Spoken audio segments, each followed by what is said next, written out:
Crowley. Technical livers of the lemo liberos of figuravi. Trace liberos of figuravi.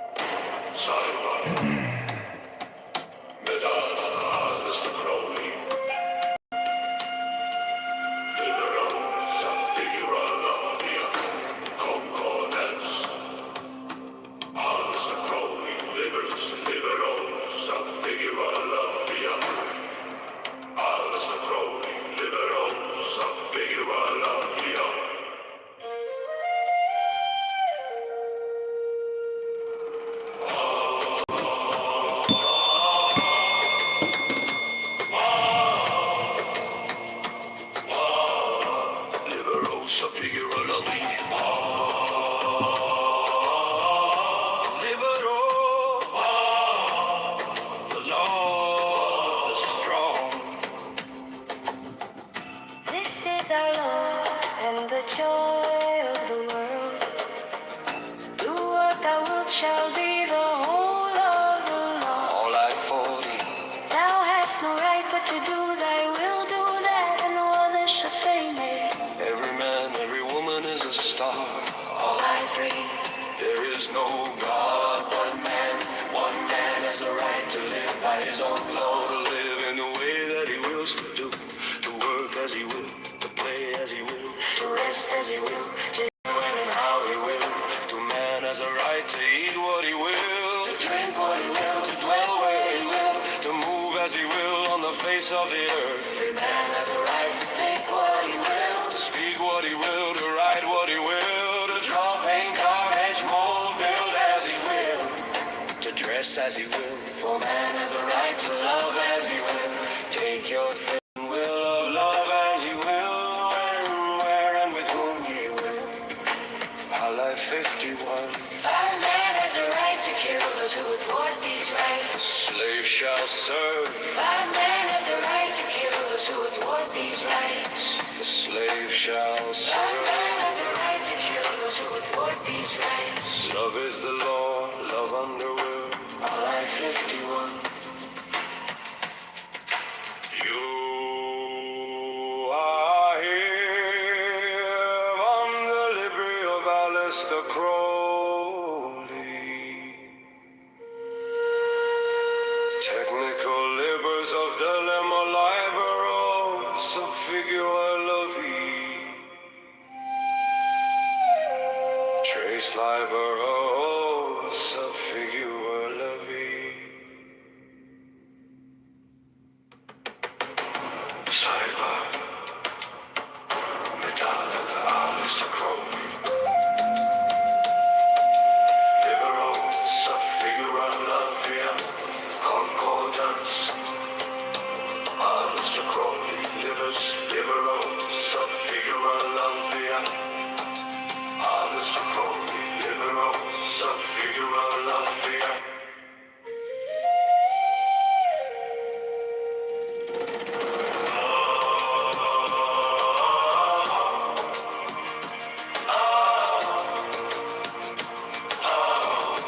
Liberos of figuravi. Libero. The law is strong. This is our Lord and the joy of the world. Do what thou wilt shall be the whole of the law. All I Wow, 40. stood up on the stage Thou and had hast him no right but to arrested. do thy will, do that, and no other shall say nay. Every man, every woman is a star. All I 3. There is no God but man. One man has the right to live by his own law, to live in the way to do, to work as he will, to play as he will, to rest as he will, to die when and how he will. To man has the right to eat what he will, to drink what he will, to dwell where he will, to move as he will on the face of the earth. Every man has the right to think what he will, To speak what he will, to write what he will, to draw, paint, carve, etch, mold, build as he will. as he will. For man has the right to love as he will. Take your fill and will of love as you will. When, where, and with whom he will. All our 51. 5 man has the right to kill those who would thwart these rights. The slave shall serve. 5 man has the right to kill those who would thwart these rights. The slave shall 5 serve. man has the right to kill those who would thwart these rights. Love is the law, love under will. All I 51.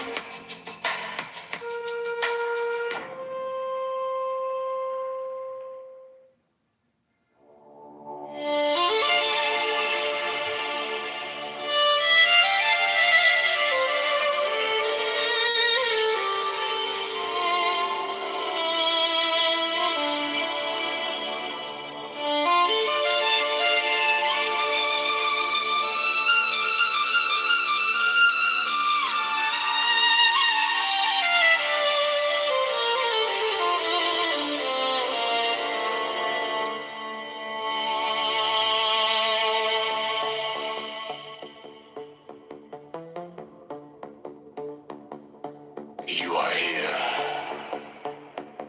on the Libri of Aleister Crowley, technical livers of Thelema Liber, O's of Figura Lithia,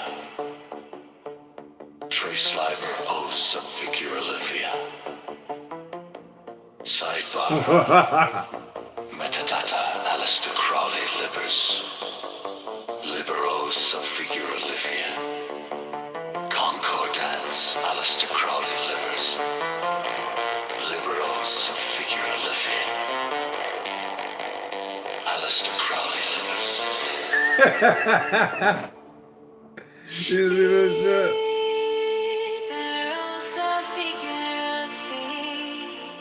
Josh doesn't give him a fist bump.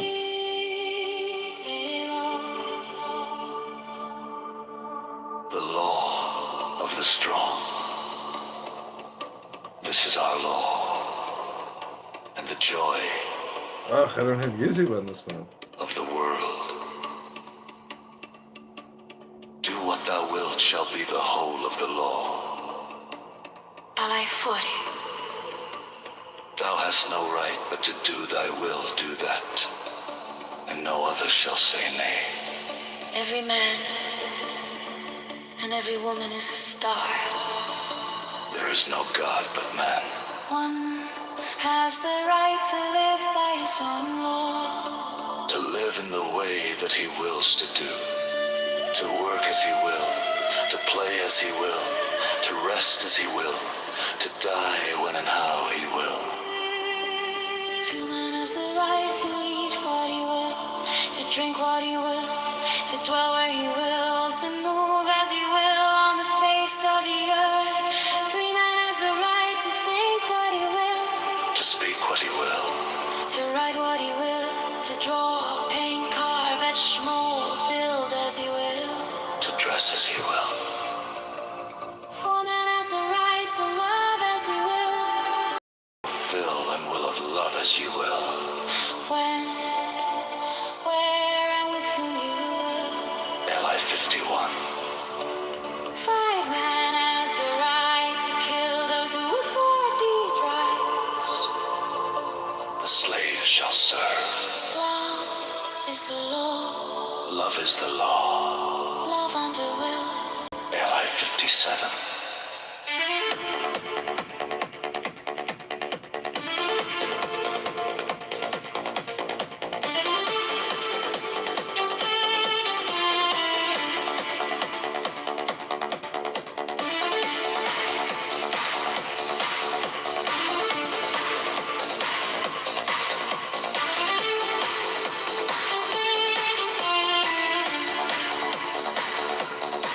You are here. And the Libri of Aleister Crowley. Technical Libers of Thelema Liber.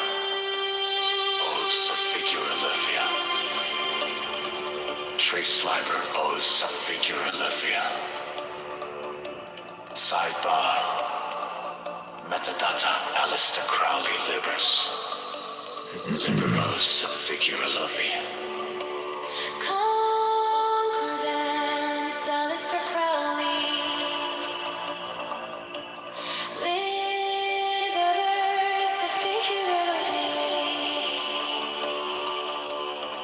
Aleister Crowley Little. Liberosa figura di Aleister Crowley Little.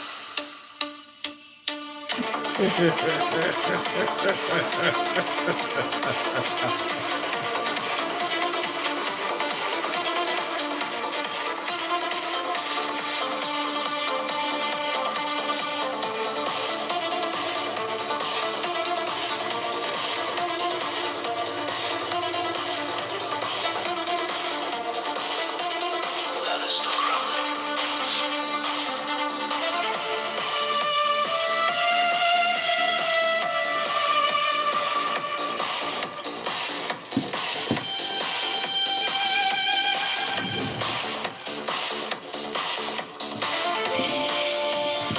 Liberosa figura di Liberosa figura di Liberos of figura la vie. Liberosa figura di The law of the strong. This is our law. And the joy of the world. Do what thou wilt shall be the whole of the law. Olay 40. Thou hast no right but to do thy will, do that, and no other shall say nay. Every man and every woman is a star. There is no God but man.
By the mystical union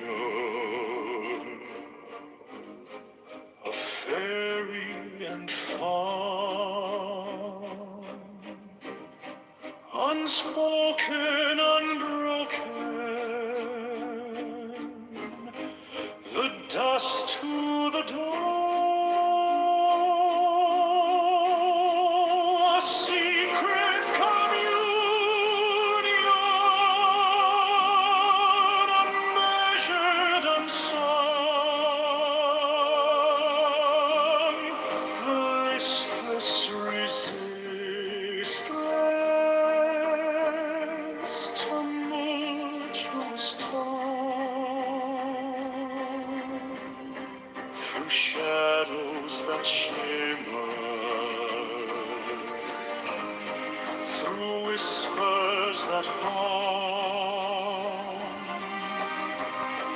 an echo eternal, a heartbeat, a drum, a secret communion, unmeasured, unsung, the listless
10 lights shimmer, 10 lights glow, secrets hidden in their flow.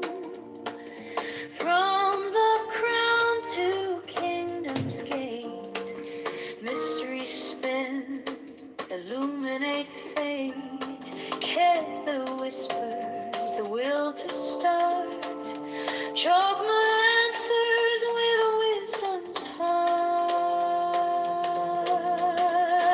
The 10 lights, all the 10 lights, guiding through these endless nights.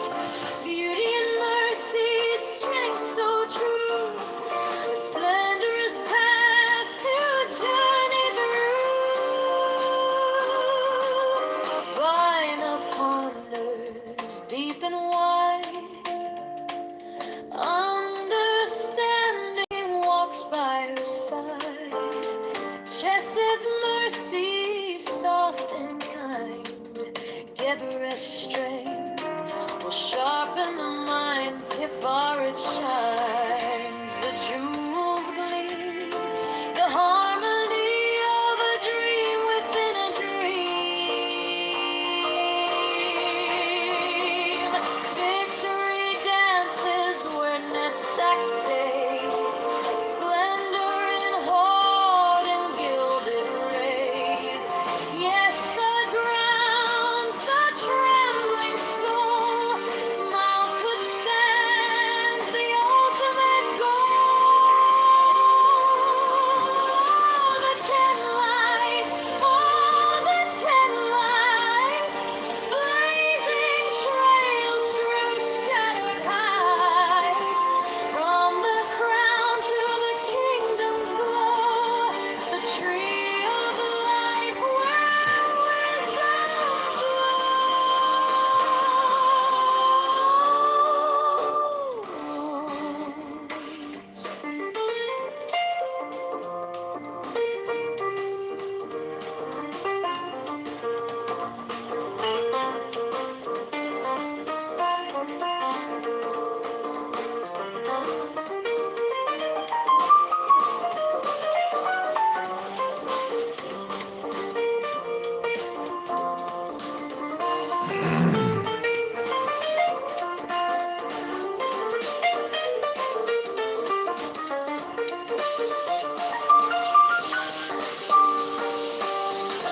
Ten lights shimmer, 10 lights fade, guiding hearts through paths they've made.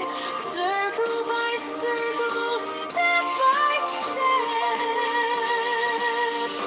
the secrets kept, the secrets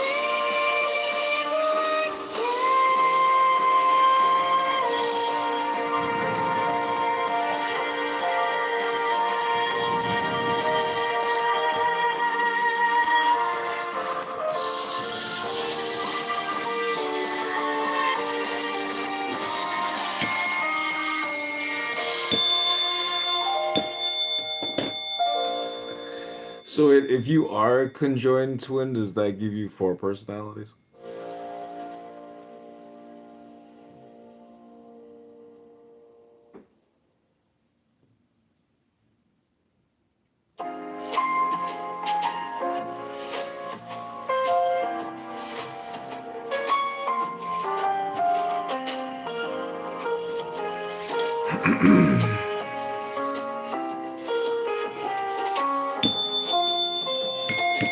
pillar of mercy, it leans to the right. A whisper of kindness in the shadowed night, while the pillar of severity stands so stern.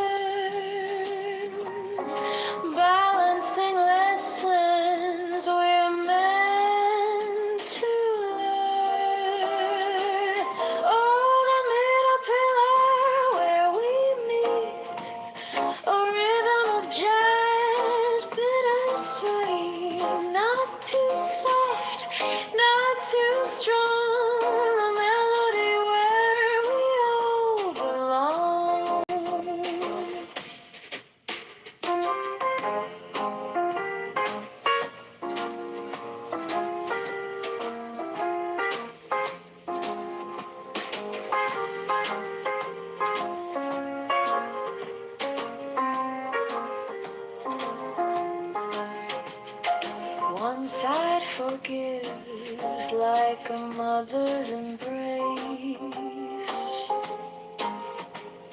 The other demands sets a challenging pace.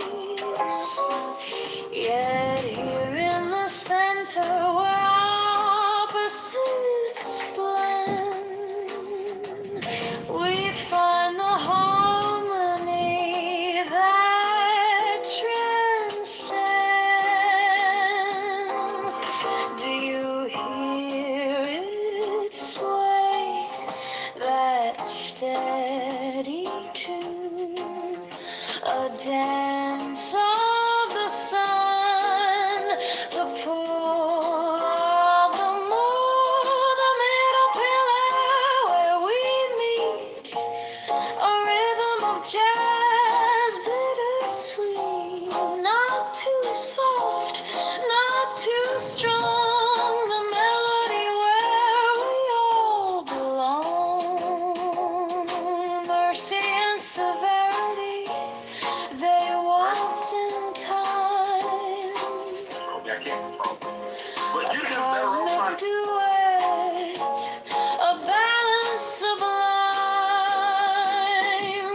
and in this shadow we softly sing, finding our place in the song they bring.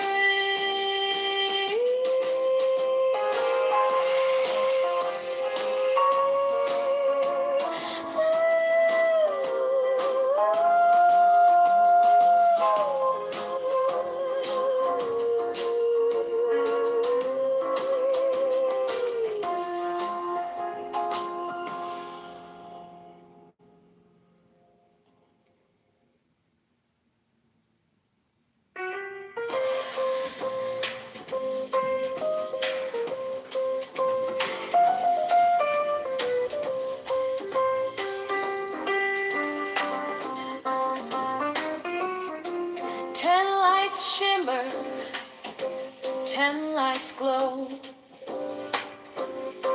secrets hidden in their flow. From the crown to kingdom's gate, mystery spin, illuminate fate. Care the whispers, the will to start, choke my answers with a wit's heart. The 10 lights, oh, the 10 lights, guiding through these endless nights. Beauty and mercy, strength so true, a splendorous path to journey through.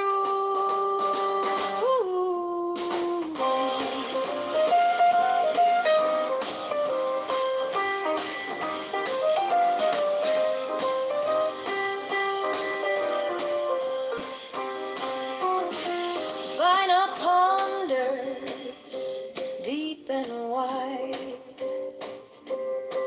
understanding walks by her side. Chases mercy, soft and kind.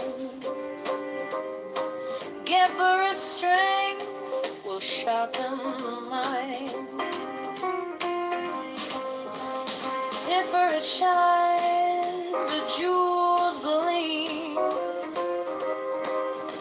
the harmony of a dream within a dream. Victory dances when that sack stays, splendor in heart in gilded rays. Yes, it grounds a trembling soul. Malkuth stands the ultimate goal. The talent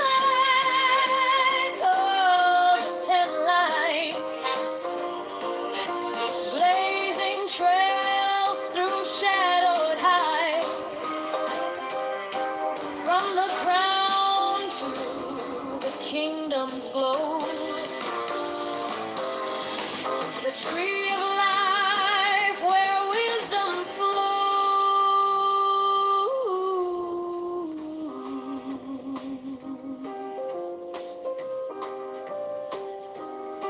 10 lights shimmer, 10 lights fade, guiding hearts through paths they've made. Circle by circle, step by step, the secrets kept, the secrets kept.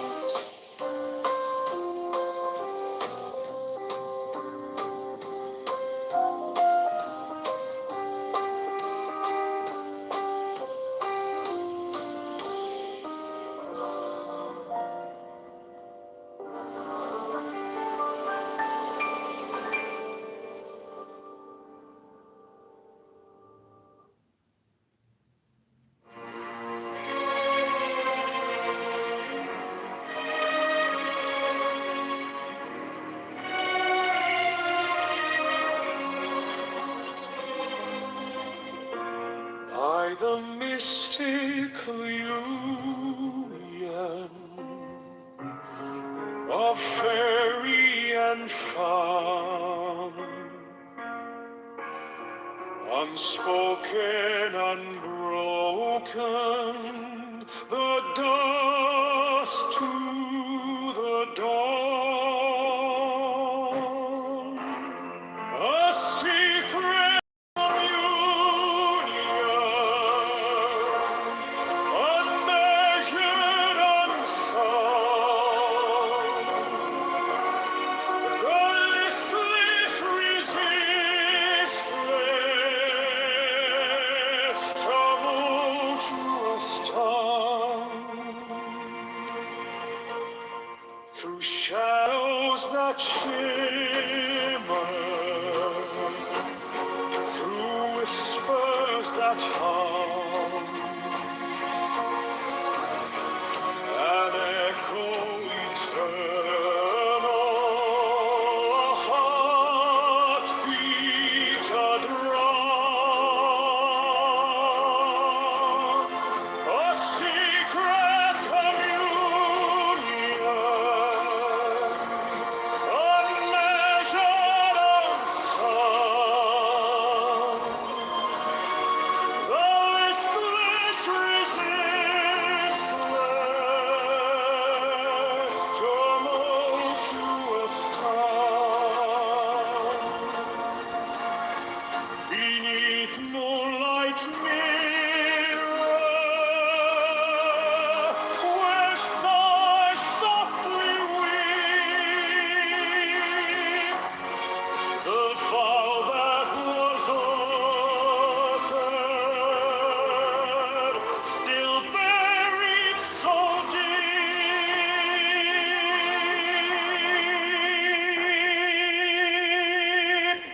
a secret communion, unmeasured, unsung, the listless, resistless,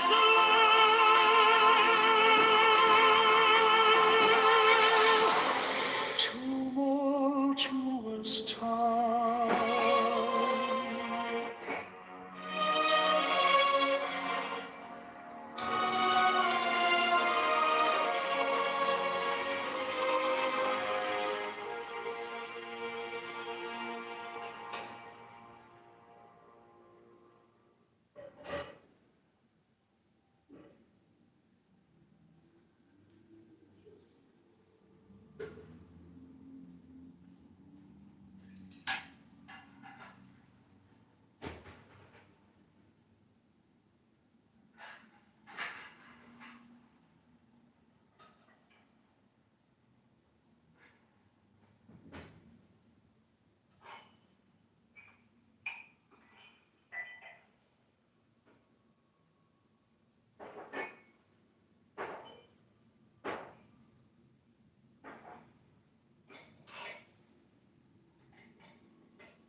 In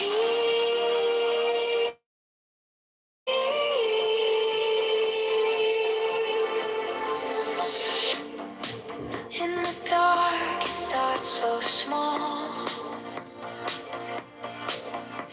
A spark so faint, it's barely there at all.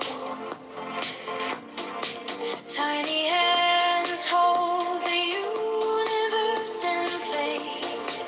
The stars, the dreams, the endless space. What's left when the vastness fades? A single grain, a world remains, one grain of sand.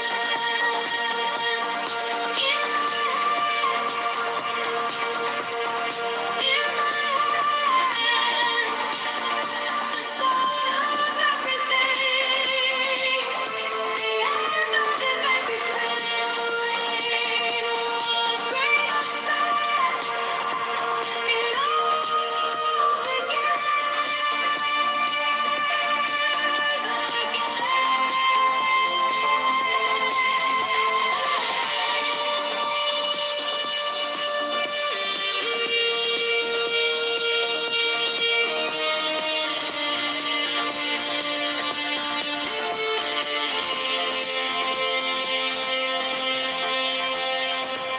empires fall, they slip away. Kingdoms crumble, dust at play. But in the palm of fragile life holds the promise of endless night. One grain of sand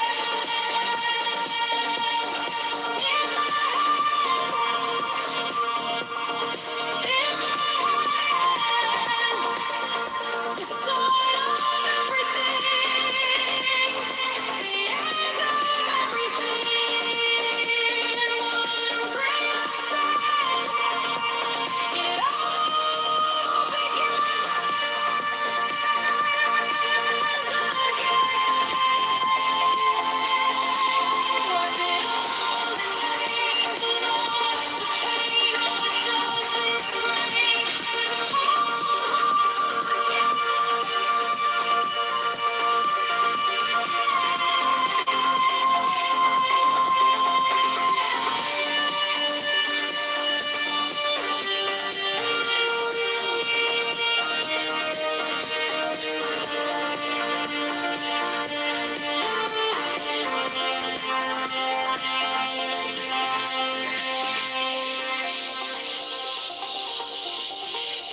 Man has the right to live by his own law, to live in the way that he wills to do, to work as he will, to play as he will, to rest as he will, to die when and how he will. Man has the right to eat what he will, to drink what he will, to dwell where he will, to move as he will on the face of the earth. Man has the right to think what he will, to speak what he will, to write what he will, to draw, paint, carve, etch, and mold, build as he will, to dress as he will. Man has the right to love as he will, take your fill and will of love as you will, when, where, and with whom ye will. Man has a right to kill those who would thwart these rights. The slave shall serve. Love is the law. Love under will. The law of the strong. This is our law and the joy of the world. Do what thou wilt shall be the whole of the law. Thou hast no right but to do thy will. Do that and no other shall say nay. Every man and every woman is a star. There is no God but man. The rights of man, Master Therian, Frater Perturabo, Alistair Crowley, the Master, Alistair Crowley. Man has the right to live by his own law,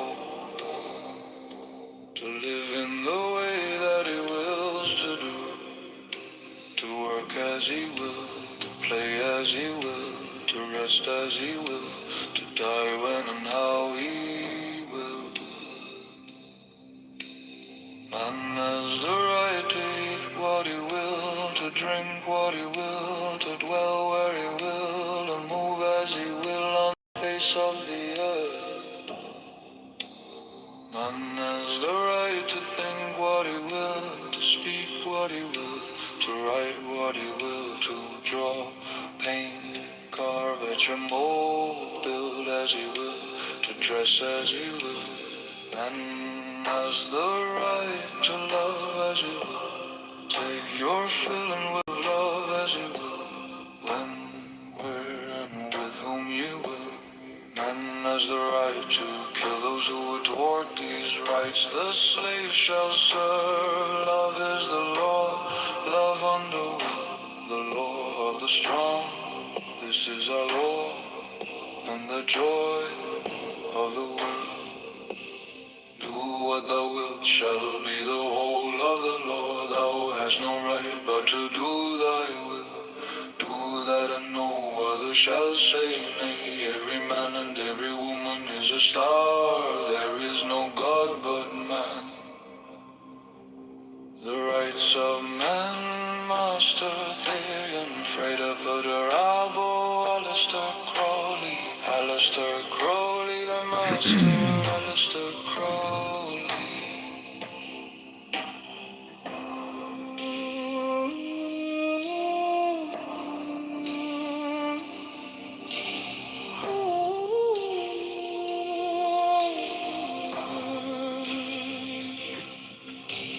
Man has the right to live by his own law,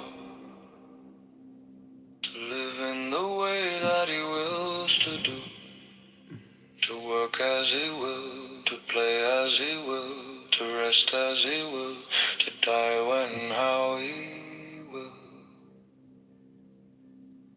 Man has the right to eat what he will, to drink what he will, to dwell where he will, to move as he will on the face of the earth. Man has the right to think what he will, to speak what he will, to write what he will, to draw, paint, carve, etch, and mold, build as he will, to dress as he will. Man has the right to love as he will, take your fill and will of love as you will, when, where, and with whom you will. Men has the right to kill those who would thwart these rights. The slave shall serve. Love is the law. Love under will, the law of the strong. This is our law and the joy of the world. Do what thou wilt shall be the whole of the law. Thou hast no right but to do thy will. Do that and no other shall say nay. Every man and every woman is a star. There is no God but man. The rights of man, Master Therian, Freda Budarabo, Alistair Crowley, the Master, Alistair Crowley.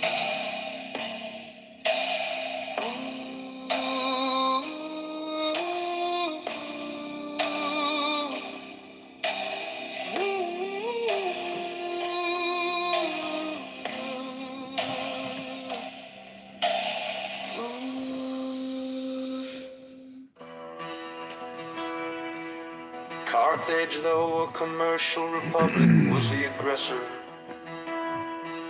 in the very war that ended in her destruction.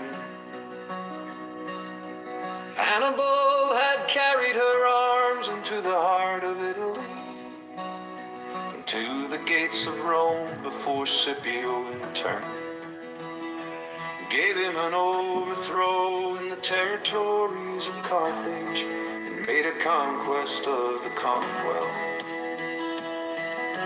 Venice in later times figured more than once in wars of ambition, till becoming an object to the other Italian states.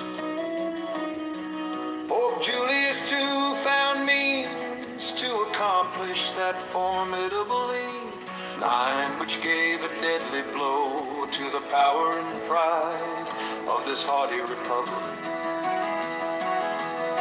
The provinces of Holland, till they were overwhelmed in debts and taxes, took a leading and conspicuous part in the wars of Europe. They had furious contest with England for the dominion of the sea, and were among the most persevering and most implacable of the opponents of Louis Court.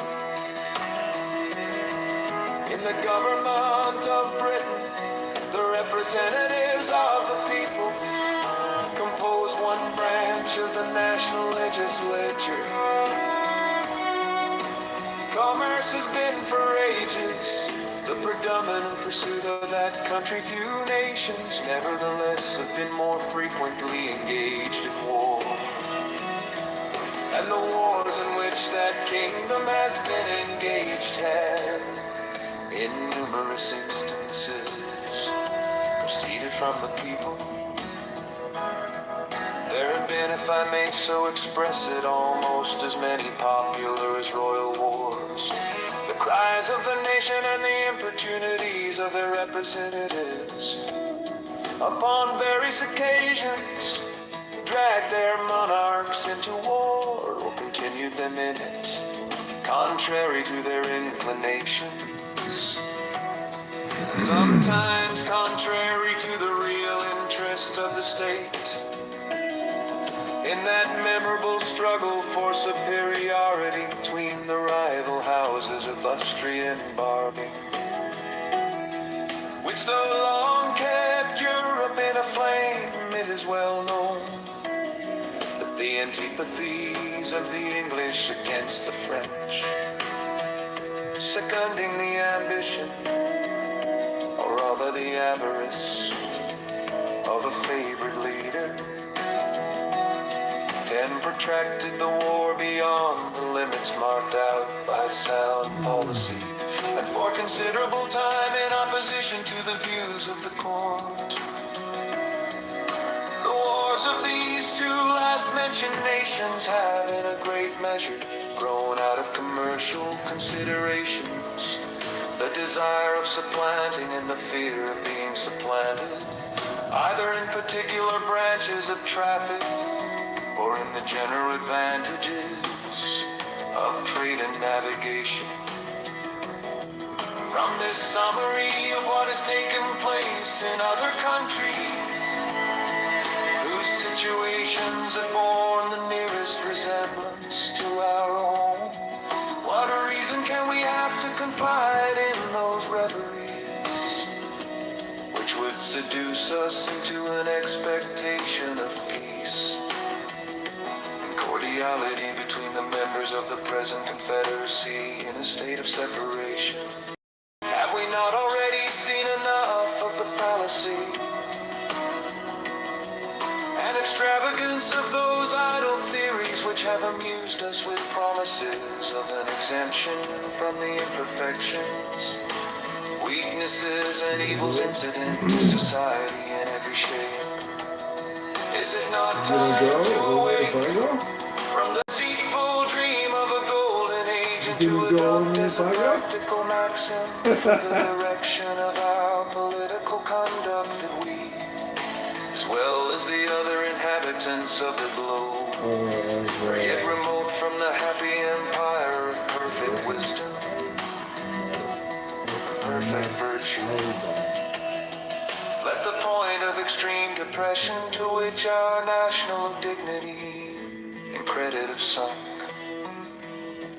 let the inconveniences felt everywhere from a lax and ill administration of government, let the revolt of a part of the state of North Carolina, the late menacing disturbances in Pennsylvania, and the actual insurrections and rebellions in Massachusetts declare.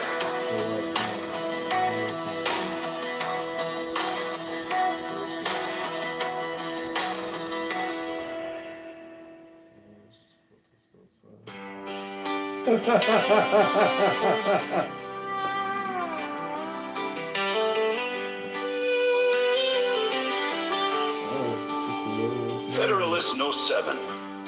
The same subject continued, concerning dangers from dissensions between the states. For the Independent Journal, Alexander Hamilton.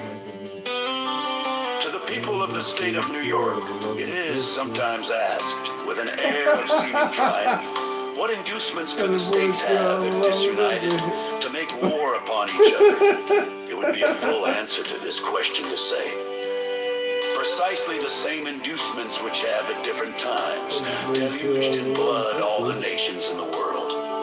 But unfortunately for us, the question admits of a more particular answer. There are causes of differences within our immediate contemplation, of the tendency of which, even under the restraints of a federal constitution, we have had sufficient experience to enable us to form a judgment of what might be expected if those restraints were removed. Territorial disputes have at all times been found one of the most fertile sources of hostility among nations. Perhaps the greatest proportion of wars that have desolated the earth have sprung from this origin. This cause would exist among us in full force. We have a vast tract of unsettled territory within the boundaries of the United States. There still are discordant and undecided claims between several of them, and the dissolution of the Union would lay a foundation for similar claims between them all. It is well known that they have heretofore had serious and animated discussion concerning the rights to the lands which were ungranted at the time of the Revolution, and which usually went under the name of Crown lands. The states within the limits of whose colonial governments they were comprised have claimed them as their property. The others have contended that the rights of the Crown in this article devolved upon the Union, especially as to all that part of the Western Territory which, either by actual possession or through the submission of the Indian proprietors, was subjected to the jurisdiction of the King of Great Britain, till it was relinquished in the Treaty of Peace. This, it has been said, was at all events an acquisition to the Confederacy by compact with a foreign power. It has been the prudent policy of Congress to appease this controversy by prevailing upon the states to make cessions to the United States for the benefit of the whole. This has been so far accomplished as, under a continuation of the Union, to afford a decided prospect of an amicable termination of the dispute. A dismemberment of the Confederacy, however, would revive this dispute and would create others on the same subject. At present, a large part of the vacant Western Territory is, by cession at least, if not by any anterior right, the common property of the Union. If that were at an end, the states which made the cession on a principle of federal compromise would be apt when the motive of the grant had ceased to reclaim the lands as a reversion. The other states would no doubt insist on a proportion, by right of representation. Their argument would be that a grant once made could not be revoked, and that the justice of participating in territory acquired or secured by the joint efforts of the Confederacy remained undiminished.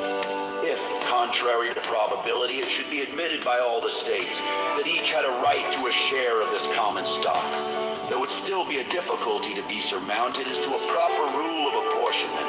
Different principles would be set up by different states for this purpose, and as they would affect the opposite interests of the parties, they might not easily be susceptible of a pacific adjustment.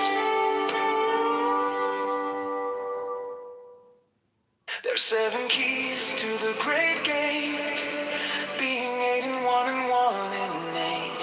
First, let the body of thee be still, bound by the cerements of will. Core frigid, thus thou mayst abort the fidget babes that tease the thought. Next, let the breath through them be low, easy, regular, and slow, so that thy being be in tune with the great sea's Pacific swoon. Third, let thy life be pure and calm, sway softly as a well to live be bound to the one love of the profound. Fifth, let the thought divinely free from sense, observe its entity. Watch every thought that springs in hands, hour after hour thy vigilance, intense and keen turned inward miss, no atom of analysis. 6 on one thought securely pinned, still every whisper of the wind, so like a flame straight and unstirred, burn up thy being in one word.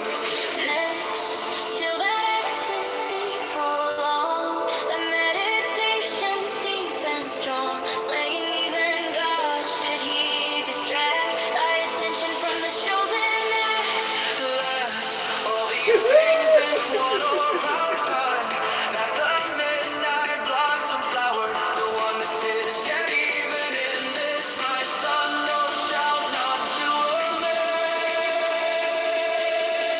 If thou restrain the expression, shoot thy glance to rapture's darkling rule, discarding name, form, sight, and stress, even of this high consciousness.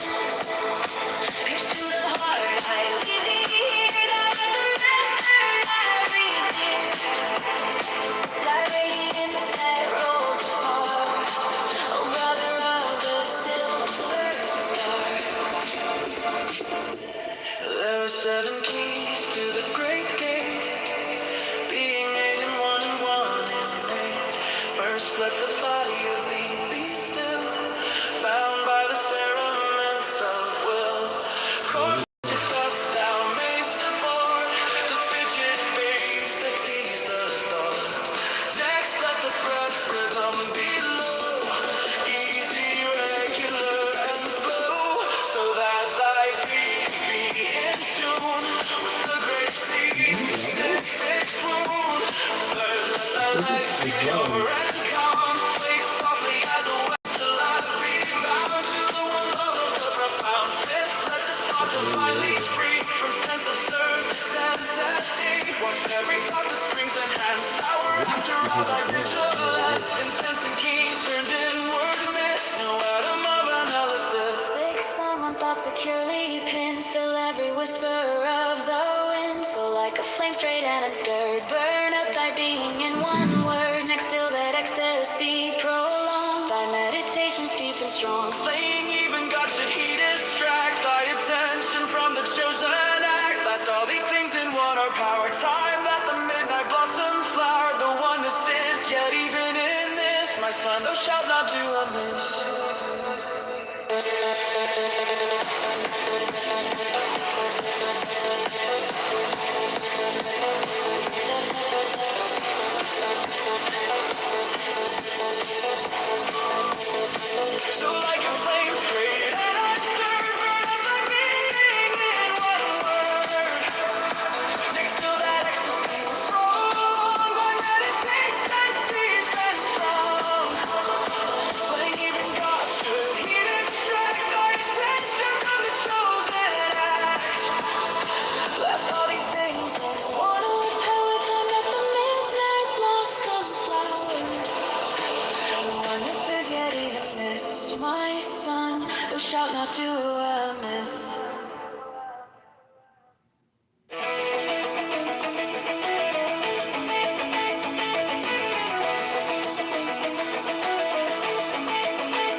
satisfaction and to guard the internal tranquility of states, as to increase their external force and security is in reality not a new idea.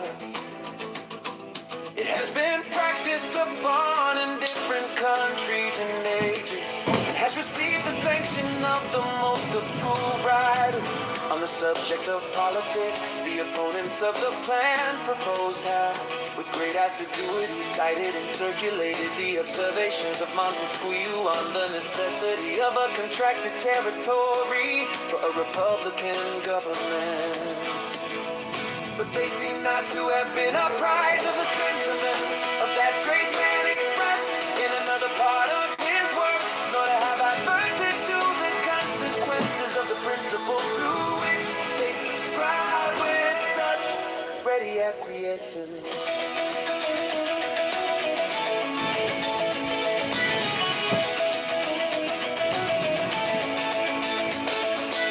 When Montesquieu recommends a small extent for republics, the standards he had in view were of dimensions far short of the limits of almost every one of these states. Not Virginia, Massachusetts, Pennsylvania, New York, North Carolina, nor Georgia can by any means be compared with the models from which he reasoned and to which the terms of his description apply. If we therefore take his ideas on this point as the criterion of truth, we shall be driven to the alternative, either of taking refuge at once in the arms of monarchy, or splitting ourselves into an infinity of little jealous, clashing, tumultuous commonwealths, the wretched nurseries of unceasing discord, and the miserable objects of universal pity or contempt. Some of the writers who have come forward on the other side of the question seem to have been aware of the dilemma, and have even been bold enough to hint at the division of the larger states as a desirable thing. Such an infatuated policy, such a desperate expedient might, by the multiplication of petty offices, answer the views of men who possess not qualifications to extend their influence beyond the narrow circles of personal intrigue. But it could never promote the greatness or happiness of the people of America.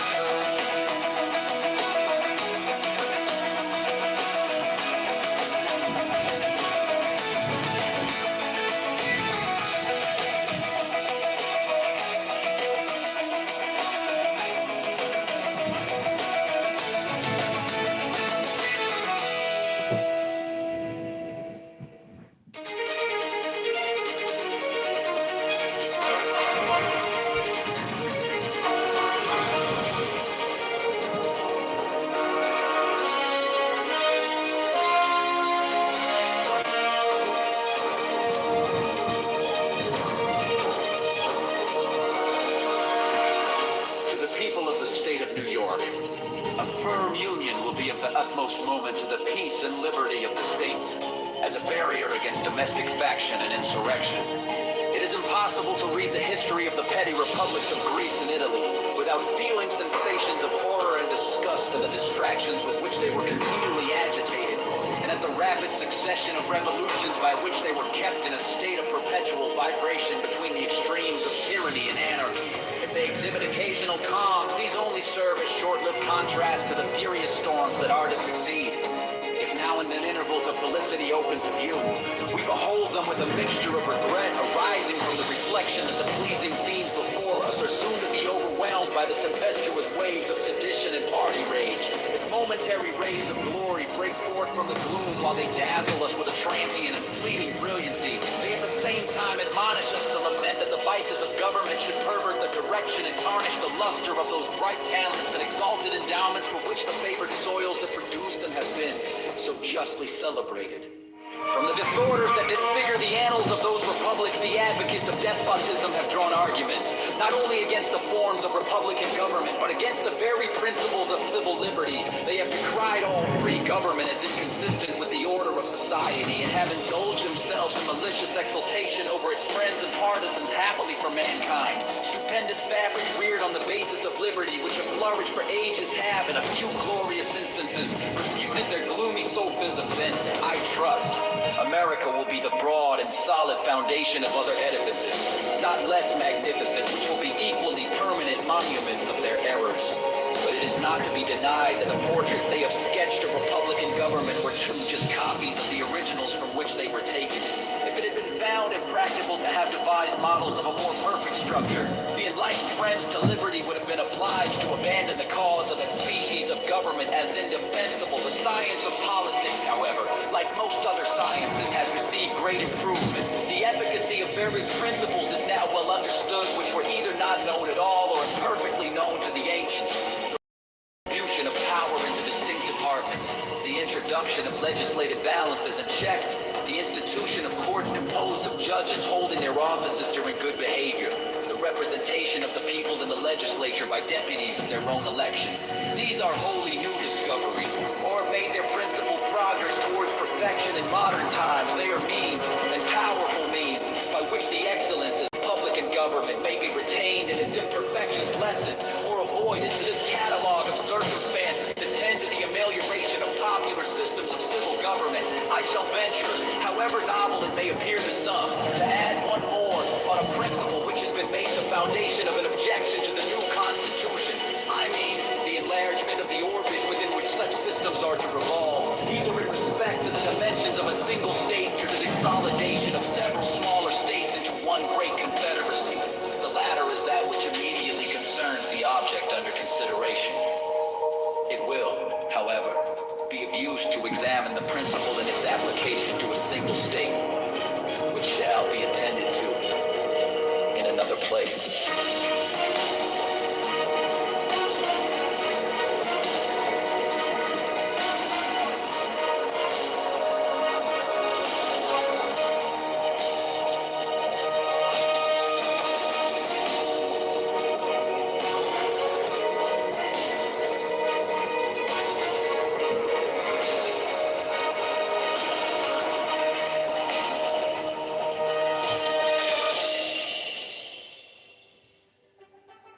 I need to be free of those telling me what to do in order to attain my real fulfillment. If I suppress my sensual impulses and urges, I may do harm to my natural development. I am a mature person. I can read whatever I wish, or watch whatever kind of TV program or movies. Because when once an efficient national government is established, the best men in the country will not only consent to serve, but also No, but some most people that's fine. But real quickly, I want to get Blake in here. Right. I want to get Blake in here. Blake, you up here? Yeah, he's up here. So, Blake, you were just talking the other day, 2 days ago, with Gold about the crime stats. And I don't know if you found out by now, but Pamela, the same day, Pamela Smith was exposed for manipulating the numbers. Her command, the people that's under her, was basically saying, hey, yeah, she's told us several times to, not report the crimes. So you guys was right, ironically. And of course, GOAT, which he doesn't give a shit, the rest of his base, they knew that the numbers are false. Like, they knew this shit is happening. The same thing for crime stats. The list goes on. There's so many false stats. Matter of fact, I've debated GOAT several times on the aspect of Asian hate crimes being false. He gave me some article that said Asian hate crimes occur more from white on Asian than black on Asian, which is a blatant fucking lie. The article was bullshit. It just basically said when whites and Asians have a dispute, they register as hate crimes. So basically, if a white guy have a conflict with an Asian person, it's considered a hate crime. Well, it's like it's not. It's not even a fucking arrest. Like, what do you? So how do you get these numbers? Oh, there's so-called reports. And reports are something you can just make up. But you're not talking about actual people, killing people, robbing people, assaulting people, etc. So they go off a lot of shit that's just not true. But I just thought I'd bring that up because you guys had a few days ago, and I just want to know if you knew that because I knew you was going back and forth with him. Well, I mean, they had the conversation started because they read an article that was tiptoeing around that point. So I don't know if a new news story had broke after. Oh yeah, literally a new story that night. That's a new story. So y'all had it earlier that day. That same night, that story broke. Yeah, I'll give it to you. I'll message you the story. That's cool, man. That's crazy, and I'm glad that some things are coming to the light. But I just, I ain't gonna lie. Brad know, Sid kind of know, man. What's up? Shout out to Sid. What's up, Blake? Merry Christmas, brother. Thank you, man. Yeah, Merry Christmas, man. Merry Christmas, man. You got your present already. You got you God's greatest gift, a girl, a baby girl. Welcome to the Thunderdome. There you go, man. Yeah, Blake. Now we're gonna find out why I am the way I am. Blake, he's gonna find out exactly why I am. He's gonna find out why we so unhinged. Like he's about to figure it all out. Like, you think you cool now, bro? You just so cool. You know what I'm saying? Cool still, but bro. Yeah, it's on, dog. Welcome to the Thunderdome. Yo, I got two. But yeah, man. I mean, it makes you crazy because the world that we got to bring them up in. It's just crazy, man. I wasn't surprised at all, man. They were in that room starting that conversation based off of an article that came out where they were tiptoeing around that, like trying to admit something, and maybe they were just trying to get ahead of the story. Now that you say that, an article broke, because the news article was by CNN, and they were just basically trying to, how they admit stuff but try to lightly justify it, like give you reasons why it's not nefarious that it happened like that. It's just a mistake, and this is the factor, and try to give you a bunch of factors that may be plausible, but for the most part, it's just trying to get ahead of the story. Yeah, plausible deniability. Yeah. Yeah, you know what it's like? It's like you at the Trying to mitigate the fallout. Or create doubt before it breaks. Yeah, go ahead. Yeah, you at the bar, right? And then you're saying you find yourself trying to holler at some, you got some girls around you, a little lady or something like that, and then your girl's best friend walk in.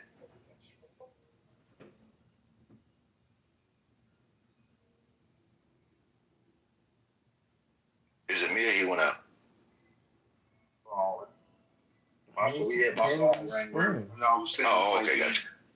Yeah, it's like being at the bar. You know what I'm saying? With some girls you ain't supposed to be up there with, and then your girl's best friend walk in at the same time.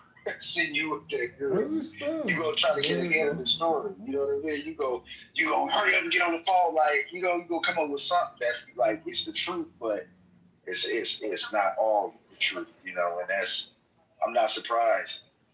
There's some crazy stuff going on up here in Minnesota, though, man. They just last week. This is how they not really serious about crime or protecting citizens. Because last week they released this story. The Minneapolis Police Department released a story about they wasn't even a story. They just put it on their Facebook page. The Minneapolis Police Department put this on their Facebook page, and it wasn't even a news story.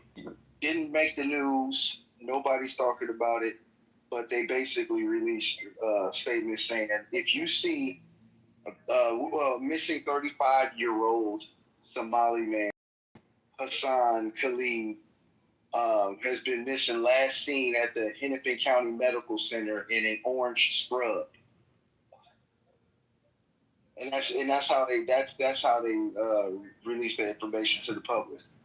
They saying that the man was last seen and is now missing.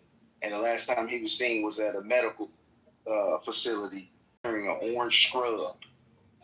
Like like that's what patients actually wear. Like, when the last time any of y'all seen somebody at a hospital wearing an orange scrub? Yo, I just caught that late. I get what you're saying. Oh, yeah, he's a fucking... Yeah, he broke out. Yeah, he's yeah. What kind of shit is it? Why would the police... Never mind. I shouldn't even ask. What I heard was it was on Facebook, which means that nobody's watching the news anymore. Thank God, right? Like you normally you'd put that on the news or like on TV. No one's even watching TV anymore. Therefore, everything is coming through filtered fucking medium, which is it's even worse. social Albert. media. It's even worse. It's even worse, Albert. No, it wasn't even that it went viral on the net or not on social media or nothing like that. No, it's the police department show pay that released this. Instead of it being a press release to the public and hey, we just got out of this book out. We gonna, but instead of just keep being real like that, they gonna say like you're saying missing and want us to be all sympathetic like this some missing 10-year-old kid. We talking about 35-year-old bro missing for 48 hours. What's the rush? What happens when one of our family, one of our homeboys, cousins go missing for a 20-hour police party? They gonna tell you locked it ain't up. He was locked up. No, I'm saying if you took him to the hospital. No, look, they took him to the hospital for some care, and they wasn't watching him, and his ass escaped from the goddamn hospital. The people are stupid, man. They will believe any fucking thing that you fucking feed them if you plate that shit right. Right? Motherfuckers will believe any fucking thing. That nigga is a fucking escapee at the end of the day. Yeah. I'm surprised you ain't heard nothing about that, Brad. I heard. I'm actually being asked to take a look at the situation with over $1 billion in missing appropriated claims and stuff like that to try to figure out where and what went wrong. So it's really weird that, even Minnesota's a governing body, unbeknownst to Waltz, is like reaching out and asking for entities to come in and take a look at these misappropriated medical claims and policies that they've had going on to see how this was able to be done. But I mean, we'll see how this develops. But I'll probably end up having to go up to Minnesota at some point to go meet with all the parties involved and figure out why this is. Because Brad's gonna solve it. He's gonna go meet with all the parties. See me in a room where motherfucker's a judge. People have gotten hurt because of somebody. He's gonna bring all the Somalis to town and say, "We gotta meet up, everybody. We gotta talk about this." This fucking goofball. What the fuck is he talking about? I'm on out in Dearborn. I know that's another little hot pocket. You know that story. Brad, you should see over in Massachusetts they're doing some SNAP investigations. They just found 2 convenience stores that have logged like $750,000 each in SNAP benefits, and they don't have anything on the shelves. I was gonna say, I actually think there's a high possibility they let that fucking dude go. Like, not even escape. They probably, like you said, they could have dropped the ball, been negligent, not giving a fuck. Or, because keep in mind, if you word it that way, it's not like you putting a sense of urgency on catching this person. It's like you were kind of okay with them being gone. You're just covering bases. Like, yeah, we told the public, we put it on our Facebook, but you just say, hey, inmate 8. That would be direct language. You made it seem like this person just happened to be lost, like it's a fucking position of concern. They don't want to categorize him as a fucking fugitive because it will reflect bad on the community. Well, it will reflect bad on them. So they're trying to do a PR damage. Not PR damage. I know what the fuck I'm trying to say. Yeah, we got CIA mode. And guess who in town right now too? You know who in town up here, right? Omar. No. Guess who? We got some visitors in town right now. Who? Yeah, that's what I'm saying. Yeah, just Yeah, they up here. They up here right now. And the mayor of Minneapolis, the mayor of St. Paul, and the governor have got on, and the chief of police of Minneapolis went on stage and spoke to them. Now they can go on stage and speak to the Minnesotan public about this to let the Somalians know, we got your back. Wink, wink. We're at a point where this old Frey is trying to do, Mayor Fry is trying to do speaking Somali. Talking about reading from a paper, talking about some one Halu. Dude, just pathetic. Yo, Mayor Fry, that little curly-headed dude that was doing the Cupid shuffle. Yeah, with the black dude on the BLM riots, right? Yeah, he was the one marching in and then got his ass called out because they were like, yeah, end the police, defund and give all the money back to the citizens. And then they were like, yeah, Jacob Fry, what do you think about that? Like, get rid of the police. And he was like, I gave you the 3rd precinct, man. You burned it to the fucking ground. Like, what do you want me to do now? Bro, he was crying on his knees at George Floyd's grave. Yeah, he was kissing his casket. Yeah, I remember that shit. Yeah, dude. Yeah, wow, what a fucking sad little man. Jesus. What a dude, I can't even call him what I want to call him right now because I got ears around him, bro. He's a little bundle of sticks. Well, you could just refer back to my room yesterday that you tried to calm me down in, Blake, and I pretty much said everything you're going to say. I said it yesterday for those that missed it. You know, the only reason he won to Jacob Fry is because there's a Somali clan culture. It's so funny. Omar Fateh, he's Hawija, and then the vast majority in Minneapolis are Darod, even Omar's people. So they rather vote for a white Jewish guy, Jacob Fry, instead of a Darod leading for Hawija, because the Hawija think they're better than the Darod. So they've imported in the Somali clan culture. That's why Somalia is a failed state, because they can't get along. Because it's not a nation state like America, like where you have like different states, different people, whatever. It's a clan-based society. So when people are like, well, how did a white Jewish guy win in Minneapolis? I'm like, he didn't win because he's such a good mayor. He won because the other guy happened to be the wrong clan of the vast majority of Somalians in that other in the little city. And then when he ate that food, they gave him, it's called full mussel. It's literally the nastiest fucking beans, and it's mashed up with rice in between and everything else like that. No meat, they didn't give him any lamb. And the motherfucker tried to look like he enjoyed the food. I think the Somalis were even trolling that fool, you know? The funniest thing ever. But that's how we won, Jacob Fry, because the other Somalis would rather vote for a non-Somali person than Hawije instead of a Darod person. It's just a fact.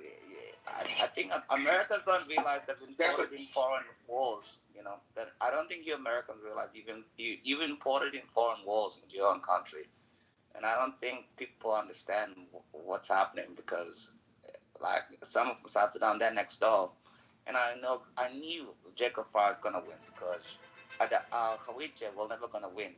The vast majority of Somalis, they don't have the numbers. That's just a fact. They weren't going to win anyway because everybody around, even in Minneapolis, so here's the other issue that they didn't account for when they were saying, oh, he's moving. You had some leftists that really thought he was going to win. They were like, oh, Mondani 2.0. But reality is you didn't have the Hispanics. You didn't have the Black Americans. You didn't have the Nigerian Americans. You didn't have fucking the white people. They sure as shit weren't running the Somalis because they're sick and tired of their little girls getting fucking attacked. Black people were like, oh, fuck no, you motherfuckers. You made us look like fucking assholes, burning down shit, stealing shit, because you guys were at the front of the fucking line. Yeah, there were degenerates. There were white degenerates and black degenerates all through that. But the majority of them, they were the fucking Somalis. That target that you got on CNN right there, that was all Somalis. So these guys were like, even black Americans were like, oh my God, just stay fucking home. Just go away. This isn't your place. And they're out there screaming, oh, yes, racism, racism. And they're the only group in America that got a carte blanche. They got ESL classes. They got housing. They got money. They got utilities. They got clothes. They got fucking medicine. They got education. They got educational grants. They got college grants. They got homes. They got everything handed to them. Out of all the groups in America, they're the only ones that got fucking like everything you could ask for. Like, I'll just move and somebody's going to take care of me for like years. And they got it in Minnesota. And now they're like, they were the ones out there going, BLM, let me steal your TV. And like, everybody knew what was going on, but it's just, I really wish Shipwreck was there because he would have had a field day. He'd have been like, all right, here you go. Let's boil some popcorn and let's fucking get this shit going. And, you know, Sig and I would have sat there and said, all right, I got your flanks and you're good, buddy. Like, go ahead, have a heyday, because we could have popped them off, and they did nothing. They're the ones that shot at the National Guard. They're the ones that burnt down a lot of the fucking areas. They people on the street, and then they cried racism when they got hit. I have no love for them at all. Other Somalis. But the thing is, Somalia. Brad, I'm just waiting for the tires to be lit, and then we can shoot artboard in that whole Yes. You know what is funny? Somalis are the only group in Africa. They don't even call themselves black. If you call a Somali person black in Africa, anything else, they always say, "Well, yeah, we're not black. We're like Arab. We're not like we're just Somali, whatever." And then when they get the heat, they're like all of a sudden they're black because they want the Black American community to protect them. But the Black American community is too wise. They've been through this bullshit before. Other people hijacking their movements. Yeah, they're too wise to this bullshit. Yeah, we've been used so much, HA, and I'm starting to be glad that black people aren't falling for the okie doke anymore. We've been used by every single movement, bro. Yeah, it's exhausting, man. I get so sick of it. I'm glad black people are waking up and realizing that they've been used all these times. They're starting to get smart. Yeah, so you're right. Yeah. Well, that's because of the left. Identity politics is the cornerstone of their ideology. Like you said, when they get to America, they preach blackness, but in their own country, on their own continent, it's a delineation, tribalism, and proudly so. When they get here, no, you're my brother. We got the same skin. We're both black. Yeah, as long as they're benefiting, Adrian. Yeah. Exactly. That blackness only benefits the immigrant class that comes here and wants to fly under the umbrella of black. They want to receive all the resources and stuff like that. Be ushered to the front of the line. We can become a protected class and all of that other shit. But then when it's time to get down to the mud and really fight for black progress, right?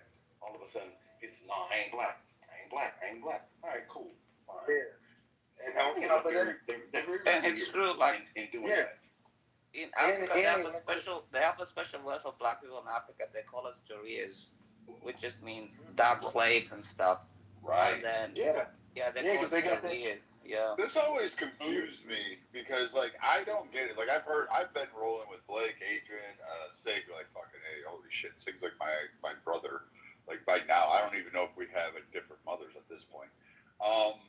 But I mean, overall, I don't get the whole tethering thing of these black immigrants that come and be like, oh yes, we have racism. Motherfuckers, you were the one that set up chattel slavery. You sold people for beads to 6 Portuguese sailors in a fucking canoe and said, yeah, definitely take these 100 people and go back and auction them off. You'll be rich. You said that shit back in the day. And now all of a sudden you come up and you're like, oh yes, we suffer oppression from around the world. No, you didn't suffer oppression like Caribbeans. You didn't suffer it like Black Americans. You didn't go through Jim Crow. You didn't go through redlining. You didn't go through forced relocation packages. You didn't go through manifest destinies. You didn't go through eminent domain. You didn't go through fucking slum relocation centers. You didn't do any of that. HUD targeting programs. You didn't go through any of that shit. Yeah. Why do you think Black Americans get so pissed off for good reason? Because they're like, what the fuck, They know better, and they realize this. But it always fascinates me to hear them jump. There's a guy named Odie Ware. There's a Canadian Somali who's like, I don't know. She runs around here thinking she's all that, and I'm like, no. Personally, I'd pack your ass up on an inner tube, send you back across the Atlantic, and say, here you go. This is, you know what? Let's resurrect one of those old slave ships and fucking throw you on that and show you what that's like. Let's put you on a coffin ship and say, hey, here you go. This is part of reparations. Oh no. And I'm like, fuck. I just don't get that shit and how they hold these rooms and say, oh yes, they get a pass. You're going to give the people that actually enslaved on both sides of a continent. One side cut off the balls, the other side chained and fucking strapped them down and said, here you go. And then said, hey, to white people, literally a small crew, here you go. Have these 1,000 people and go sell them.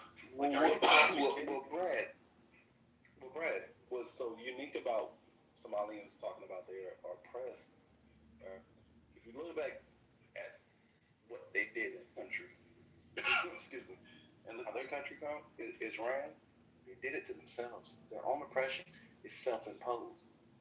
They did it to the fucking selves. They ran their own fucking country into the goddamn ground, right? Which means, why a lot of them leave their country and don't want to go back. It's because they understand the destitute, right, that is happening in that goddamn country to themselves, in which they caused, right? And what trips me out about them is that when they get here, they try to tell us who the fuck we are. Bro, I'm Black American like a motherfucker. I got roots in this bitch. The fuck with me. I'm not like you, bro. You cannot tell me who the fuck I am when you yourself don't even know your own birthday. How the fuck you gonna tell me I don't know who the fuck my father is? By the way, I have his last name. He's on my birth certificate. We talk almost daily. I know who the fuck my father is. You motherfuckers don't even know when the fuck. But in Somalia, the father is usually the uncle. But that's besides the point. I know, right? Because they believe in first and second cousin marriages and shit like that, right? But you cannot tell a motherfucker who the fuck they are when you don't even know when the fuck you got on this planet. You don't even know your own birthday. A lot of you motherfuckers are goddamn New Year babies. You have to make up a fucking birthday because you come from a fucking country that does not have adequate record keeping, that does not have a fucking infrastructure set up to where you can keep accurate records. Average Somalians. Edward, sorry to cut you off real quickly. We deported 1 million North Sudanese, and 500,000 of them, their birthday was the 1st of January. So I just wanted to point that out, but go on, sorry. Yeah, the New Year babies, right? A lot of them, before the whole immigration shit and they started making up birthdays, when you would ask Somalians when they were born, they will give you an event around the time when they were born to try to calculate how old they are. For example, 25 years from now, you ask a motherfucker, when were you born? I don't know, COVID-19? And that give you a rough estimate of when, because when COVID-19, the pandemic happened, around 2020. So they would say COVID-19 as the event around the time when they were born to try to calculate how old they are. That's how they would do it. Dude, this is crazy right now. Crazy. I'm stuck in traffic. Mercy flight. I'm literally like 1, 2, 3, I'm about to say 10, 15 cars back. Mercy flight just landed on the highway with a down pole and fucking wires all around. I gotta give hats off to this fucking copter pilot. Like, holy shit, man. This guy's got balls of steel with shit flying all around, wind, and he lands that thing on a dime. Like, I don't know if I can make as much fun to the Air Force guys as much anymore. I might have to. I bet you he got hired off of merit. He might be a Navy pilot though, because they're the ones that have balls of steel. So.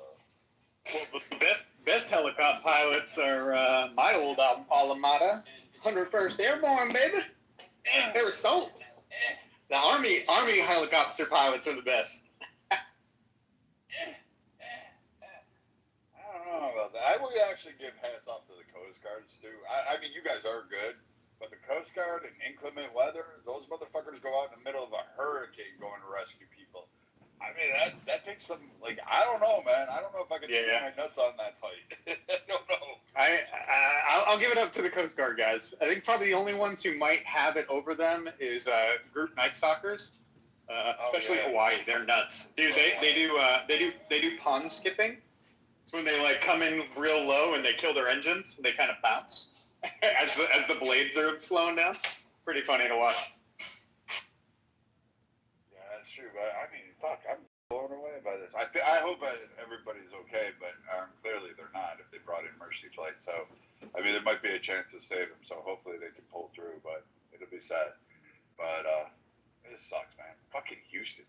It's like blind NASCAR drivers trying to fucking go in a circle. They just can't figure out the roadways here. They're always fucking in accident.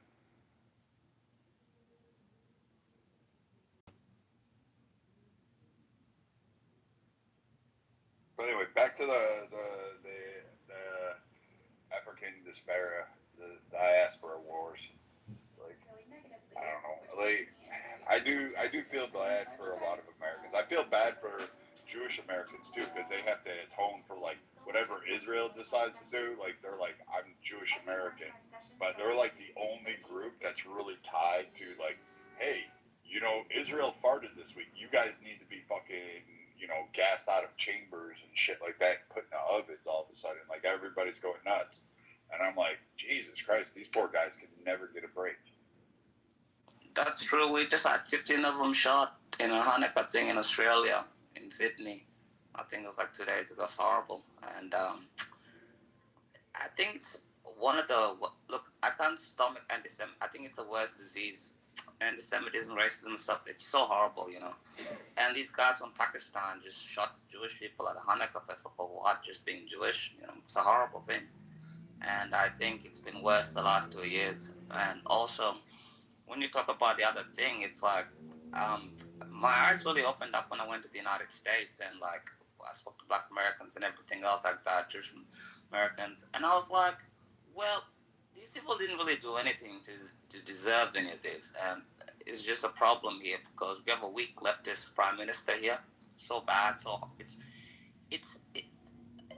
I'd rather. I don't even know how to break it down to you, Brad and guys. This prime minister is so bad, it's worse than... We get arrested here for... So, the police came to my house because I called Muhammad a pedophile and a sex offender on Twitter. They came to my house and they arrested me, and I went in and got booked and blah, blah, blah. I went to court. I had to defend myself in court, and then I got pretty good lawyers and I got off.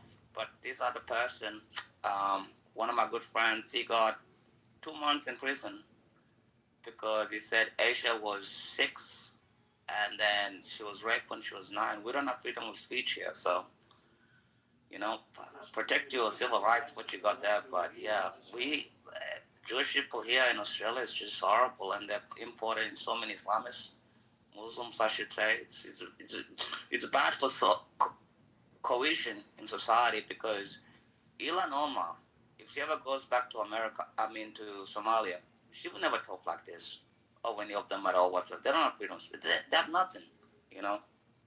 And then when they get to America, they're like, they abuse your constitution to change your constitution. This is what I hate the most. And it's got me feeling sorry for the United States. I'm like, you have to deal with these people. Then I realized in Australia, even in South Sudan, at least we can deport people because we're not Jews, no news, as the old saying goes. That's why nobody cares that 500,000 people have died in North Sudan. Nobody protested for people in North Sudan. Nobody cares. Nobody protested for 300,000 dying in Yemen, 500,000 dying in Syria. It never happened. The second the Jews defend themselves, all of these radical Islamists, leftists, Kusumkum, people from campuses, they come out of their woodworks. Nobody puts media attention. I'm pretty sure a lot of people in this room don't even know 500,000 people. In the last 1 month in North Sudan, there's been roughly 40,000 people that have been killed.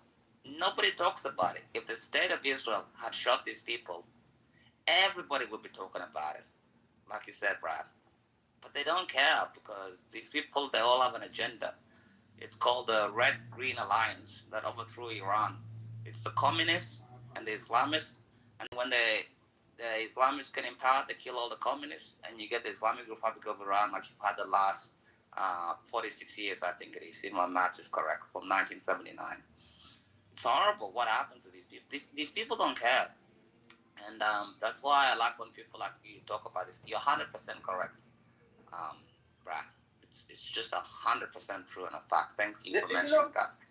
That's the one thing that confuses me about Africa throughout its history is if anybody had the I say the right idea to be isolationist, it would be that continent because of all of the resources and whatnot, and it just blows my mind that like throughout the whole time, like it just ain't never like I think Liberia had a shot almost doing it, The Nigerians are doing what they're doing, but it's just kind of weird like how it's stagnated. You know what I mean?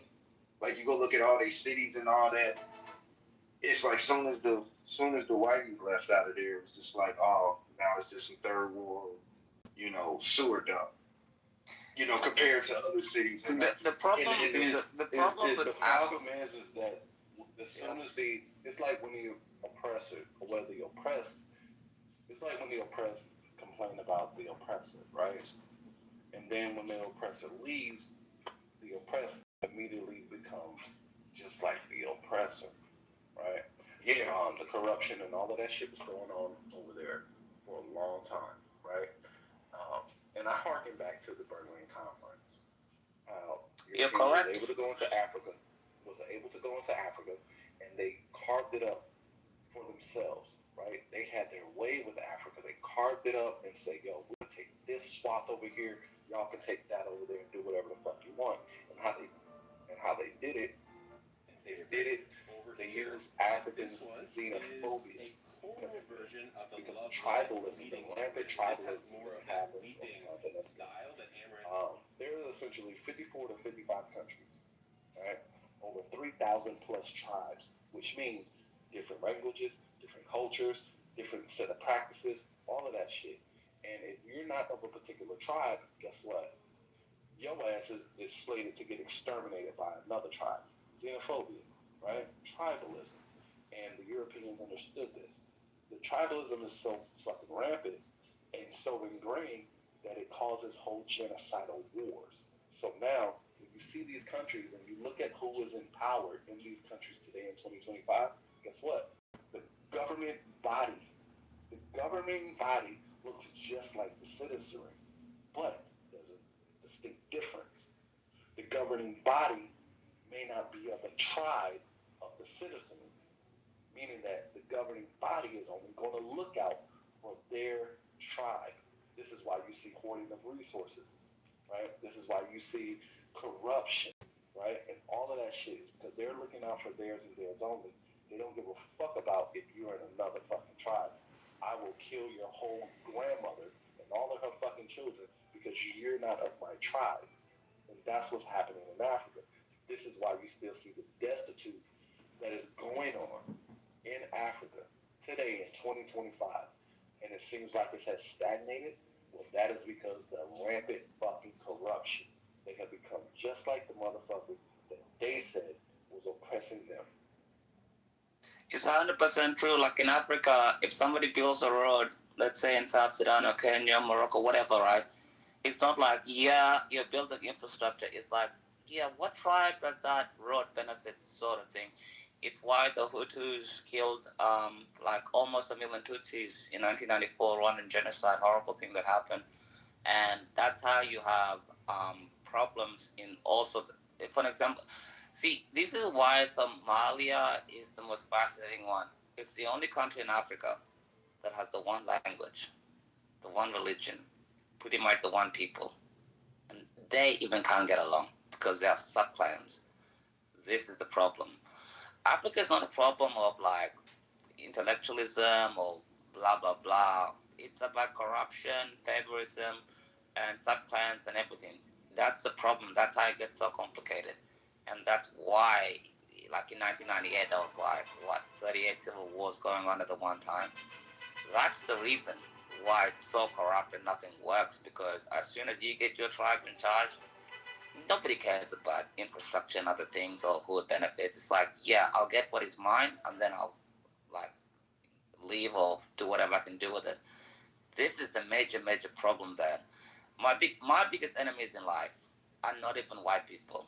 It's my own people. They're my biggest enemies in life because they're the most corrupt people that I know. They're my biggest enemies. I don't live in the West. I'm not Black American or anything else like that. But that's just the fact that I'm saying, and that's the issue. I just hope that. That's why when I go to countries like America, I'm just so glad. Like it's so split up. You can have different states, different valleys, and other things. You can kind of work it through. But in Africa, it's horrible. Like you can't get anything passed.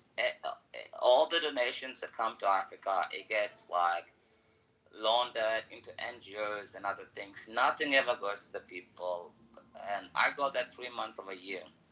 And it could be fixed if the politicians went corrupt. It's got nothing to do about colonialism anymore. Colonialism stopped that a long time ago. It's the people in Africa, my people right now, even my own country. They're just so corrupt, bro.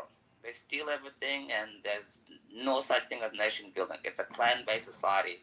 There's no such thing as a nation state. Like in my country, there's 64 tribes, and nobody agrees. It's like America before the United States of America, essentially. So that's why it doesn't work. Yeah, it's like it's true. Alan is correct. It's like Native Americans and stuff, but there's no centralized government, and whatever money you can get, that's what you use to get your people ahead, and that's why it's so bad. But when you mentioned the Berlin Conference, Adrian, you're 100% correct. I want to disagree with anything you said. You're correct, 100%. Yep. Because of the tribalism, because of the xenophobia. This is what is essentially is keeping Africa from uniting as one big nation state. Imagine what will happen if all 54 to 55 countries united, just like the United States did, where all the different states form a union, right? It's true. It'd be a superpower, essentially. Yeah. It will essentially be a superpower, but it can't because of the rampant tribalism and xenophobia that is inherent and that is cultural on the continent of Africa. Yep, and you can't get rid of it. I'll give you a principal example. So, so I used to date a woman that was Nuer, my ex, which is South Sudanese. My mother hated her. My new missus, she's Black American, loves her to death. And the reason she hated my ex because she was a different tribe to me. So she'd rather me marry somebody foreign than somebody from my own actual country that just happens to be a different tribe, Adrian. That's how absurd it is. That causes so many problems. So it's like you can't even marry within your own people because they're different tribes. So I'd rather you go elsewhere, and that's how insidious it is. It's the most insane thing. Just because they can't speak the same language as you, or they're different tribes, because it goes back hundreds and hundreds of years. It's stored down. It's hard to break. It's crazy. Now, is that because, like you just said, historical tensions between tribes, or because of cultural differences between the tribes? Historical tensions. It's actually both, but true, it's both. I mean, when we went to bail them out and send supplies in, and they were stacking bodies like cordwood out there, that was like fucking, oh my god. Ooh, so you experienced the same shit, Brad? Okay. No, I just passed two bodies. One looks like it's a small figure under that tarp, so that kind of sucks. And fucking truck drivers. He's standing there shaking his head. I don't know what happened, but just be grateful, I guess. I don't know. But anyway, yeah, it's cultural. And like old grievances, like tribal, who stole whose goat back then, and who slept with whose like grandmother. It's all like fucking weird, polycultural. So, when you go back there, there's all these like things that just don't make sense. And they had a saying. They tried to coin it in a movie, but it would be like TIA. This is Africa. Like the more shit you try to change, the more and more gruesome and the new horrors you discover. Like cutting off women's breasts, violating them with machetes, doing shit like these guys will do that shit. They don't give a fuck about FGM and stuff. Yeah. Yeah, they don't care. Like you guys heard about Rwanda. Like really? Go take a look at it. Like I'm always amazed, and not picking on you now, but when Black Americans talk about like, oh, we're from Africa, like you ain't from Africa. You aren't African. You are not anywhere near. This goes into the diaspora of the delineation, right? This is why we stress the delineation. That's why I said Black Americans. Yeah. Right. And so when you talk about the cultural practices and stuff, I tell motherfuckers, Black Americans are so fucking far removed from the cultural practices of Africa, it is not even fucking funny. Because there are cultural practices and things that go on the continent of Africa in those different countries that Black Americans do not resonate with, right?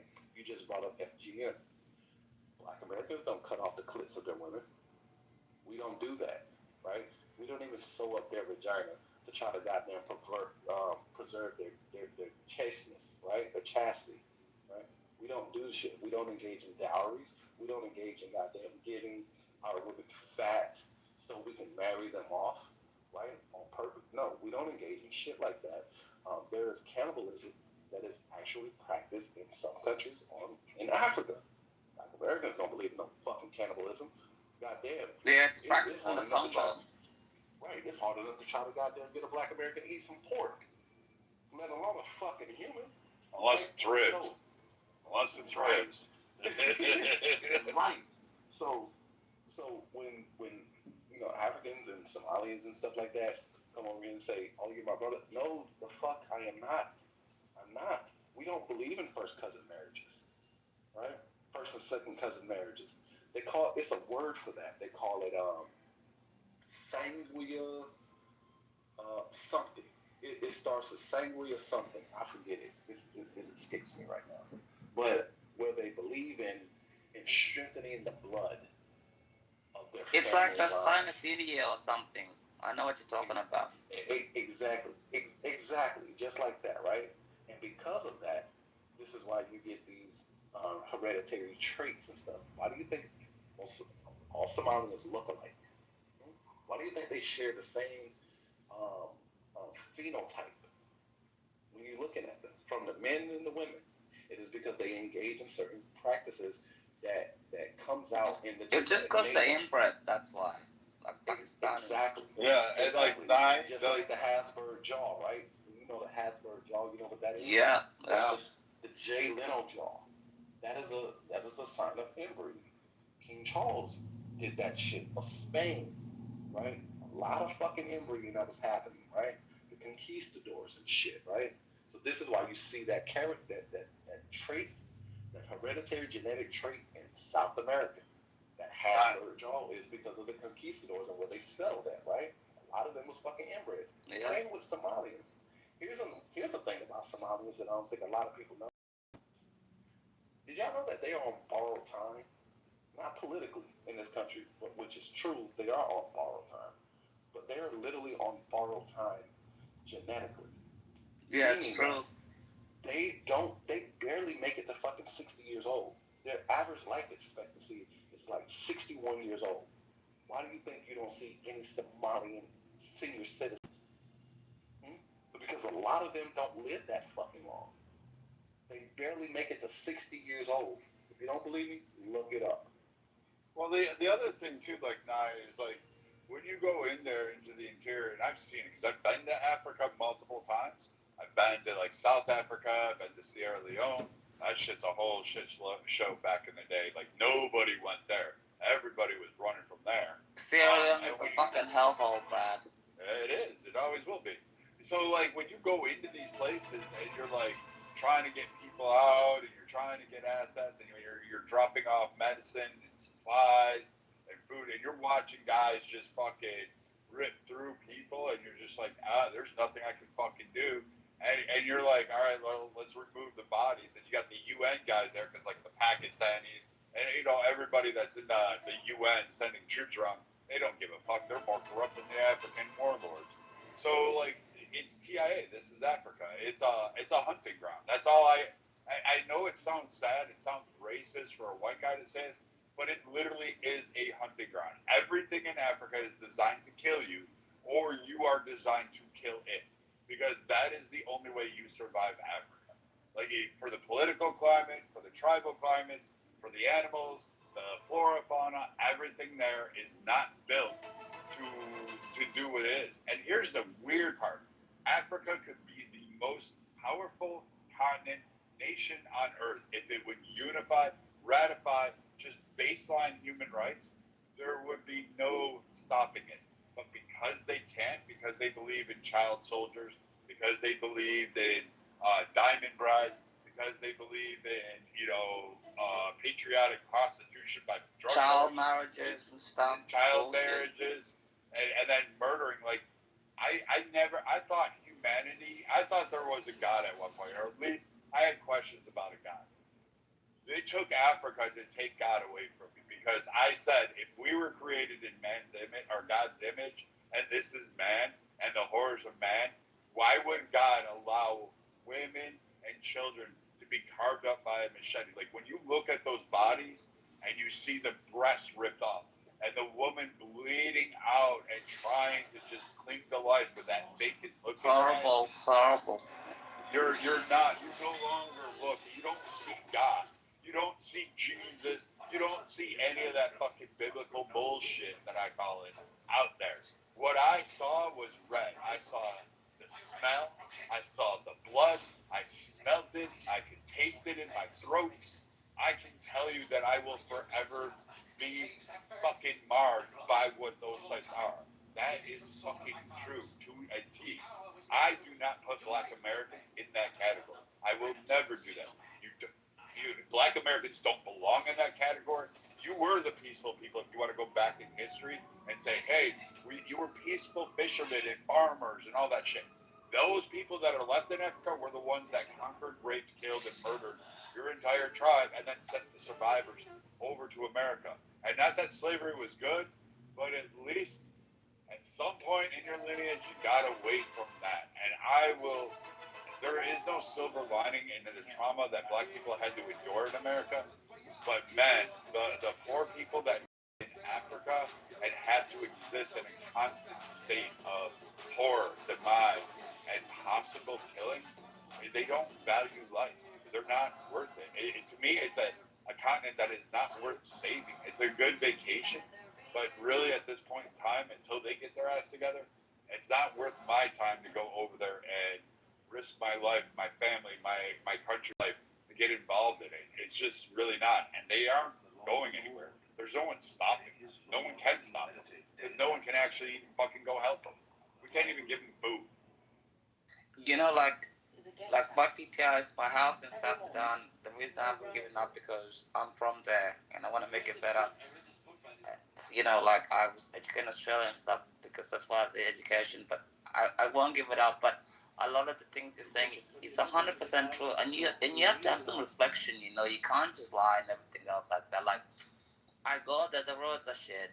The sewage system's shit. The internet barely fucking works. You need Elon Musk Starlink to even like function in an internet connection, or you're using satellite phones. Everything doesn't work. Everything is corrupt. Like you have to bribe like police officers when there's no fucking even traffic lights and everything else. Like I'm like, why am I bribing you, stopping you on a traffic light and there's not a traffic light? It's fucking insane. And all this other stuff. But you are right. There's a different differentiation.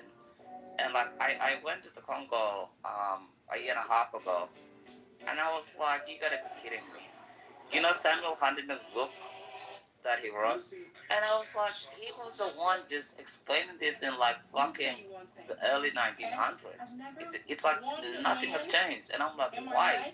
And then I look at the politicians and I look at all the tribal makeups and I'm like, the tribal makeup is the biggest fucking issue in Africa. It just is.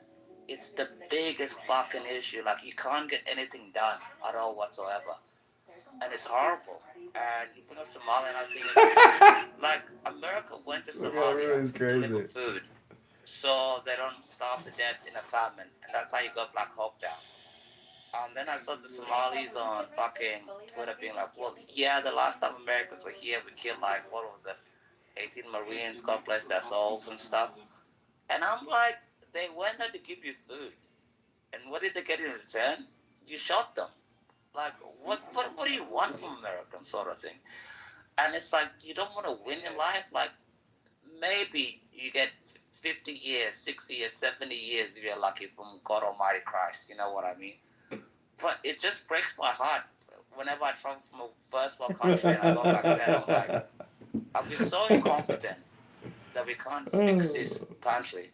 And I'm like, it's not even about intelligence or anything else like that. It's about these fucking spiritual things that they're doing, cultural things, and the way they believe in things. And that's what annoyed me the most. And even you can't even marry your own people there, no matter what tribe it is. It's like Brad and I, like, I'll tell you something, Eben, let's say you're from, I don't know, Arizona, and there's a woman from California, and your parents are like, well, she's Californian, yeah, she can fuck off. You have to find somebody from the Philippines. How insane is that? Literally Oh what my we're dealing with. god. Yeah, absolutely. What the hell fucking cartoon, bro? It's that tribalism shit, it's that xenophobia shit that motherfuckers engage in.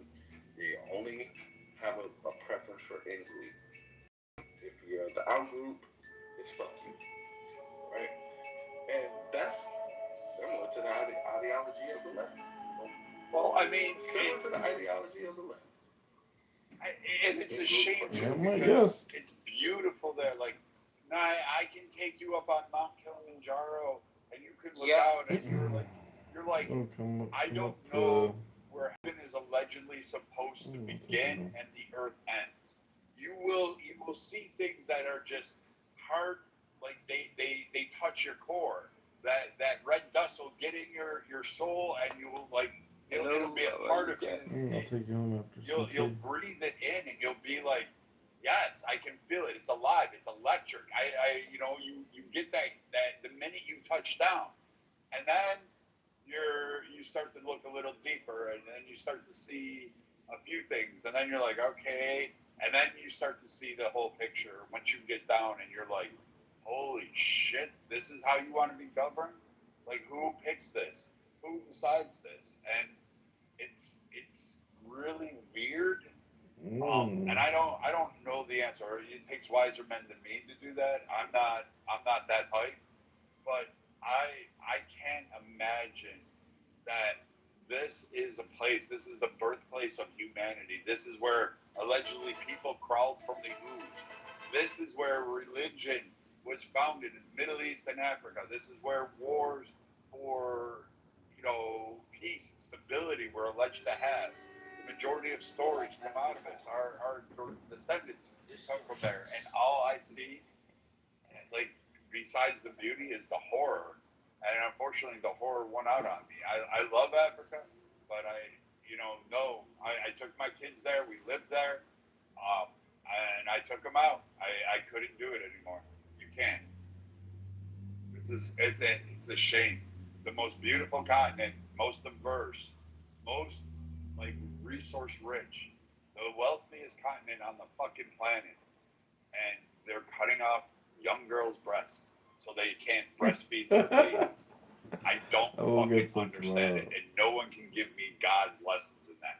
You can't throw the Bible. You can't throw Jesus. You can't throw God. You can't. I don't buy it. I don't. After seeing that, never. Yeah, of course, I'm never.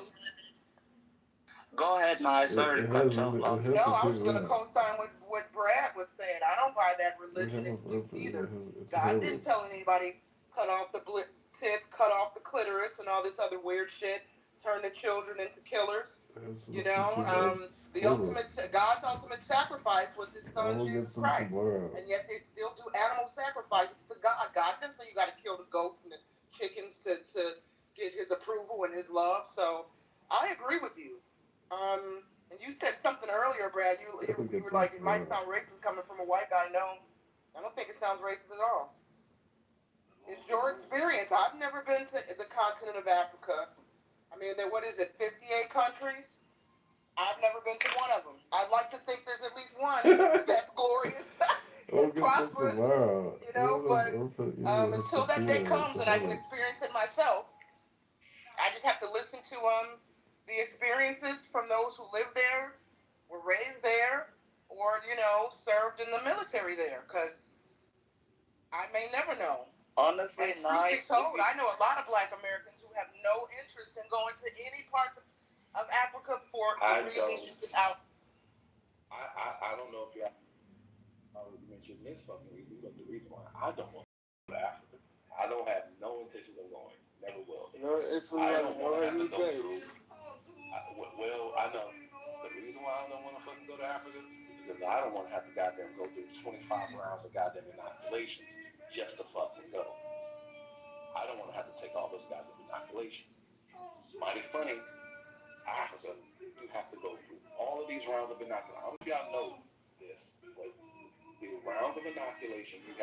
through is astounding. It's mind-boggling. That is the only continent on the planet you have to go through just to go fucking visit. I don't have to take 25 goddamn shots. I actually had to go through 5, by the way. 25 shots. You're right. I don't have to take 25 shots. I don't have to take 25 shots to goddamn go to the UK. But why the fuck I gotta goddamn go to the UK? All of these goddamn United States. It was actually You need wise. it was actually 5 that I had to go through, and I'm born in Africa. So I'm like, I was trying to tell them, like, look, I already had these shots before, and they were like, well, yeah, for you to get your visa, you have to go through the actual 5 again. I think it was like chicken pox, hepatitis C again. I had to go to yellow fever, malaria, and cholera. So it's like 5. We got a jog. I'm good. It's like the same thing though. Like when you go to give blood, we got a jog. you know, like they ask for like a crisis happens, and the Red Cross is like, hey, we need blood. You know, you go down there, you're like, yep, take it. There's blood drives, and then the first thing they ask, and this, I do feel bad because they're like, I did it to my kids too. They're like, have you lived in Africa, or have you been to like here? And it's like, yes, yes, yes, yes. And they're like, no, we can't donate. So like, I'm O positive, but I can't fucking donate because I set foot on a continent. How are you guys? Oh, okay, Tom. How are you guys? What did he say? I can't hear him. What did he say? Starting from the Gambia, in West Africa. He's from Gambia. Did you say you're from the Gambia? Oh shit! There you go. There's another place. Feel sorry for that guy. Hello. Did you say you're from the Gambia, Sambu? Zambu. Sambu, your internet sucks, bro. See, we can't even have good internet in Africa. That's why if I disappear for 2 months, you know I'm in Africa. Sambu, what up? Where's your internet? It's really not his fault either. He was born into it. So, like, I don't hold it against a lot of these guys over there. But, I mean, they just get forced into shit that they don't deserve. It just continuously happens. Imagine having to cross 10 miles of fucking hell just to get fucking water and a sack of rice. Yeah, but still, we can do something about it. That's why I invest back home. Because I don't want my kids to be like, well, yeah, I have to go to a different continent, you know. We And can't, like, KK's here. She's usually the better, like, out of the two of us, she is most assuredly the 3/4 better half of me. But, like, Jesus Christ, fucking drive. But, like, I don't know how you would fix it. Like, I really don't. I mean, unless you're talking about a blood fucking thing. I know I'm gonna mute you, Sambo. But I'm sorry, dude. Like, you're kind of noisy. But I don't know if like what KK has. Like, she's been peaceful. She studies this shit, how to motivate people. Nah, you do research on shit. Blake, you're like me. Sig, you're like me. Adrian, you're like me. HF, you're a little bit different, but I don't think there's any way to really fix Africa. TIA, this is Africa. This is how it was. This is how it will be. This is how it always will be. It will not move beyond what it is. You'll throw all the technology there. It'll just be more death, carnage, rape, pillage, and plunder. That's all it is. Yeah, the problem is our Africa was founded by communist socialist leaders since like Kwame Nkrumah in Ghana in the 60s, and then you had Mugabe, and then you had all sorts of people. The list is so long. But they weren't communists, though. They were fake communists. They gave that usherance in. Yeah, they're like dictators and stuff. Like, you're correct. They slaughtered fucking people on the back end, but they weren't like, oh, I'm going to give the means of production and help this country as well. They hoarded it, and then fucking they killed people and raped them. I'm like, come on, man. And then they hated Christians. who advocated for like a democracy of some type or a parliamentary fucking governance, and still fucking wanted to. I don't know, H.X. Like I know people say they're communists. Those guys weren't communists. They were just fucking dictators. Like they were weird. They were Kim Jong Uns with like the ability to fucking walk up to a guy and just shoot him in the head in front of his kids for no reason other than he was looking at them. No, it's horrible. Like Brad, when I joined, I realized after like 2 years, I was like, this is bullshit. Everybody's just serving just to steal money and get corrupt and everything. Because when I was like 18, I was like, oh my God, we're getting attacked by North Sudan. I didn't know actually before I went. And then when I got there and I realized after a while, I was like, we're not doing anything. And when you talk about FGM, all the women and stuff that would go to the frontline medical hospitals and stuff, FGM, vagina sewed up, all sorts of horrific shit. And I was like, this is horrible. And I was like, I don't understand why they... Look, this is my thing, Brad, and other guys. America needs to stop all foreign aid into Africa. Let us fix... We existed for thousands of years before any American dollar ever landed in Africa. Let us fix our own issues because we will become dependent, on aid or one of things. And when they know US dollars are coming, I mean, for example, America gives $1 billion to Egypt every single year. Why? They give billions of dollars to South Sudanese every single year. Why? It doesn't go to anybody. Let people sink or swim. I don't think it's America's job to save the entire world. I think you have too many veterans in your street. You have too many problems. And I think it's about time the United States realizes that, it's like having a... Hopefully you guys don't. It's like having an addict in a family. You gotta cut off the supply, and then you gotta let them figure it out. Like, you don't make sure they die or something. But before you get robbed, right? Exactly. You gotta cut off the supply, sort of thing. Like Africans always saying, like, yeah, we built this, we built that, and we built this, and I'm like, well, yeah, I just went to South Sudan. I slept in a fucking mud hut. There's actually hotels and everything else like that, but you just got to cut off the supply and let people do what they have to do. I mean, it's the United States of America, build your own country, sort of thing. And when yesterday President Trump put South Sudan on the immigration ban, I'm like, great, because the people are coming there are lying in their papers. We can't even vet them in South Sudan. We don't know who they are. Some of them are Islamic extremists. Some of them have been in terrorist camps in the north that are lying to be Christian South Sudanese. You're bringing in terrorists in your own country. They're causing you problems. If we can't vet them in South Sudan, how the hell can your State Department vet the exact same people, guys? They can't. This is the thing. So, I mean, I don't want to sound shrewd, but insensitive. But I think, shit. You know what? I'm gonna sound like an asshole either way I say it. You want the white guy to say it? Because I'll say it. Nah, I think Rob Reiner is what happened to him in his life. It should be a cautionary tale. I think it's an allegory for what's happening to America. True. I mean, you're being... Imagine being killed by the very thing that you gave birth to. Unbelievable. I think that is fucking indicative of the left.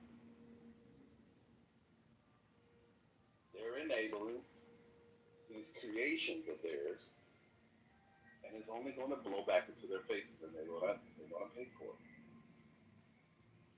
I'm sorry, but that's just how my brain works. That's just how I see things. I mean, fuck, man. It is what it is. But the thing is, you're 100% correct. If we are just focused on his son and on the other bullshit, I can't imagine stabbing my father in the fucking neck, and my mother especially in the fucking neck, unless something's mentally ill and wrong with you, whatever.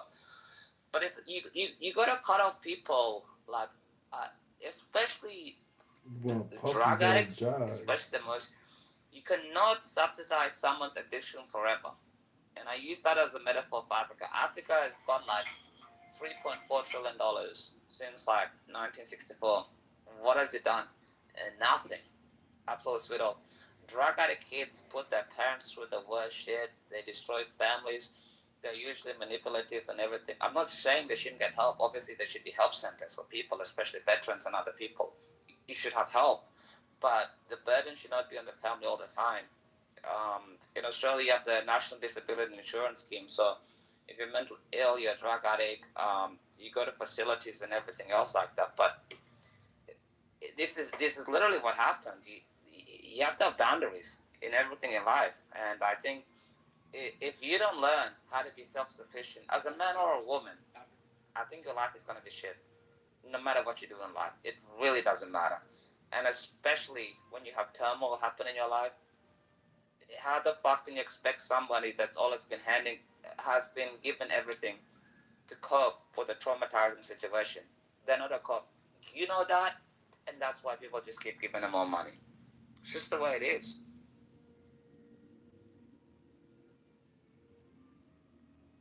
And hi, KK. How bad is it today? How much trouble am I in? Hello, everyone. Why are you in trouble? What did you do now? Well, He's innocent of all charges, by the way. Oh my God, said no one ever. Innocent. I just been thinking back to those two Democrats in Minnesota who got killed. Ironically, after they voted to end free healthcare for immigrants or illegals, and they were killed. Yeah. Imagine that. They were killed for the wrong reason because they supported the overall premise of it. They didn't like the way the bill was structured on particular formats. So someone killed them because of the funding fucking pulls on it. And they actually had qualms about how that mechanism was going to work and how the state was going to pay for it. And they had concerns about auditing checks and arbitrary language that basically allowed for administrations to basically fleece the system. And there was no regulatory body that was given the provisions to actually seek out, authority or ability to go ahead and audit all these places. So, like, there was a lot wrong with that fucking bill alone. And, because they voted against a shitty bill, they got killed. And then they're held up like, see, this is what MAGA is. Like, no, this is what legislators did. And the guy that was appointed by Waltz was like, unhinged, like, which kind of leads me to the point of, like, the left doesn't, Waltz is an idiot. Like, I mean, if anybody thinks he's the one that's fucking doing all this shit, like, the man put tampons in men's bathrooms. I'm still lost on that. Like, I don't understand that at all. And Tampon Tim is Tampon Tim. Like, this is what you're going to get.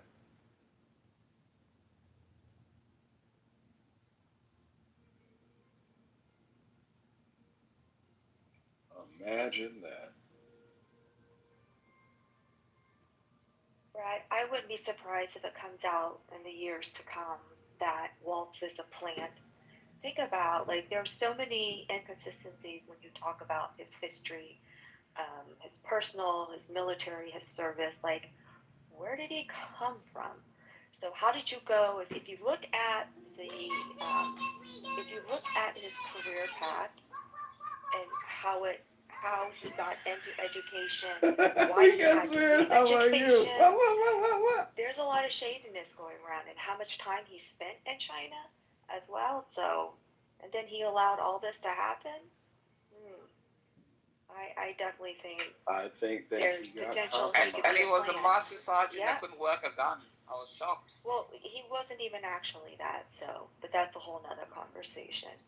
Yeah, I think he got compromised in some sort of way, and China had blackmail evidence on him.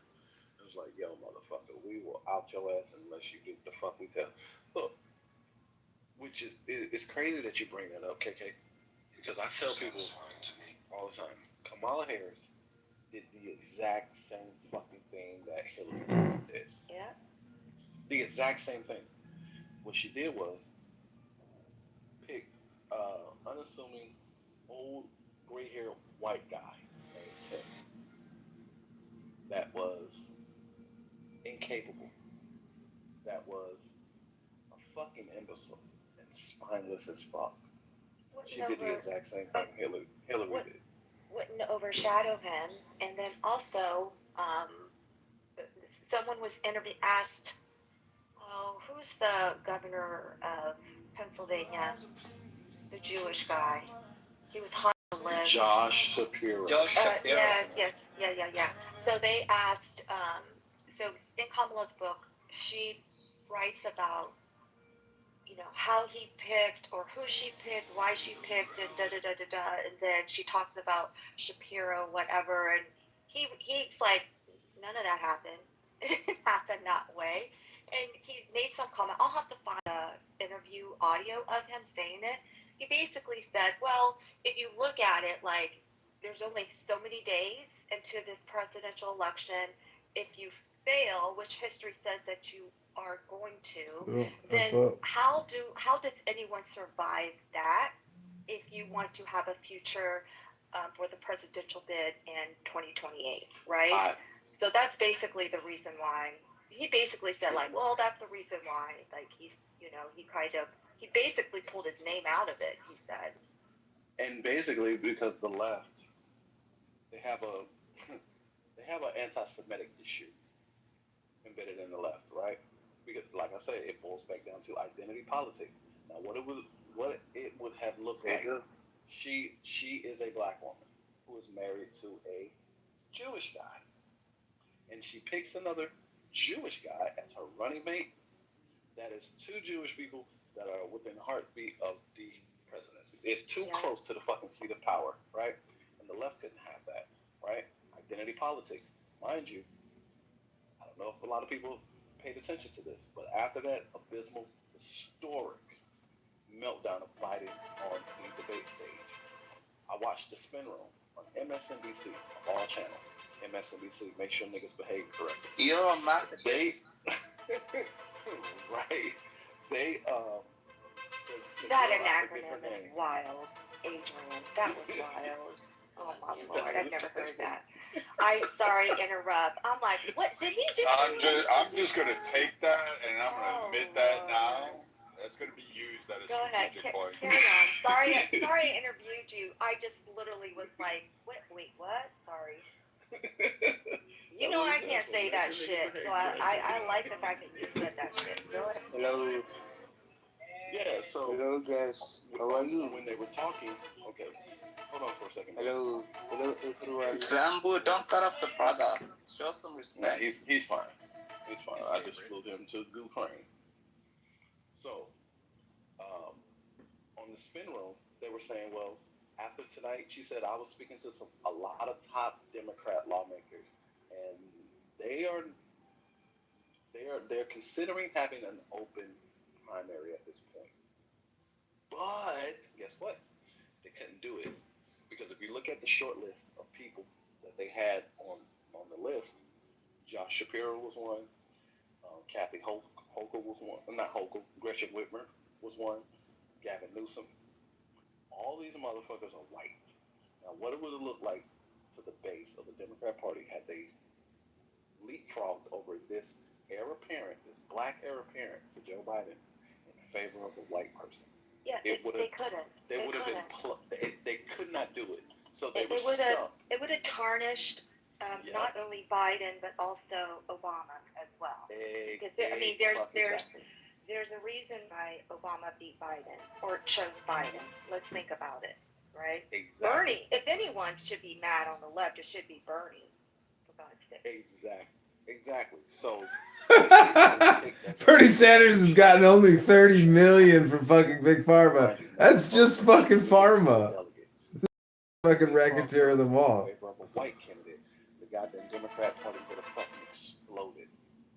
It would have imploded within itself, right? Because of the identity politics. They try to placate and cater to every racial group out there. But had they got them skipped over this black woman, you goddamn right she would have played the race card. Matter of fact, she wouldn't even have to play the race card. All the Democrats would have played the goddamn race car. All the black ones, the Al Sharptons, right? The Nina Turners, all of these motherfuckers would have played the fucking race car. And so now they're stuck with this unwinnable candidate, this unlikable candidate. So, all right, fuck. Now we got to make her ticket, a campaign, a throwaway ticket. Who can she pick as a running mate? Like I said, she did the same exact thing Hillary Clinton did. Picked the unassuming, no-name, gray-haired white guy named Tim, who's awkward as fuck. It's a throwaway ticket.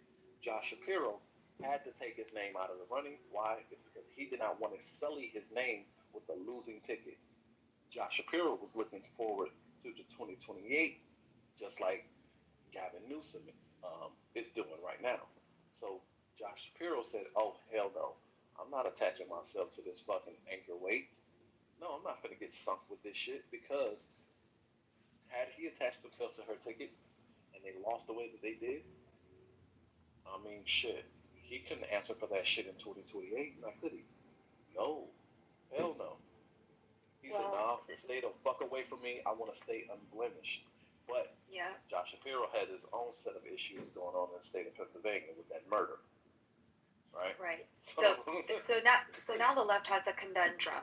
Oh, by the way, Adrian, at the beginning of your just recent comment is Kamala is playing the race card still right now. So if you listen to her and her pressers for her book tour, she throws that out so many times. She's like leaning into it, and I'm just like, okay, so let's just take the fact that you're not a woman, or if you're not a woman of color, whatever color she is today, whatever. Okay, let's look at the policies. Let's look at your record as far as state AG, what you accomplished, and what you were pushing forward in the state. Was it a success or was it not a success? What was your did you ever prosecute a case? What's that rate like?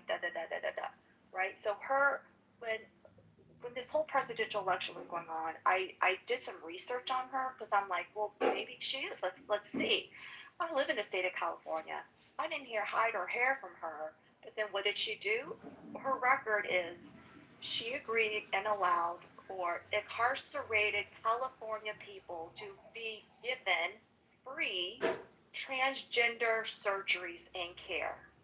Like, that is a fact, which is crazy. If you go back to her record as far as like what's the prosecution rate, it was very low. Do you know why? Because she only prosecuted like 1 or 2, maybe 5 cases during her whole time. So if you look at like how, I don't know, she keeps failing forward. So for my thing, it's like every time I find a politician that seems to fail forward every single time, I'm like, what the fuck is going on? There's something underneath the underbelly that is definitely like pushing them up. Or in case with Kamala and then with Tim Walz as well. So even again, I digress. If we take away that she's a female, that she's a woman of color, let's look at the results that she produced. Let's just look at the exact results. Respect God the way they see fit. However, as far as the whole like entire United States, I'm like, wait, did I hear that right? I had to rewind that shit and listen to it again. And I'm like, there you go. There you go. So it's like, for me, it is looking at her record, and she can't undo what she did, and everything that's going to come out even more forward. Honestly, if I was her publicist, I would say, girl, you go be a Democrat speaker, you push other people up, get a piece of every dollar that you bring in for the Democrat Party, go sell some more books, go do a whole Democrat Party Voices of America tour. Like, do that, because she's not going to. So it's going to end up being what? Gavin and Kamala. So they did, when they were trying to throw out there, like, Kamala's run for governor, the reason why they do that is they want to see if there's a temperature for that. So they kind of do their poll shit in the state of California.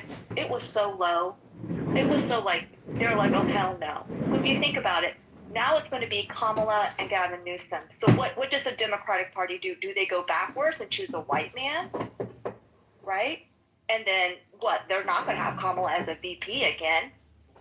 That's just would be terrible optics. Well, for plus the left, right? plus she destroyed the DNC with her book, so she lit fire to it. So she shot herself. $1 billion down the drain in 107 days. Jesus, you give me that, I could. $2 billion, shit. Billions and billions of dollars. I could save all the veterans in the world. Good Lord, $2 billion? That's crazy. Yeah. Right? I mean, But you only could say me. $20 billion in debt. Right. So now check this. I keep bringing this stuff. I shouldn't actually just do a fucking article on this shit of how the Democrats shot themselves in the foot in the 2024 race. This was 16 years in the making that they did this. Going back to 2008 with Obama.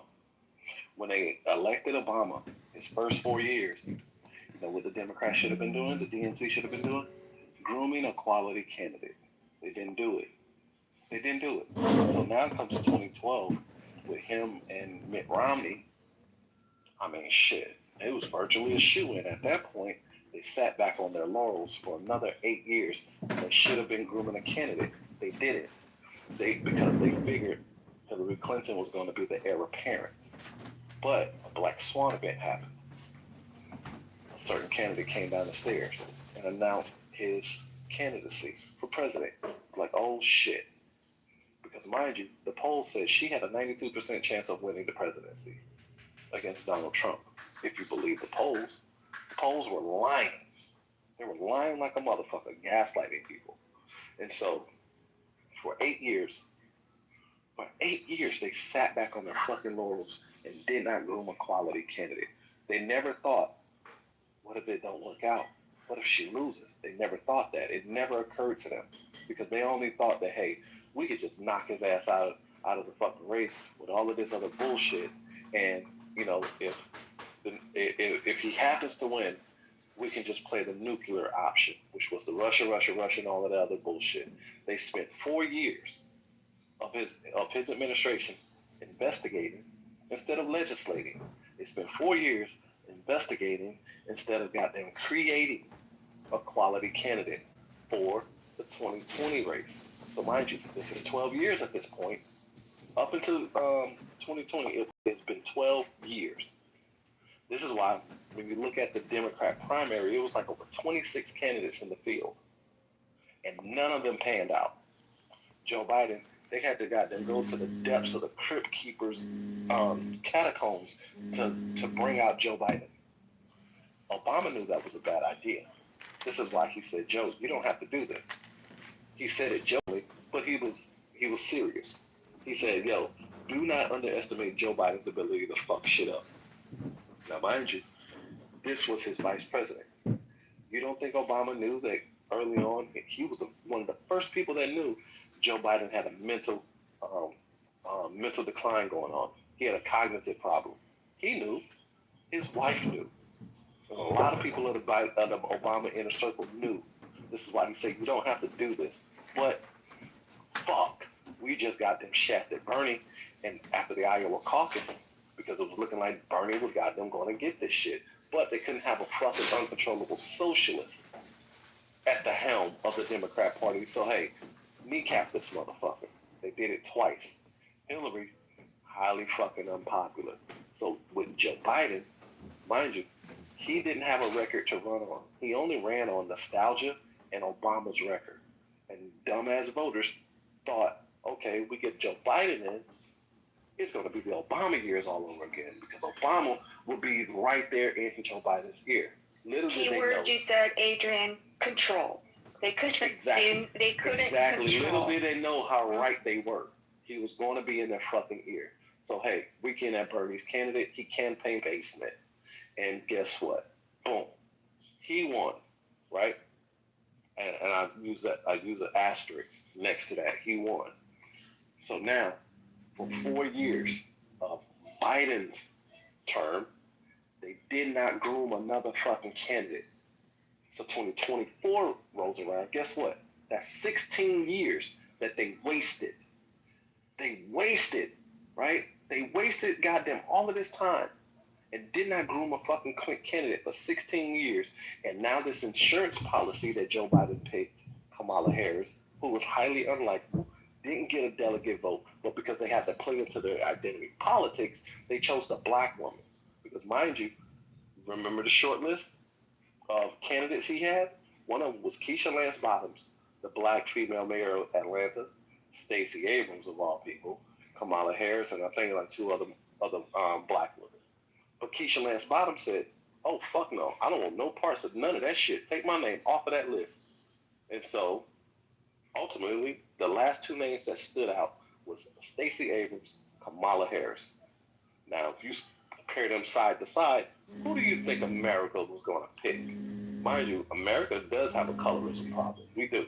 Kamala ain't nothing but Obama, but in a pencil skirt. That's it. So they went with the palatable, fair-skinned candidate, Kamala Harris. And plus, she's a lot prettier than Stacey Abrams, right? If we're being fucking honest, right? Right. So they picked Kamala. In 100 days, this motherfucker did that ultimate meltdown, and now, oh shit, we have to stick with this horse that we fucking picked because we can't leapfrog her for a white candidate. That's how the Democrats shot themselves in the foot for 16 fucking years. They did it to themselves. They did it to themselves.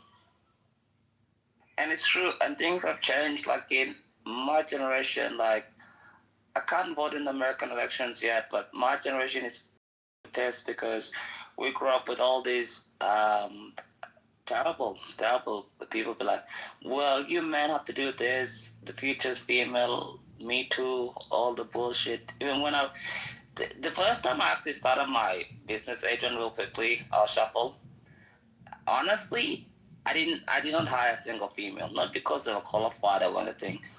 Because I was like, you know what, after Me Too, I just turned 22, I'm like, yeah, I'm not having any of these problems. But in terms of the Democrats and everything else like that, when I was in the United States, I was thinking, you really had so many years. Like, TDS, the Trump Administration Syndrome, has got them for the last 10 years. Even Rosie O'Donnell has gone back to Ireland and everything else like that. So I just think that candidates come and go, but when they pick Kamala Harris, I actually put $1,000 bet that Trump was going to win. The day she was nominated as the Democratic, because she never got any vote, because I remember in 2020, what she get, like 0% or 1%, something was so low. And I was like, there's no way she's winning this fucking election because nobody voted for her. Nobody nominated her. Yeah, there's enough insane women, and it's becoming a divide and stuff between men and women and everything else like that. But we can sort that out, obviously. We've always sorted that out. But as soon as Kamala was the front runner and she became the nominee, I'm like, the Republicans are going to sweep everything. It just came so clear because there's no way that she was ever going to win, in my opinion. And no way. Same as Hillary. And think about this. The DNC, they knew they had to goddamn cut bait, right? They knew they had to cut bait with her. They knew that she was an unwinnable candidate. So what do? Fuck, let's just saddle her with this unlikable ass fucking candidate, Tim Walz. Don't nobody know who the fuck he is. And for the next 60 to 70 days, we're going to have to explain to the public who the fuck Tim Walz is. That's why they ran coverage. You know, Edwin, sorry, Tim Walz was so funny. Like, even in Australia, and it's actually, everyone's calling him Tampon Tim because they couldn't even, like, load a rifle. It was the funniest thing. And that plays into the strategy. That plays into the strategy of the DNC. They sabotaged her on purpose, which is why I think this is why her book is coming out the way that it is coming out. And she's talking all the shit that she's talking in the book because she found out that they sabotaged her. So I'm going to burn this shit the fuck down. I know my political career is over. She will never win another fucking race. And so now she's going to make all of her money on speaking engagements and book deals and shit, right? Which is the natural route that motherfuckers take after they lose a prominent race, right? So now she's burning the DNC down because she understands that they sabotaged her. She had no chance in hell because, mind you, what I said about the anti-Semitism problem that the left had, she knew that, hey, she had a fighting chance had she picked Josh Shapiro, but they don't like Jews within the goddamn party. George Shapiro had a fighting chance in Pennsylvania. It's an anti-Semitism that got to her. Right. They have a Jewish problem in the Democrat Party. This is why they splintered over the Palestine shit. But wait, Adrian, let me ask you something really quick to that point. Because Marjorie Taylor Greene has talked about this. Tucker Carlson has hosted guests that talk about this, political guests. The Democrats have a problem with Jews, but don't they all, both sides, Republicans and Democrats, have to essentially bend the knee to the Israel state, right? And to Zionist leaders like... You talking about AIPAC and all that? Yeah, so what's up with this? Well, Facts of an answer. Isn't that how Cori Bush lost her race? Right? Because she didn't bend the knee, right? I mean, that... Hey, Adrian, can I answer? Yeah, go ahead. I want to answer this because everybody keeps saying like, well, yeah, AIPAC and you have to bend the knee to like the Jewish community. No, it's not true, because in 1948, when May 14, 1948, President Harry S. Truman was the first country in the entire world, the United States, recognized the state of Israel as independent.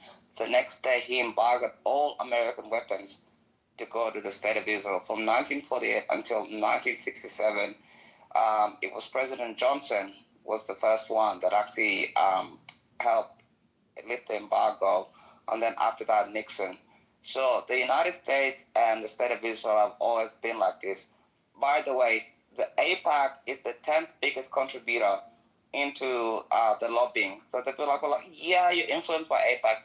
Qatar spends far more money, China does, Iran does, so many other countries does. So when it happens in 1967 and Israel wins the Six-Day War, the United States don't get involved. The reason why the United States have sent the F-35, and the F-35 actually flies, I think, about another 400 miles, is because the state of Israel have developed it.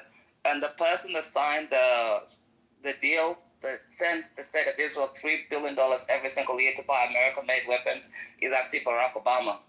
That signed that when is his presidency. I think it was in 2014 that he signed that too. So a lot of this is all a hoax. The state of Israel doesn't have all the money that people think that it has. But the anti-Semitism problem is a big, big thing. But in terms of the state of Israel existing, the state of Israel fought its biggest wars without the United States. And frankly, after the United States took off their shackles after Joe Biden, that's why the hostages are home, and that's why the war in Gaza is finished. I think if Biden didn't put the shackles on the state of Israel, that war could have been finished in like 3 weeks. Like they finished 6 Arab states in like 6 days, you know. So it's a massive anti-Semitism problem. But AIPAC is not a big political pack. I went to DC and I went to like an AIPAC thing, and I was like, these people don't even have influence. They really, really do not. It's an all anti-Semitic tribe, comes from the Third Reich, comes from the products of Islands of Zion being like Jews control it. If the Jews controlled everything, the media coverage on Jews would be so fantastic. The BBC would be saying nice things, CNN would be saying nice things, MSNBC, but no. I think they're getting a hard time for historical differences, but I really think anti-Semitism, to me, it's the world's oldest disease, and anti-blackness too, same thing. But I just think that, no. I just think that she fucked up on that, because most people in reality, because social media is not reality, most people are not anti-Semitic, and AIPAC really doesn't make a big fucking difference. It really does not. You see, Jasmine Crockett. Look, and this goes into what I was saying about them not grooming a quality candidate, because after the 2024 routing of the Democrat Party, the Republican had everything in their fucking favor. Like, they had the wind at their backs, full sails, every fucking thing, full steam ahead. And the Democrats were decimated. They were decimated. They were in disarray. They still don't have a clear message, right? Because all of their policies and shit that they doubled down on during that campaign and shit It blew up in their face. They don't have a clear leader of the party. Nancy Pelosi got the fuck on.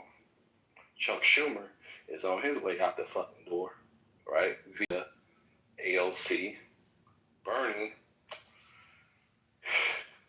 they shafted his ass twice.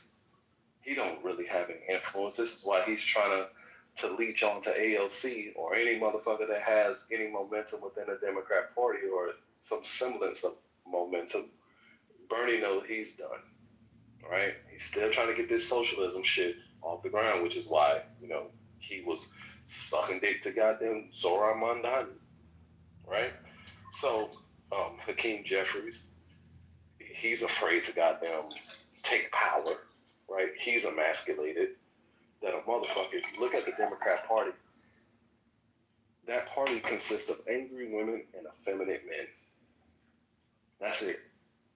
You can't name not a single masculine man in the Democrat Party, and that's for a fucking reason. Now, they know that they were fucked up. They knew that they had lost all influence and momentum. Culture was shifting. Gen Z was shifting away from that bullshit. All of their policies was dying in the fucking water. Oh shit. Mad scramble. We gotta do something. They hit the button, the nuclear option. What they do? Took Charlie Kirk off the board. And because of that, it caused a splintering in the right. The left are just only buying themselves time. They had to buy themselves time. So they took out the one influential motherfucker who they knew was going to destroy the goddamn Democrat Party, because the heart of the Democrat Party is who, y'all? The youth. It is the youth. And Charlie Kirk went to exactly where the heart of the Democrat Party was at, college campuses. Because they are the future voters. They are the next generation. Because one thing about the youth and activism and all of that shit is that when they eventually come into power, they have a tendency of bringing their activism with them.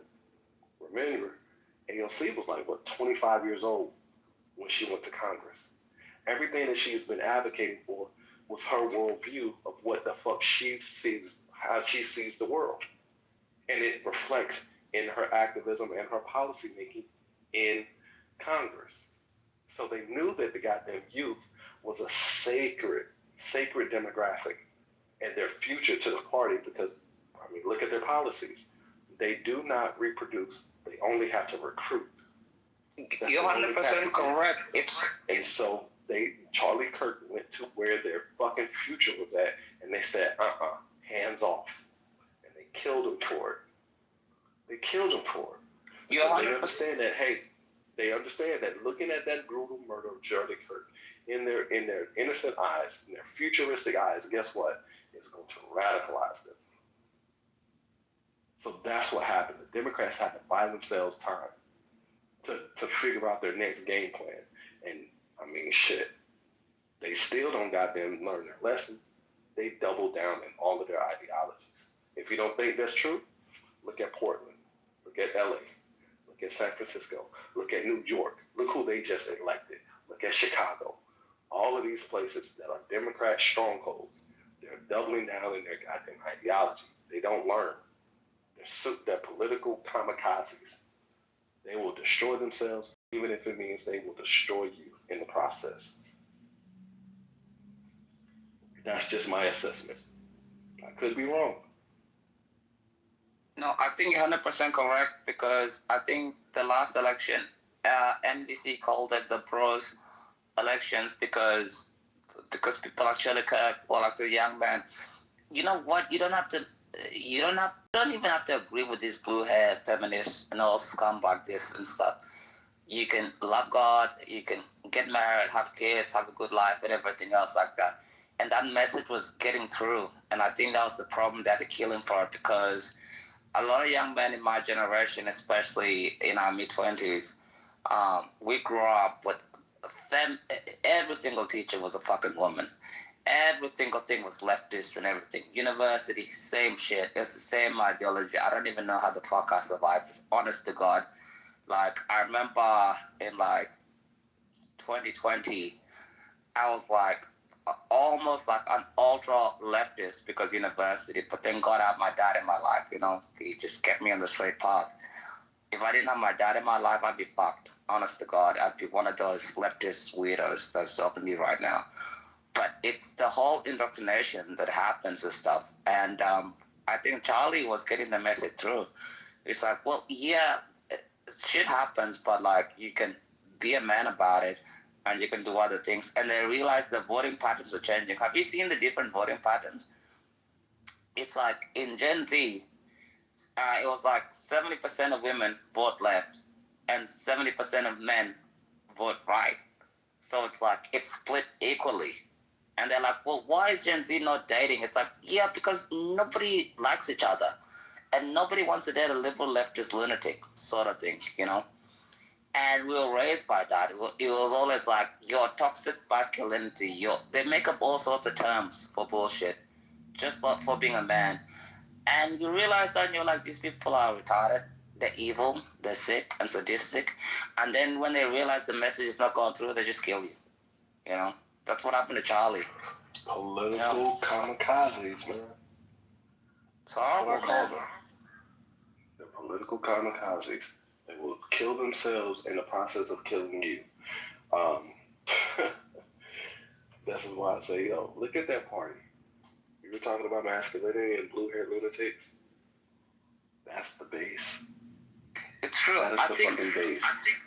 who's the one that said that the Democratic Party is a party of like radical women and weak men? Well, I just said it's a party of angry women and effeminate men. Because you can't You're name not a 100% single correct. masculine, True. not a single masculine man you can name in the Democrat Party that comes to mind right now. Tim Walz isn't masculine to you, Adrian? What the fuck are you talking about? Sticky got jugs. I saw that guy changing oil in his car and he decided to use air filter. You know, that was the most manly man thing I'd ever seen. Yeah, it's like Jamal Bowman thought he was part of the squad, a squad of women. Think about that. He thought he was a part of the squad of all women. He called himself a squad member. What was his name? Jamal Bowman. Oh, yeah. It's the same motherfucker that pulled the fire alarm. Oh, yeah, single mother home. Yeah, raising a single mother home for sure. Yeah. What's going on, y'all? Merry Christmas, KK. What's up?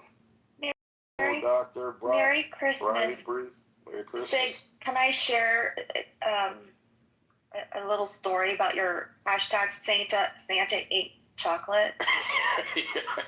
Yeah. Okay, so, well, you know, my late husband was black, and he did not have the Christmas family traditions that I was raised with.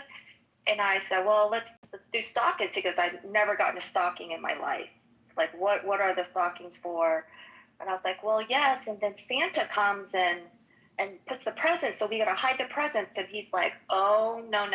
I am not gonna allow a fat, out of shape white man take all the credit for all the hard work that I have done to ensure my children have presents. Their presents will be love, daddy, period.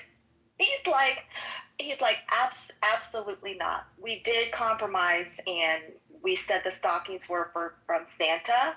He was okay with that, but he was like, absolutely not.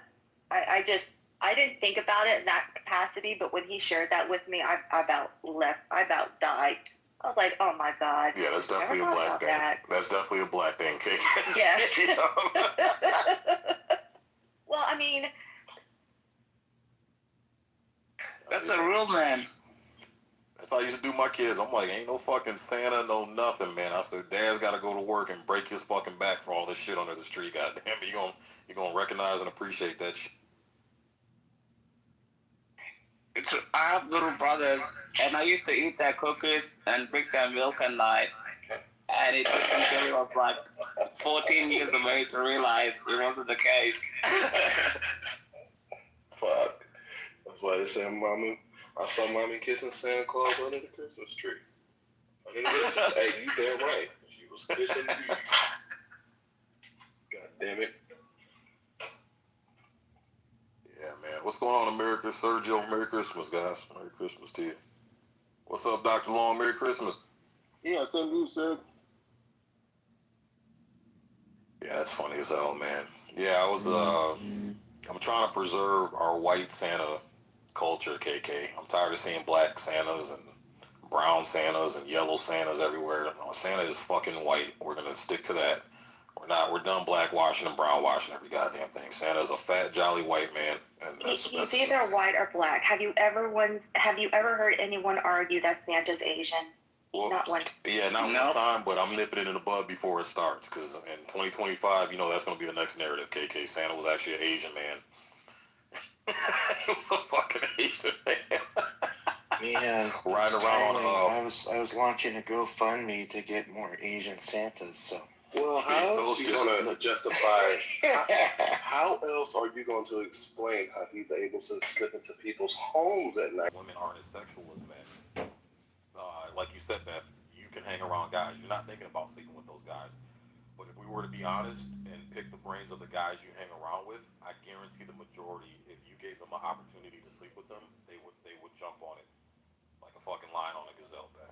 So it's just the nature of the two sexes why that rule typically isn't compatible. Now, is it impossible for men and women to be friends? No, it's not impossible. But typically you see that friendship work when the woman's not expecting utility out of the man and the man's not expecting utility out of the woman. So like, for instance, I consider KK a friend of mine, right? But KK is in a relationship. She's not looking to get with me. I'm married. I'm not looking to get with her. And it's literally conversation and bouncing ideas off of each other, things like that. I would say that's more rare of a case where a man is not looking for any type of sexual interaction with a woman than the other way around, and that's why that rule typically stands. And what's happening is what happens is a lot of men will err on the side of caution to say, hey, if I see a woman and she's surrounded by a bunch of guys, I'm not going to wait to get myself neck deep in a bunch of bullshit with this woman. I'm just going to assume that, hey, it's the worst. That way I don't even waste my time. And so most men are going to take that assumption, Beth, and then they're going to typically try to move on. It's just how it works. It's the reality.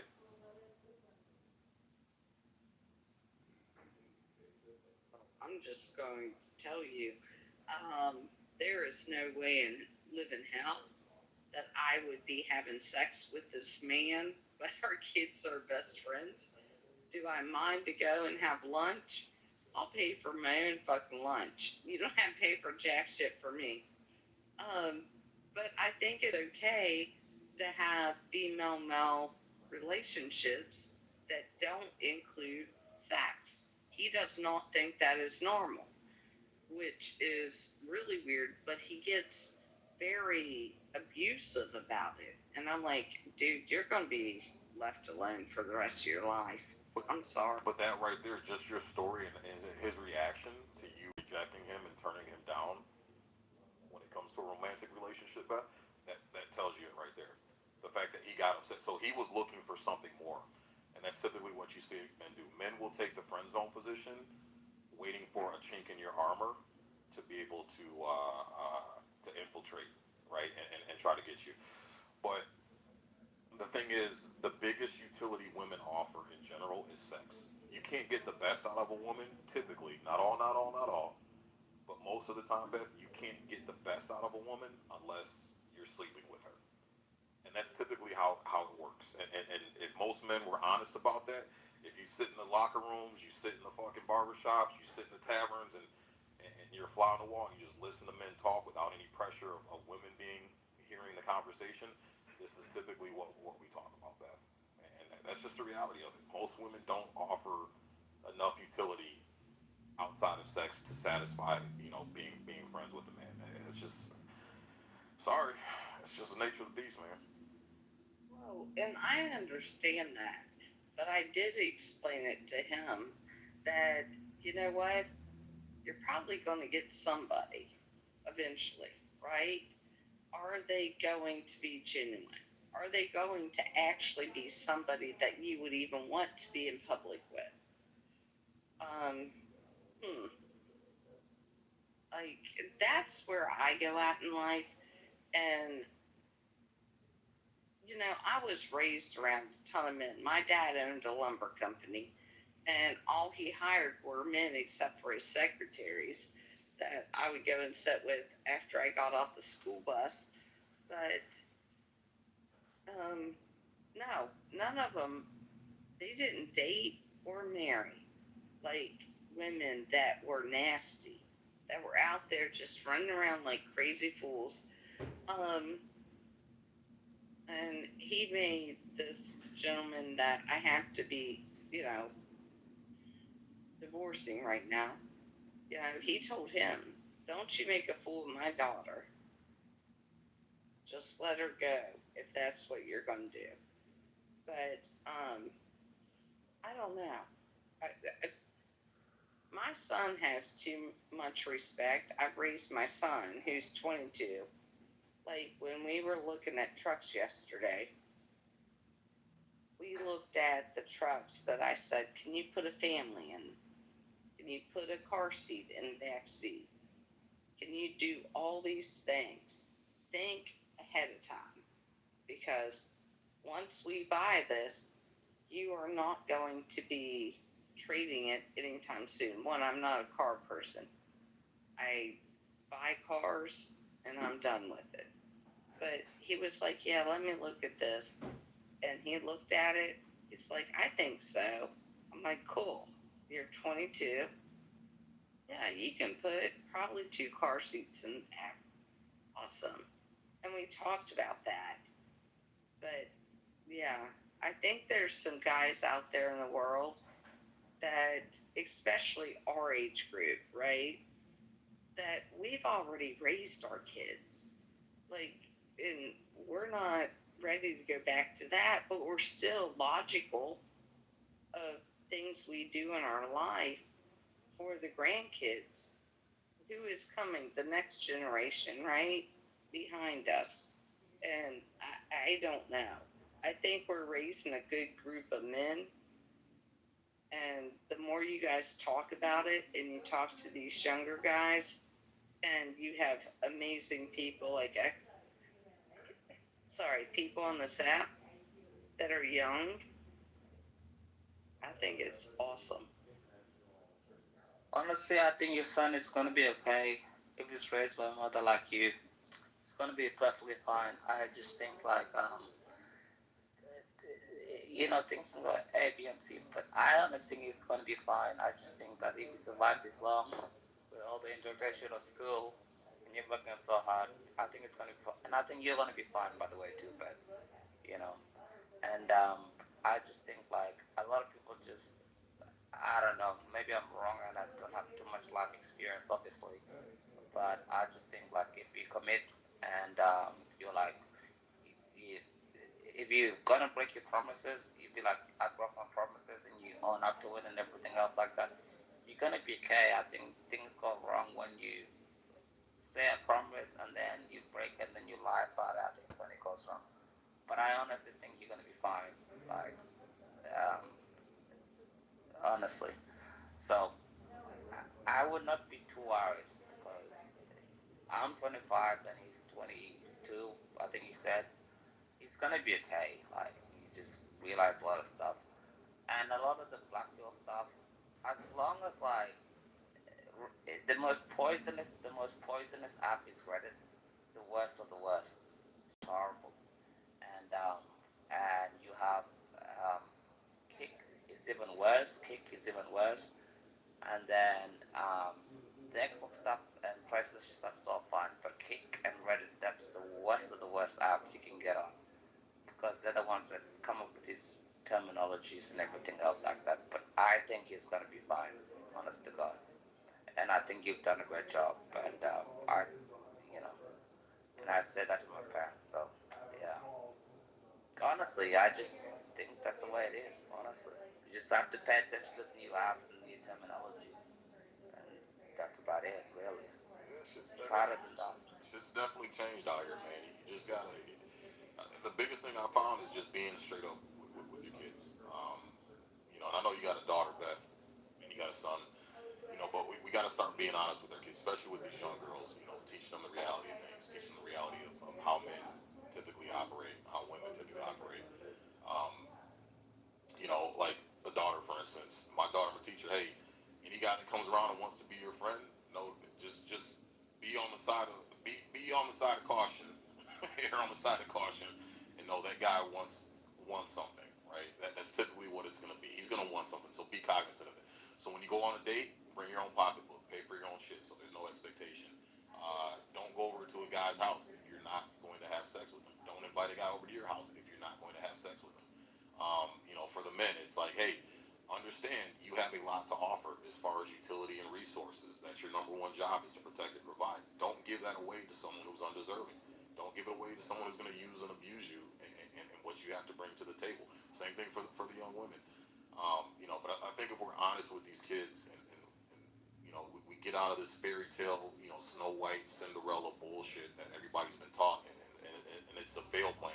Everybody gets on that, riding off on a white horse into the sunset. Um, that plan has failed. Those days no longer exist. I think everything will be all right, but we just got to be honest, man. We got to be honest and hand these kids a dose of reality and how the world really works. What's going on, Delphine? Merry Christmas. Merry Christmas. So, I work with a lot of young ladies, and surprisingly, they seem to be already on that route. They're not even thinking about Cinderella. And some of them are like, oh, maybe I should freeze my eggs. They're more career orientated, quicker to break up from a relationship.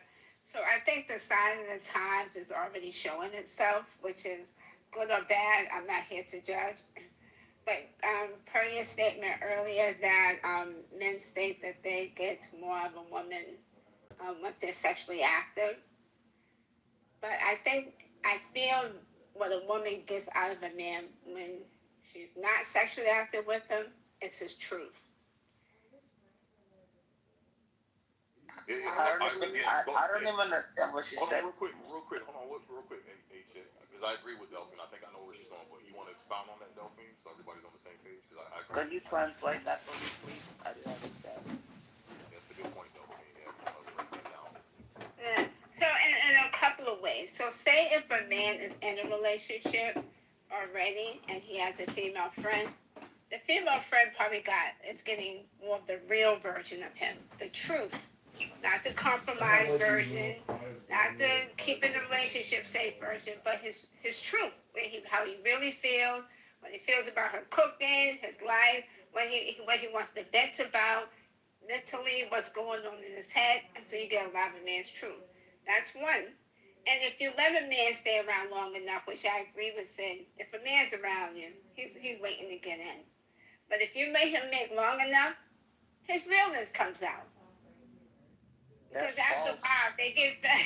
So I'm just saying, you get to know a person a lot more. I don't know, but let's say, because he probably can explain it. Go ahead. Yeah, go ahead, Chuck, if you want to jump in. Go ahead. Honestly, that's so false. If you made a man wait long enough, like by the time you're like 16, 17, or 18, you could have, by the way. But it's just so common these days that it doesn't even matter. We have people 18 in high school, graduating years, that already had OnlyFans, you know what I mean, and other things.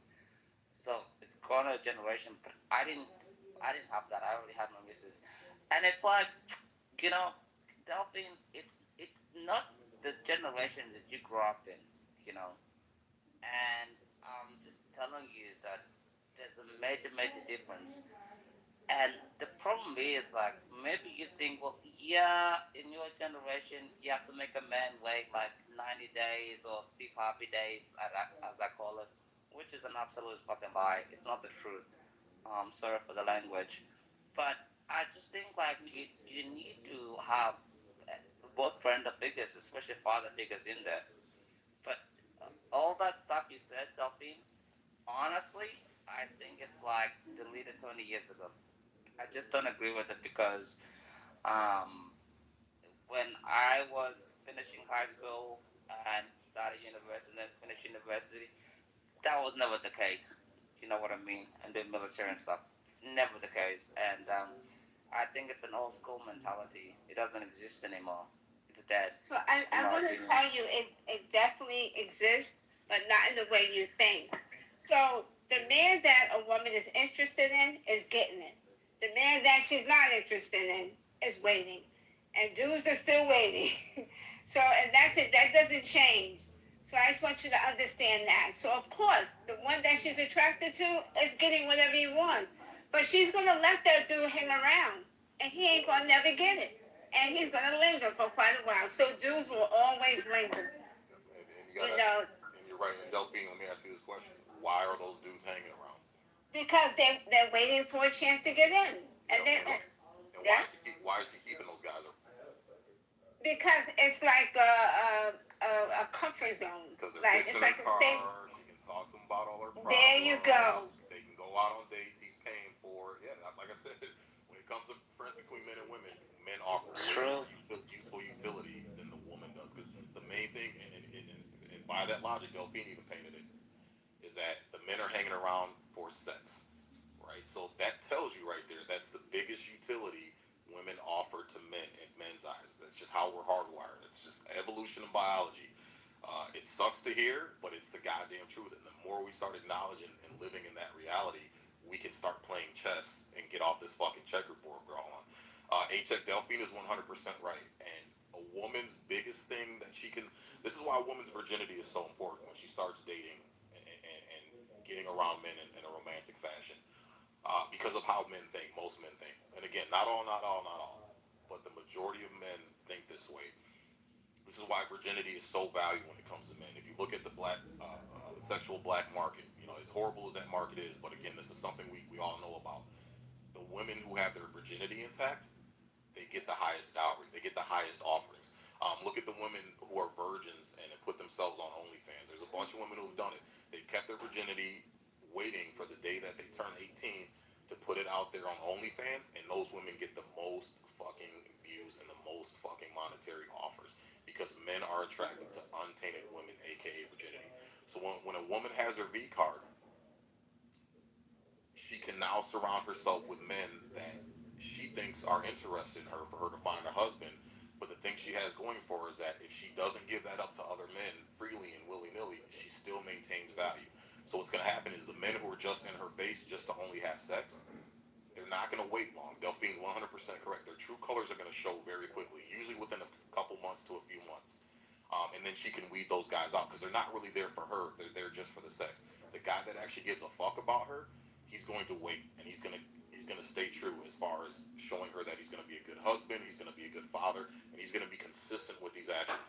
The biggest mistake women make, and because they're not being told the truth, they're being taught this bullshit lie that men and women are equal, we all operate on the same frequency, is that, oh, my virginity is not as valuable as it should be, is what we used to teach women it was. So now she gives it up to some bullshit dude in high school, in the high school bathroom. And I'm telling you this story because I've heard this from so many women I've talked to. Giving it up in a high school bathroom. Skipping a day at school at 14, 15 years old. Giving up their most valuable possession that they hold, which is the pathway to their womb, to childbirth. They give it up to some fucking loser. Why? Because you're pretty. You're cute. You're sexy. I like you. You fine, girl. All this stupid little shit that these dumbass little boys and men tell these women, and they fucking fall for it. They end up giving up that virginity, right? And then if you talk to most of these women, A-Check, most of these women will tell you they regret giving it up to these men who didn't show consistency. And the reason why they didn't show consistency is because these women gave up the sex prematurely, and it gave the man nothing else to work for or prove himself for. And that's the number one problem we're seeing with women. Well, I will tell you this. Because I hang out with a lot of guys, right? And a lot of colleagues that are men. I know all their wives. If I pull a guy into my life and you get jealous of the guys in my life, guess what? You're kicked out of the crew. If everybody likes you and the guys like you, then cool. We'll move on with that. But if you can't act right in front of my friends, no. See you later, alligator. No. And that's where I think people mess up. And that's where I think my daughter's best friend's dad messes up with me. Dude, I'm your friend. Come hang out with my friends. Like, we're all cool. We go out, we like hang out every day. Come out with us. None of my friends like this fucker. And it's just like, okay. But I have another friend that he comes in, he walks through the crowd, he comes over, pulls up a chair, and sits right beside me. Hey, Beth, after he talks to everybody else. And, you know, you have to make sure because, one, at 46 years old, I am not bringing anybody else into my life that my friends don't like. Like, I could find somebody on Clubhouse. You know, that let me ask you a Clubhouse question. might like. Let me ask you a question. Why does it matter what your friends like? That's the thing that I learned a long time Because ago. my Misery loves company. And I learned this a long time ago. Like, misery loves company. You know who keeps women single? Other women. The biggest enemies of women. My friends And their male friends, HA. They're male And their male female friends. It's true. It's true. But the thing is, like, but I just want to ask you a question. I found out my short life, misery loves company. Like, if I was gonna die tomorrow, I'll die on this hill. Single women keep other women single because they realize, well, yeah, they're happy, they're gonna probably forget them in their life and everything else like that. And that's why they start saying shit towards them. Like, someone like you, clearly you're beautiful. Clearly you raise good children. Clearly you're a wonderful person. Like, you should have no problems at all whatsoever. And clearly you're a wonderful person. But misery loves company, and I can't believe that people don't understand this. You know, I think she was saying her male friends that she hangs around with don't like the guy, but that's because the problem. because the male friends want to fuck her. That's the reason. Right, and that's the problem, Beth, is that Yeah, your line they're of not thinking. your male. Your line of thinking. You know, men are very territorial when it comes to their women. That's just how we're hardwired. You know, and again, I trying to tell a man to change his biological ways. Imagine someone telling you as a woman to stop liking the things that you like as a woman. That's how hard it is, okay, for a man to change. So we are very territorial, and we understand the dynamic that if a woman won't have a romantic relationship with the guy, she sticks him in the friend zone for a reason because she doesn't like him, but it's not necessarily that way for the guy. So if we court a woman and we see she has all these male guys around, as a man, it's a safe assumption that now I'm in the vicinity of all these guys, and I know the only reason why these guys, most of them, majority of them, are hanging around because they want to fuck my wife. That's not a good feeling to have as a man, and most men aren't going to want to deal with that kind of pressure or that kind of stress. It's being around other guys, knowing the majority of these guys want to fuck you, but you put up the gates that they can't. So typically, what happens, Beth, is if you have a bunch of hungry dogs around, salivating at the mouth, ready to pounce on you the minute you let your guard down, me as a man, I know that threat is always there in the background. So if I fuck up, if I do something wrong, you've got these male friends who you're going to go run and confide in and talk to about our problems. And these guys are going to try to destroy whatever we have because their sole goal is to get your pants. It's not that they necessarily care about you, care about your well-being, whatever chance they can get to get that pussy, they're going to fucking pounce on it, and that's what that man has to deal with. So most men, Beth, and I'm not saying a man has to be like violently jealous or be an asshole or a dick about it, but most men, Beth, are not going to be comfortable with the woman having a bunch of male friends around, not because of you, but because of them. All men. No man is comfortable with having. When she's like, well, yeah, I have like a male best friend and everything else like that. It's not true. No man actually believes that. Maybe because he really doesn't believe it. It's gonna be like, well, yeah, okay, I'm gonna see this through. Maybe you've been friends for like 20 years, whatever. That's okay. But it's a lie. Every man knows, like, the second, like, you slip up, she's gonna be like, well, yeah, I'm gonna be with this so-called best friend, whatever, quote-unquote it is. And that's why the guys get so uncomfortable. It's not because of jealousy. It's not because of anything. Because men understand other men. There's no reason ever in a man's entire life for your woman to be best friends with another man. it's not possible. It doesn't exist. It doesn't happen. This is delusional. It's like Disney fairy tale bullshit. It's not a reason to, and it's ridiculous. If my woman ever comes to me and she's like, well, yeah, I have a male best friend, he's gay or whatever, or maybe he's straight, I'm like, yeah, we're done. You don't play games with this bullshit. These games are just done with. It's ridiculous. Yeah. All men know this because we know other men. It's true. It's just a fact. We know this. And if he doesn't tell you, he's lying. I don't think you should bring the opposite sex in a relationship. Just trying to have a relationship with two people is hard enough. Adding more just just makes it more complex.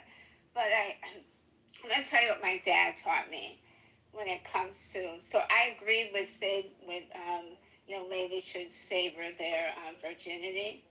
But my dad said to me, I want you to live your life and live it to the fullest because there is nothing a woman can do on the face of this earth to keep a man. So I said, Daddy, what keeps a man? And he said, a man keeps a man.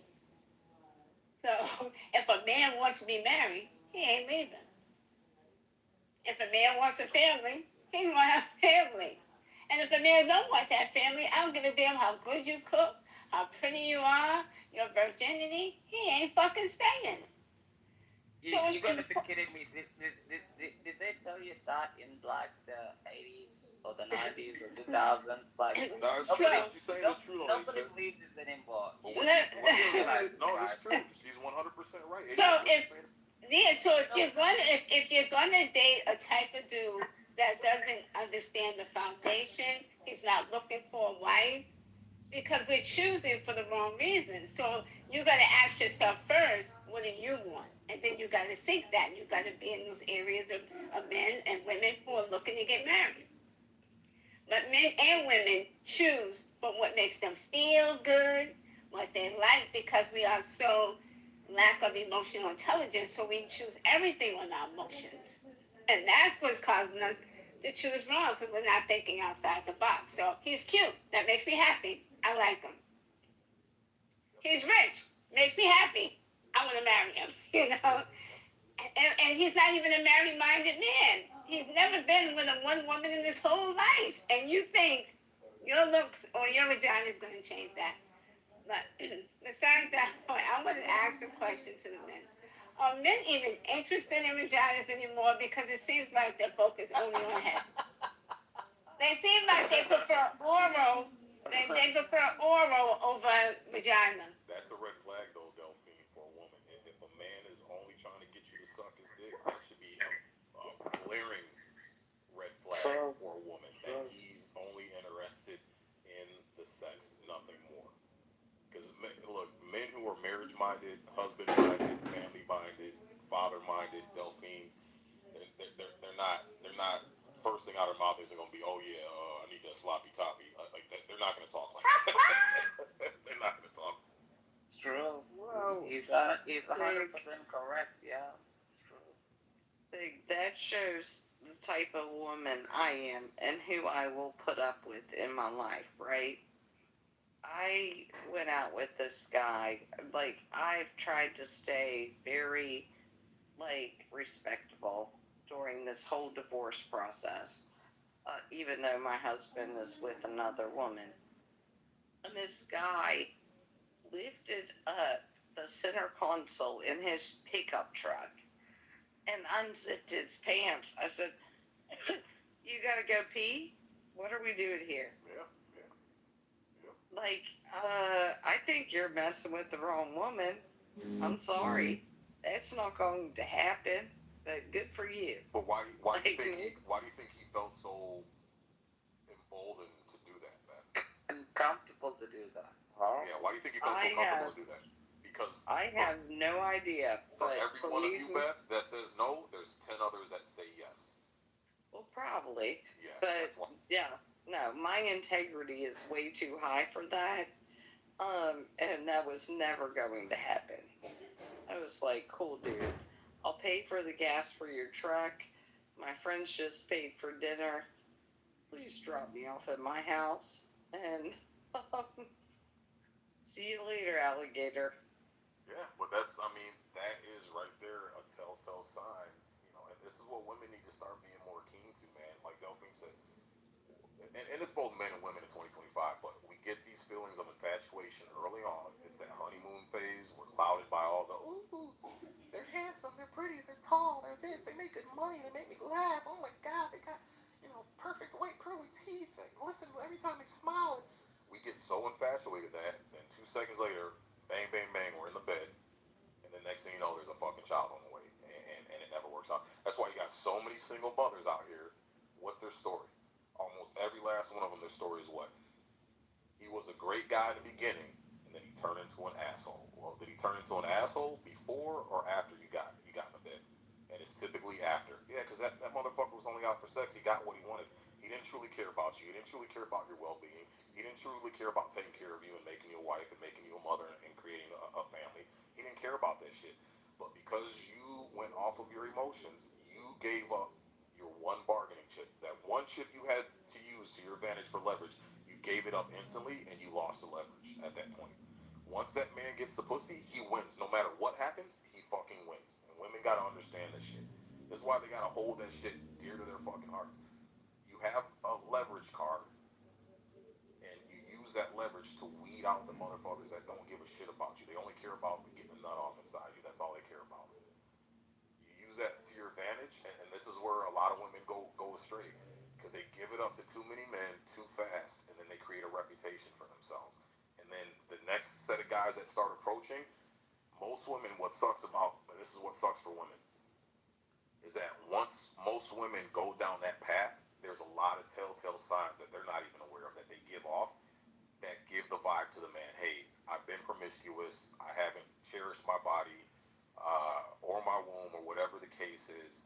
Most men can pick up on that. And what's sad is most women, because they give off those vibes, they turn the good men off, and all they attract are men who only want sex because they're giving off the sexual Batman signal.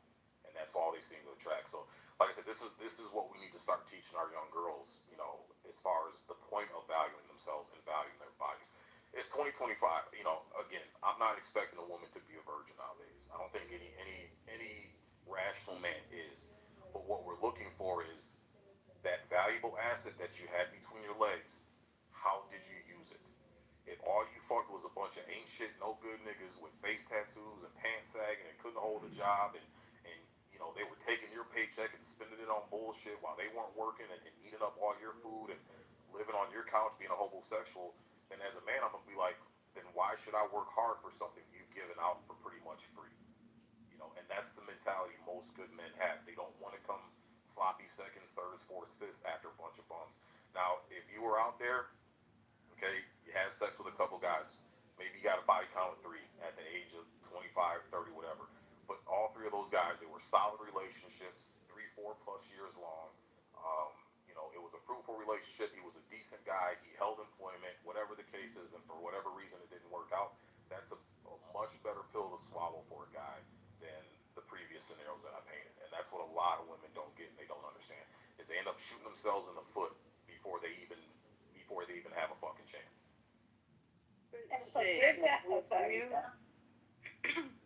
Would you agree that, okay, because I have a son and a daughter, right? My son is my baby. Like, I love this kid to the end of the world and back. I love my daughter to the end of the world and back. But I look at him, and he has so much respect for himself that he's like, I don't want a hoochie mama out there. Like, and I'm like, I don't want you to have that either. Like, and he respects himself. But I look at his potential of females being 22 years old. I'm like, dude, man, you're screwed. And he's like, no, I'm not. I'll just stay single for the next, 5 years, whatever it takes. I don't want any of these women. Good. And, that's good. He is not up for that type of bullshit. And that's good. You know, that's a good sign. Yeah, not that he wants some girl that comes from the Mormon church over to him that says, I've never had sex with anyone, even though they probably did at that sleepover night at the church. But he's just like, no, I just want somebody good. Right. I only want to do a thing in life. Like, not that he hasn't had sex. I'm pretty sure he probably has. I don't ask him that part. I mean, that's nothing a mother needs. That's gonna be an awkward conversation. That's nothing that a mother needs to know. Right. But he's like, when I find the one, that's gonna be the one. That is it, the one. And you know, there are a lot of young men out there that are getting fucked over by women. I'm just going to tell you that. There's a lot of young women getting fucked over by men too. It goes both ways. Yeah. But I'm not going to sit back and allow somebody to fuck my kid over. No, I'm sorry. What are your intentions? Because my son is good. My daughter, who knows? I'll probably have a guy crying at my door one day. You know, who knows what she'll do. But, I mean, we have to be realistic in this world, right? And seeing these young men being so strong and knowing what they want, they're more about, like, okay, no, like, my son will open a door for every person. It doesn't matter a man or a woman, but especially for somebody that's handicapped going in. And if he doesn't find a woman that matches up to his level, I don't think he'll give any time or money to him. Well, that's the whole point. That's what these young men need to learn, because us as men, and I'm going through this right now with old ass men that are in their 50s and 60s that are my buddies. I'm having to teach them that the women of today are not the same women as our mothers and grandmothers and great grandmothers. Women have agency now. Women have liberty. Women have freedom now. They can do whatever the fuck they want, right? So those days of the woman being hunkered down under one man, staying in the house, taking care of the kids, cooking and cleaning, those days are fucking over with. So men have to be smarter now with how they navigate and how they vet women, because there's so many shitty women out there. And the majority of these women, from my personal experience that I've talked to, a lot of these women, I think, have hearts of gold. They're very, very sweet women, but because they weren't told the truth, they opened themselves up to so many shitty men that have used and abused and burned them. They have taken on that bad energy, and that's what they're rolling with now. So, you know, unfortunately, these women that have been used and abused, and this is why virginity and low body count is such a hot topic right now, and why men are so interested, because we understand that women take on trauma from sex. And it's not the same way as men. Men can have sex with a bunch of women. We don't take on that trauma the same way women do when they have sex and open themselves up to a bunch of men. What up, Blake? What's up? That point that you was just making about like trauma or whatever.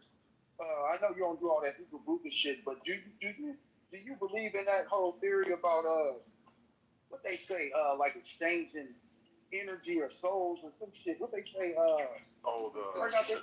Like the sexual energy, or I know, I forgot the term, but I know what you're talking about. Like spiritual, like you become slightly spiritually connected to them for you know, like things, you know, you give them you know, some things and they give you, like I always wondered if I'm getting older.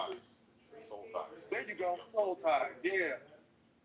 Now that I'm getting older, like, and I've said it to you in plenty of rooms. Like, if I had a time machine and I was able to go back even as a man, I would lessen my body count down, to be honest, because it's just, I don't know, man. I you know, the experience is one thing, but I just think, like, if you get experience with a woman, if you get lucky enough to find a woman that wanna, you know, while you young or whenever you decide to get married, but both of y'all got a low body count or even none, you know, I wanna say for a man, 10 bodies at the most by the time he's 30 would be a nice count. You know what I mean? When would be a count that I would be like, oh, that's I'm not too ashamed to talk about that. You know what I'm saying? But I think like I don't know. It may sound real fucking what do you call it? Damn, I don't know why I can't pick out words today, but like hypocritical. Oh, hypocritical. Yeah. And like to me, hypocritical. Like I know it's, and I'm not naive, and I'm not like I don't have serious crazy expectations, but I do have expectations. And you know, it's a bit disappointing when you get the hunch that she got more than 10 partners. Yeah. And she about and then here's the rule of thumb. For every one that she admits to, you have to add one and a possible. And that possible is the nigga that don't count. That one time where you only stuck the head in. That one time where you just want to forget that because I didn't. I regret it. It's called post. What you call it? Post nut clarity. They got a little post nut clarity. Yeah, and they like, man, I'm not calling that dude again. Blake, I've literally talked to women. I've talked to a shit ton of women. And I've literally heard out of their mouths, Blake, is I don't count this one, I don't count that one because he didn't I don't count this. Right, we didn't get to finish. I'm like, but did he penetrate? Yep. Well, yeah, but we didn't finish, so it doesn't count. I'm like, oh, okay, all right, whatever. Look, what I told her. You know what I told her? When a girl that tried to pull that same shit on me before, and I told her, well, every time I came under 2 minutes, that don't count either, because I ain't really get a good game in. That game didn't count. Well, here's how you know. Here's how you know it's bullshit, Blake. Because if you went and cheated on your woman and said, "Well, I didn't come," it doesn't count, right? She wouldn't buy it. She ain't going, dog. I just look. All I did was put the head in. I put the head in, babe. That's it. That's it. Yep, I didn't cheat on you, babe, because I didn't bust a nut. So technically, it's not cheating. So you have nothing to be mad about. Man, bro, and like, man, and I do feel bad for the young guys, man, the younger generation, because I believe our generation was the beginning. I mean, they was wild in the 70s, they was wild in the 80s, but it was something spiritually that changed in our generation. The 90s kids, the kids that grew up in the 90s and shit, and went to high school in the 2000s, like, it's something, we were the beginning of that change where like, you started to notice the older you got, like about 18, you notice it really wasn't that hard to accomplish the goal. And through my I'm not bragging about it, but like I was a dog. See, I told her my story. My first marriage, I was a dog. I was young. We started very young. We started at, like, we had our kid at my first marriage, we had our kid at 19. And before that, I was really kind of a straight edge dude. I had one girlfriend all throughout high school, and then my a long time friend, pretty much, is my ex-wife, my first ex-wife, and it was just crazy because we were young and dumb. I was young and dumber. And those separations when you get them, when you're young and we ain't together no more, that type of crap. That's when I just used to go wild, man. I just realized it wasn't that hard. No matter the age range, I was like 20 talking to a woman that was 35. Like all different ranges, and I just noticed the trend that there was a game you play. You play the game, you do the dance, and then the goal happens. And then it's just like, after that post-nut clarity, I had enough post-nut clarities to start having some pre-clarity a little bit, when I started getting older. And when I got married again, I was actually a straight edge that go around. I was like, I ain't gonna do none of that BS I did in my first go. But I think that residual crap, like, my experience and the fact that my second ex-wife had enough experience, and she was the first person I actually had that honest powwow with about, like, body count. And when the body count came out, as I was getting to know her, and let me say this, we both were foolish because we were kind of like a rebound thing. You know what I'm saying? So we got together pretty quick, like quick and heavy. We started a family, and it was cool. I about a decade into that one, you know. But when I like as I was getting to know her in them 10 years, I started to realize the body count's a little bigger than you said. You know what I'm saying? But I never made it a big deal. But in my heart, I was like, yeah, that nigga, I know you smash. You know what I'm saying? Because it'll be like people that come up or people that say hi to you in public. Oh, what's up, girl? I ain't seen you. You know, and you like, yep. You already know that Oh was. yeah. You know, Oh yeah. I've been through that. I've got a bunch of buddies that have been through that. When you're out with your girl, you got all these guys coming up. Hey, what's going on?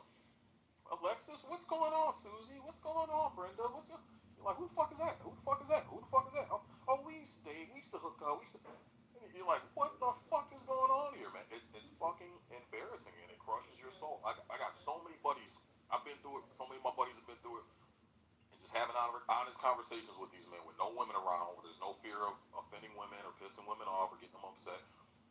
Every last one of them tell you it's a fucking stake in the heart when you have that situation happen to you. It's fucking embarrassing because now you're in the vicinity of all these guys, and guys, we can have this unspoken language, right? Where it's like, oh, hey nigga, how's my dick taste? You got my sloppy seconds, damn. I was nutting all over this chick's face. Now you don't wiped her up and you giving her a whole ass bag, and I used to just nut and skeet all over her face and then have to contribute shit to her. Like it's a horrible feeling, man. It's a bad feeling. So I'm so glad you brought that up. That's what happens. Yeah, I'm so glad you brought that up because, I think it's a statement to what men are attracted to. And I always say that because I've heard so many horror stories about that good guy. Well, I was a good guy and I did that, but good guys don't realize that their taste in women is always the women that every man wants. What did you say? Nobody came when I said your English. What did you say, Dolphy? I say good guys tend to be attracted to the women that every man wants. That's fake news. That's horrible. Nobody's attracted to the horrible. What do you mean? The guys that wisen up, they realize, well, yeah, I'm in my 20s, almost in my 30s, and like, yeah, you have to like wisen up and everything else like that. Guys wisen up sooner or later. You know what I mean? A guy that's 22 is a different guy that is 25, or a different guy that's 28, and a different guy that's 33. So it's not the same thing, Delphine. It's not. It's just not the same thing. So I just want to add to that just a little bit.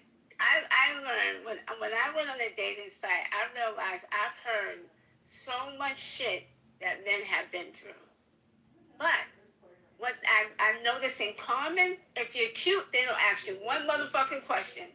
After all the bullshit they done been through, they caught their woman cheating, the kid wasn't mine. But if you're cute, you get a pass every single time. So it does happen. And then they be like, I did all this as if being a good guy solves trauma. It doesn't cure trauma. It doesn't cure cheating.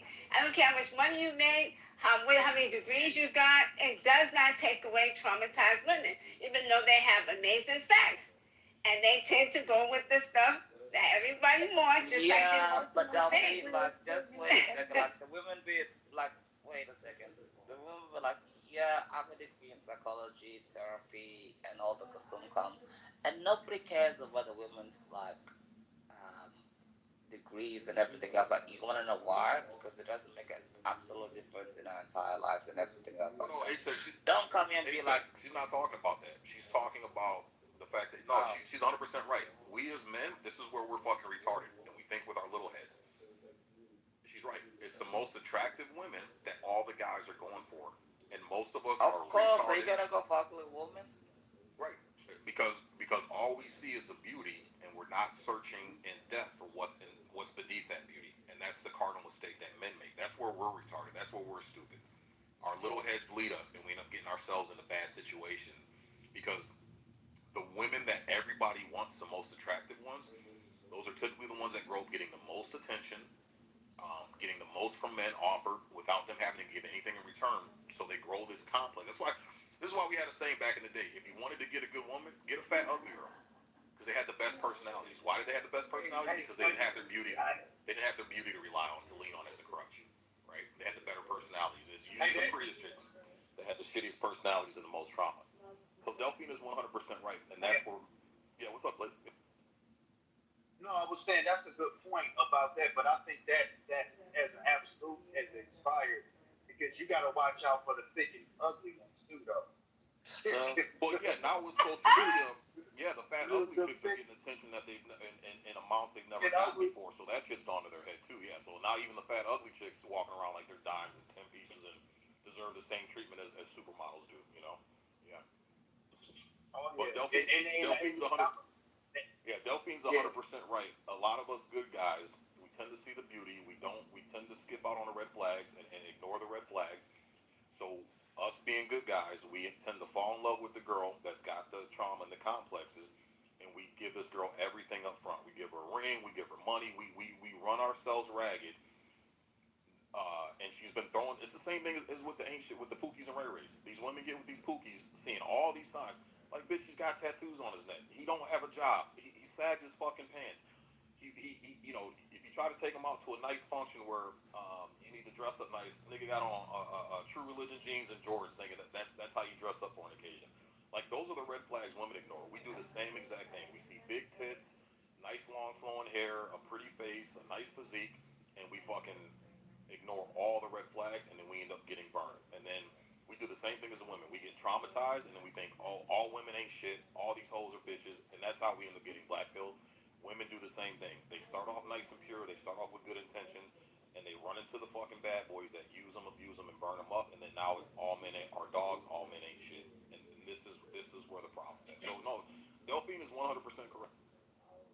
So the Pookie and Ray Rays give you the women lots of attention because women love attention, and they tell them they're pretty, and they just keep coming at them and just keep chasing. But the good guys feel like they the prize. So why chase? Because I got this, I got a nice car, I got my own house, I got 3 degrees, so they're the prize. And the woman wants to be the prize. And that's why Pookie and Ray Rays beat over good guys because they feel like, how come she going to him but I got all of this because he makes her feel good. You see? You know what? Nobody look. This is actual fact. No actual man gives a fuck about what degree you have, or how many sociology class you have, or how many feminist study you have, how many law degrees you have, or how many medical degrees you have. The fact is, no guys cares. If you're good looking, you're good looking, and if you're good looking, you're gonna find a man. If you're good looking, a man is gonna wipe you up and 100%. I got like, well, yeah, you look good or whatever. It has nothing to do with what education studies come from. A man can literally meet a homeless woman and be like, well, yeah, she's kind of cute. Like, let's just hang out. Of course, she's just like, yeah, okay, you understand. But the problem is like that. You act like men actually give a fuck what the woman earns. My missus earns like half the money I earn. Honestly, I don't even give a fuck how much she earns because I pay for the mortgage, I pay for absolutely everything. So when she's like, "Well, yeah, darling, this is your present for Christmas," I'm like, "Yeah, okay, cool. What is it, you know?" And she's like, "Oh, well, yeah, we're gonna have dinner with your family." I'm like, "Well, I bought it for the rest of the year, so like, great." No man gives a shit about what that woman earns. They just don't give a fuck. I agree with you. I think it's a miscommunication between you and I, but I agree with you. No man cares. Like, I don't care. Like, my woman, she's allegedly, she earns money in taxes and everything else like that. But I don't give a fuck, bro. It doesn't work that way because what women earn in your life really doesn't make a fucking difference. It just doesn't. It's a horrible thing. And they really think these modern women. They think, well, yeah, well, no, no, no, no, no, no. My woman, I tell her the best thing you do, stay in shape, look beautiful, stay hot, stay sexy, and then that's the way we keep the relationship. It's the same way as like if I become broke, you're gonna replace me in like 2 weeks minimum. You know, if I become broke, she's gonna replace me. If she becomes fat and ugly, I'm gonna replace her. It's the exact same thing. So I don't understand all this bullshit. It's horrible. Yeah. Hey, Sig. Hey, KP. What's going on, Al? Merry Christmas, brother. Merry Christmas, man. Merry Christmas. Merry Christmas, Alan. Yeah. Thanks, and enjoy the first Christmas with your daughter. That'll be fun. Thank you, Al. I appreciate it, man. Yeah, but yeah, I was going to say what Blake said about, even guys should limit themselves. I don't know. I mean, I think it would be a crime against humanity if I had limited myself and denied women the opportunity to experience me. Because, yes, I am that good. But, no, but, really the problem is, and let me tell you this, before the internet, even if you were a guy who was just going out to get laid and you were burning women, yeah, baby, I'll call you, and you never did, you still had to make the effort.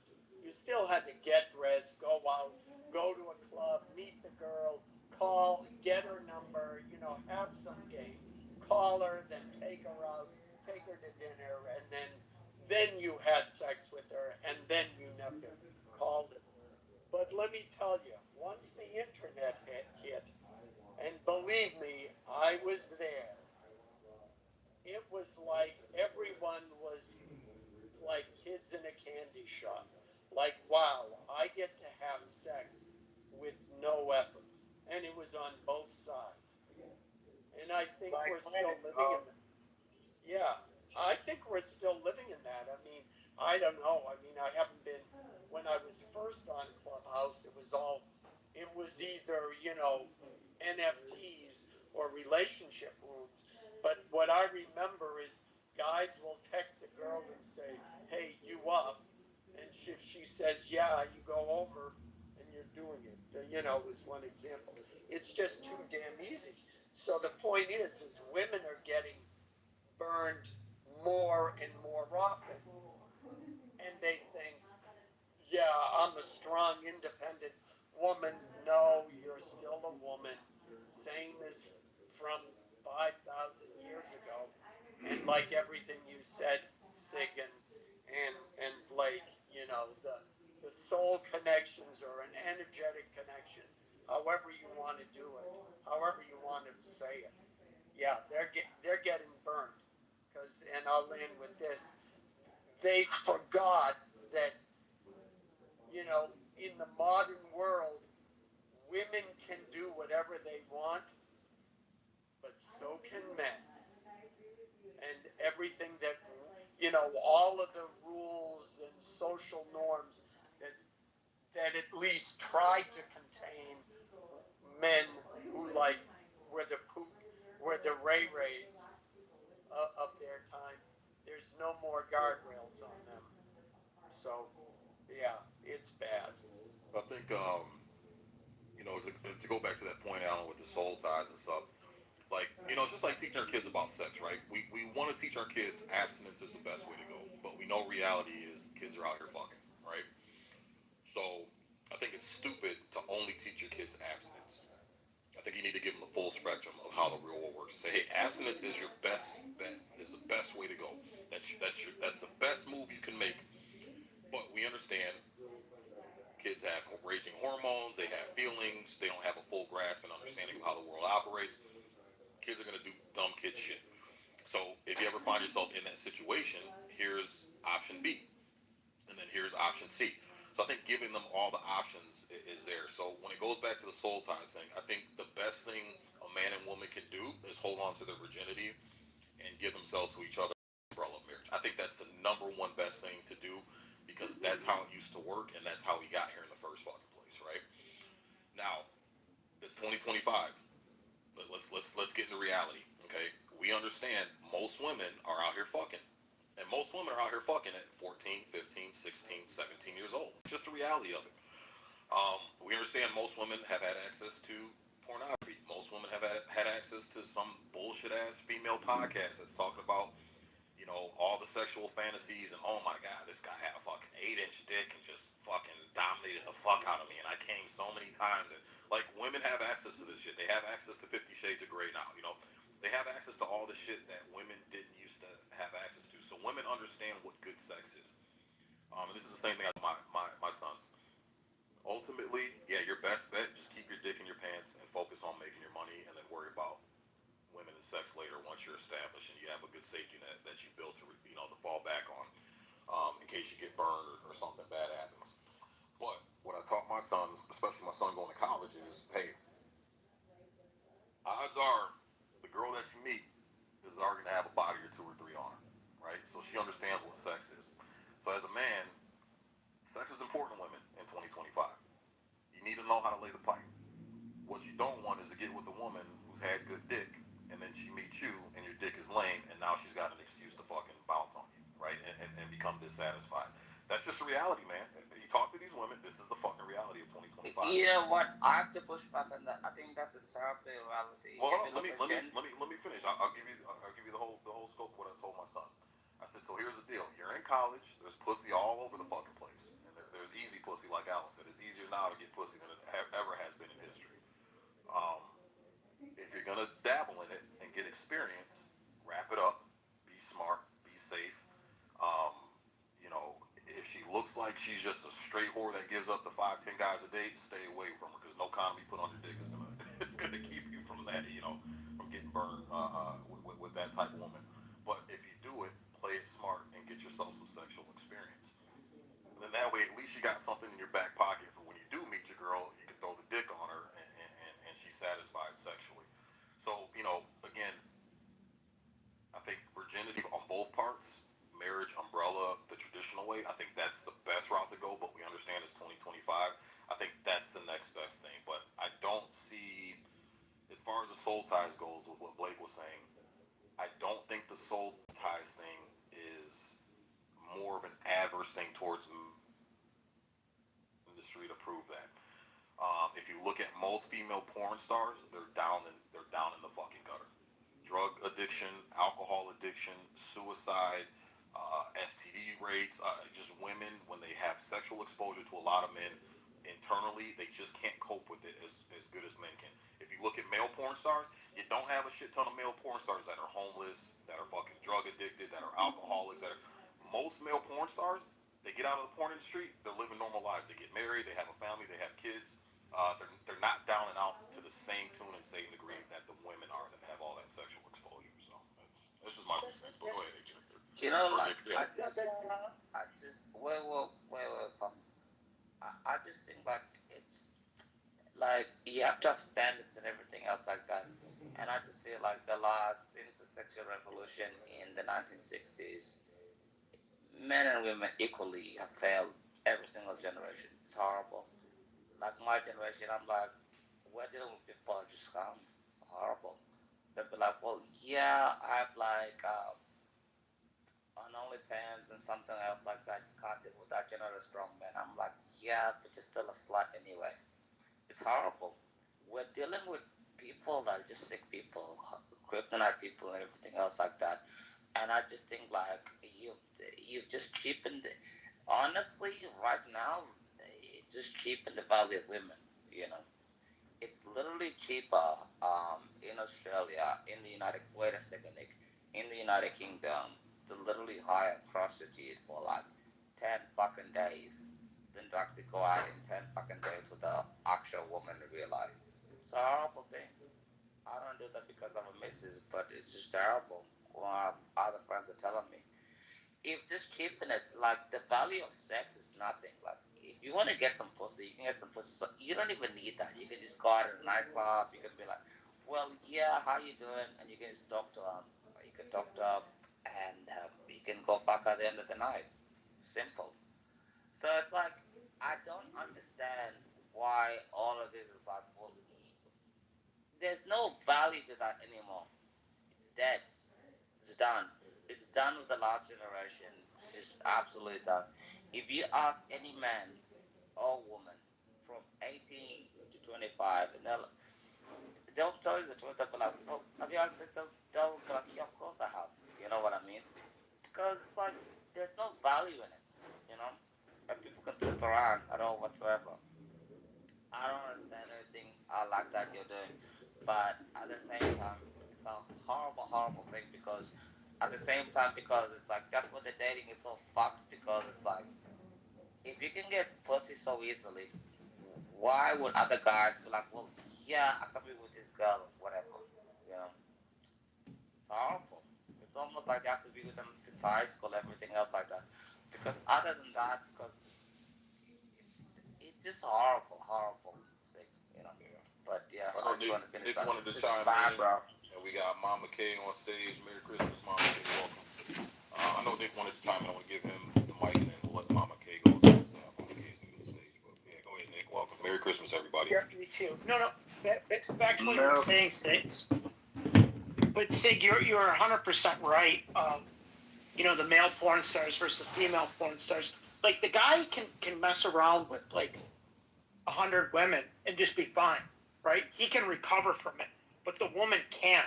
Like once she has a high body count. Don't say that. Don't say that. We've heard you a lot of that. Let him finish his point before you. It's so fucking annoying, sick, bro. It's so annoying. But hold on, A-Check. We're gonna be respectful. Nobody cut you off while you were talking. I get it if you disagree. That's fine. Hold your disagreement, and you can challenge him. But at least let him get his point out and finish. But go ahead. No, but because with the guy with the high body count, he has to bring value to get that. The women, she doesn't. It's men fuck who they can. Women fuck who they want. But men marry who they want. Women marry who they can. There's a difference. So, like to Sig's point, like the guy can have a lot of sexual partners or whatever, but eventually he can turn that off and settle down and be a husband, a father, whatever. A woman can't. Once she has a high body count, she's damaged goods. She can't recover like the men can. And there. Mama K, did you wanna chime in? Welcome. What's going on, Splot? Welcome. Merry Christmas. Hi, Sig. Thank you. I appreciate the space. So you had mentioned how you were encouraging abstinence. My daughter got married at 21. She married the first boy she dated. She's 28. They have 3 children, and now they're currently getting divorced. Oh, she shit. felt like Okay. She felt like she didn't get to experience life in its fullest. She feels like there are better things and bigger things out there for her that she didn't get to see and experience from the get-go. And she regrets getting married so early. And it's not necessarily about the age of marriage, but being abstinent until marriage and being a virgin, it can have its downfalls because you may wonder for the rest of your life, well, I didn't know what he was like, but I trusted him and we had this chemistry enough to get married, but now I'm not happy. Is there something better? Is there something bigger? Is there something, whatever it is, maybe. And so I kind of respectfully disagree with waiting. And I mean, I love your point, like waiting for marriage, to have sex. But I also like how you said, if it's not just about educating our children about abstinence, it's teaching them the education so that they can be safe. Because I have a 17-year-old daughter who's been active sexually. And, we've had the pregnancy scare and all, things like that. And it's nerve-wracking as a parent, right? But I finally had a talk with her because she knows about the birds and the bees and how things work. They go to sex ed. Most of the kids in school these days have the sex ed class in 6th grade, 7th grade, so they know how things work. But I think as I've been listening to this conversation, women and men both are being generalized as a whole. Nobody is saying most or some men, some women, most or in my experience, right? It's just all women, all men are going to be this way, that way, XXX, and we're put into a category. And so I have high moral values. I'm 53, almost 54, and I've been in a relationship with my boyfriend for 11 years. I've been married twice, and I don't regret my experiences. And I'm glad that I was able to, test my virginity, if you will, and, not, that's the wrong word. I was able to explore my sexuality with a couple different men before I got married, so I knew what I was up against. Because, like I said, if you don't get a sample, you may not like what you get, and you may want to throw it back. So, thank you for letting me share. Happy holidays, Merry Christmas. Yeah, Merry Christmas.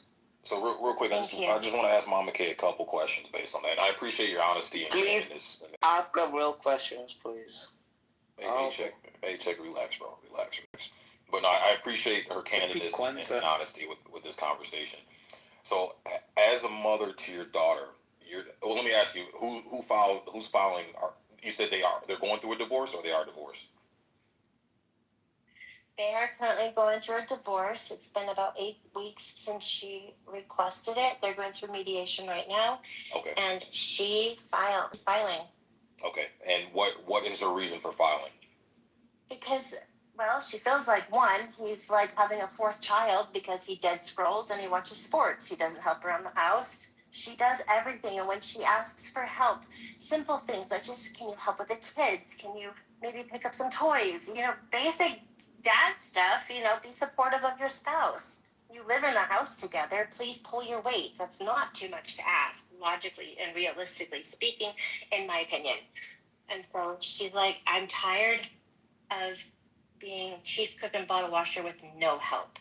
And the moment she says something, he'll come around for a couple days and he'll do a few things and he'll help, but he falls right back into his old behavior. And she just said, this is not for me. Okay, let me ask you, who's the breadwinner in that relationship? They both work equally. Okay, I asked who's a breadwinner, not who works equally. Who's a breadwinner? Whose salary contributes more to paying the bills of the house? They're actually the same. They're about 50-50. So they go half and half on everything. They make about the same amount. Okay, I see what you're saying. Yeah, that's okay, not what I asked. Yes. I asked Yes, who's the breadwinner, so meaning whose paycheck contributes more to paying for the finances of the family. Well, they have a joint account, so it's just, you just take it out of the joint account. So you're right, it is 50-50. Okay, so it's 50-50. Okay. My next question is, do you think your daughter, how many kids do they have together? They have 3. One's 5, and they have twins that are 2.5. Okay. What do you think is going to happen? Your daughter files this divorce and she puts herself back out on the dating market. Statistically, well, first of all, what is her goal to divorce and put herself back out on the single market? What is her goal? Eventually, I think that she wants to find somebody who is just more compatible. And also, it's a religious-based issue as well, where she feels like she's not necessarily in a crisis, if you will, but she's questioning her faith in Christianity and doesn't feel like she has to go to church or go to, every activity that they have that is Christian faith-based, and he does. Okay. My next question is, your daughter divorces, the divorce goes through. How old are your grandkids? 5.5 and almost 3. Okay, so she's got 2 very, very young children. Okay. So 9 times out of 10, custody is probably going to be awarded to her, primary custodianship of the kids, right? Yes. Just statistically speaking.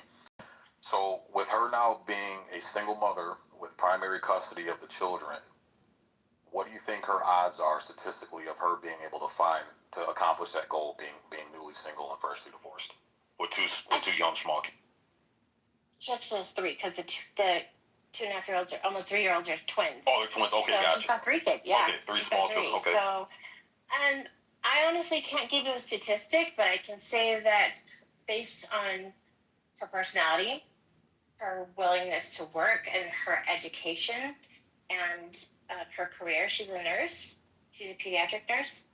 that she's well established. I mean, she's got a good chunk of money put away for herself, just because that's what I taught her. And like, you never know. You may come into an emergency, and so I think that she has a good overall package for herself to present to a future partner. But I don't know. I haven't dated for forever. Okay. So I don't know what's out there. So I've listened, and Okay. Sig, let me go after you when you're Okay. done. Yeah, because I want to get to a couple points, and you're giving me some good information, Mama K. Okay. So she makes her own money. She's got a career. She's got an education, right? So she's got the provision aspect covered to be able to provide for herself and the children, correct? Yes. Okay. Traditionally, what role does a man play in a relationship between a man and a woman? The breadwinner. The protector and provider, right? Yes, and she still wants that. Yeah, but because she's lacking. She hasn't had it. Right. But here's the thing, though, Mama K. Let me put it to you in another term. Okay. I want a $250,000 Lamborghini Hurricane, but I only make $40,000 a year. I want that, and I've never had that. Do you think I deserve that, or statistically I can afford that or sustain that? No, you can't because you're on your right. Right. Okay. So And your salary. essentially, that's the same scenario your daughter is in. I'm gonna be honest with you. Any man that she's looking for, that's going, and most women, hands down, I'm sure part of the reason why your wife has contempt for, your daughter has contempt for her current husband is because she has to work 50-50 and her finances have to go towards the house. So in her mind, she feels because you're not 100% the breadwinner and I'm having to work and contribute, therefore there are certain things you're going to have to help in or certain things I expect out of you because of that. I'm going to tell you right now. Okay, go ahead. That's not how she sees it. She just wants some moral support. She's not getting it. He pays the bills. They go out on date nights every Wednesday. They've had a solid relationship for 8 years, but she's tired of just busting her ass like for 10. She does 4 10s plus, bits of nursing, whatever's needed. And then she comes home late at night and she's got to cook and clean and do laundry, and he's sitting on the couch. It's not about money. Yeah, and here's the thing too. I'm gonna be straight up honest with you. This is part of the problem of women having agency now in modern times. It's because women are going out there and putting their energy into some corporation that doesn't give a shit about them. They don't have 100% energy to take care of the household, which is what their primary duty is. And this is a problem you're finding in a lot of relationships. And a lot of women are feeling the same way your daughter feels. Is that and I just noticed you just said he pays the bills. So who's the breadwinner? That's what I'm trying to figure out. Because that's they crucial. Both pay everything 50-50. Okay, because you just said he pays the bills, so that's why I'm trying to. No, he pays part of the bills because he works, but that's all he does.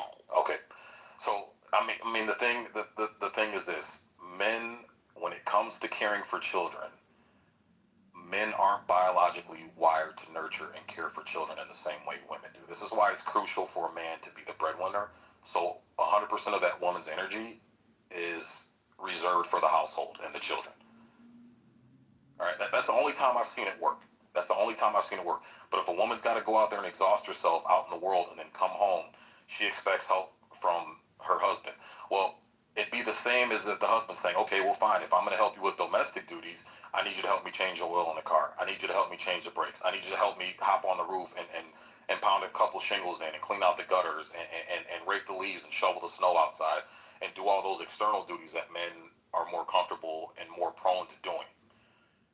And a lot of women don't understand that, Mama K, is that if I were to ask my wife, hey, help me clean the gutters, help me put some shingles on the roof after a storm, help me change the oil on the cars, help me change the brakes on the cars, help me do a tune-up on the cars, help me patch this crack in the sidewalk, in the pavement, or help me re-cement this step that's chipping on the front porch or whatever, most women would not want to do that. They'd look at that man in disgust and be like, I'm not a man. Why am I doing that?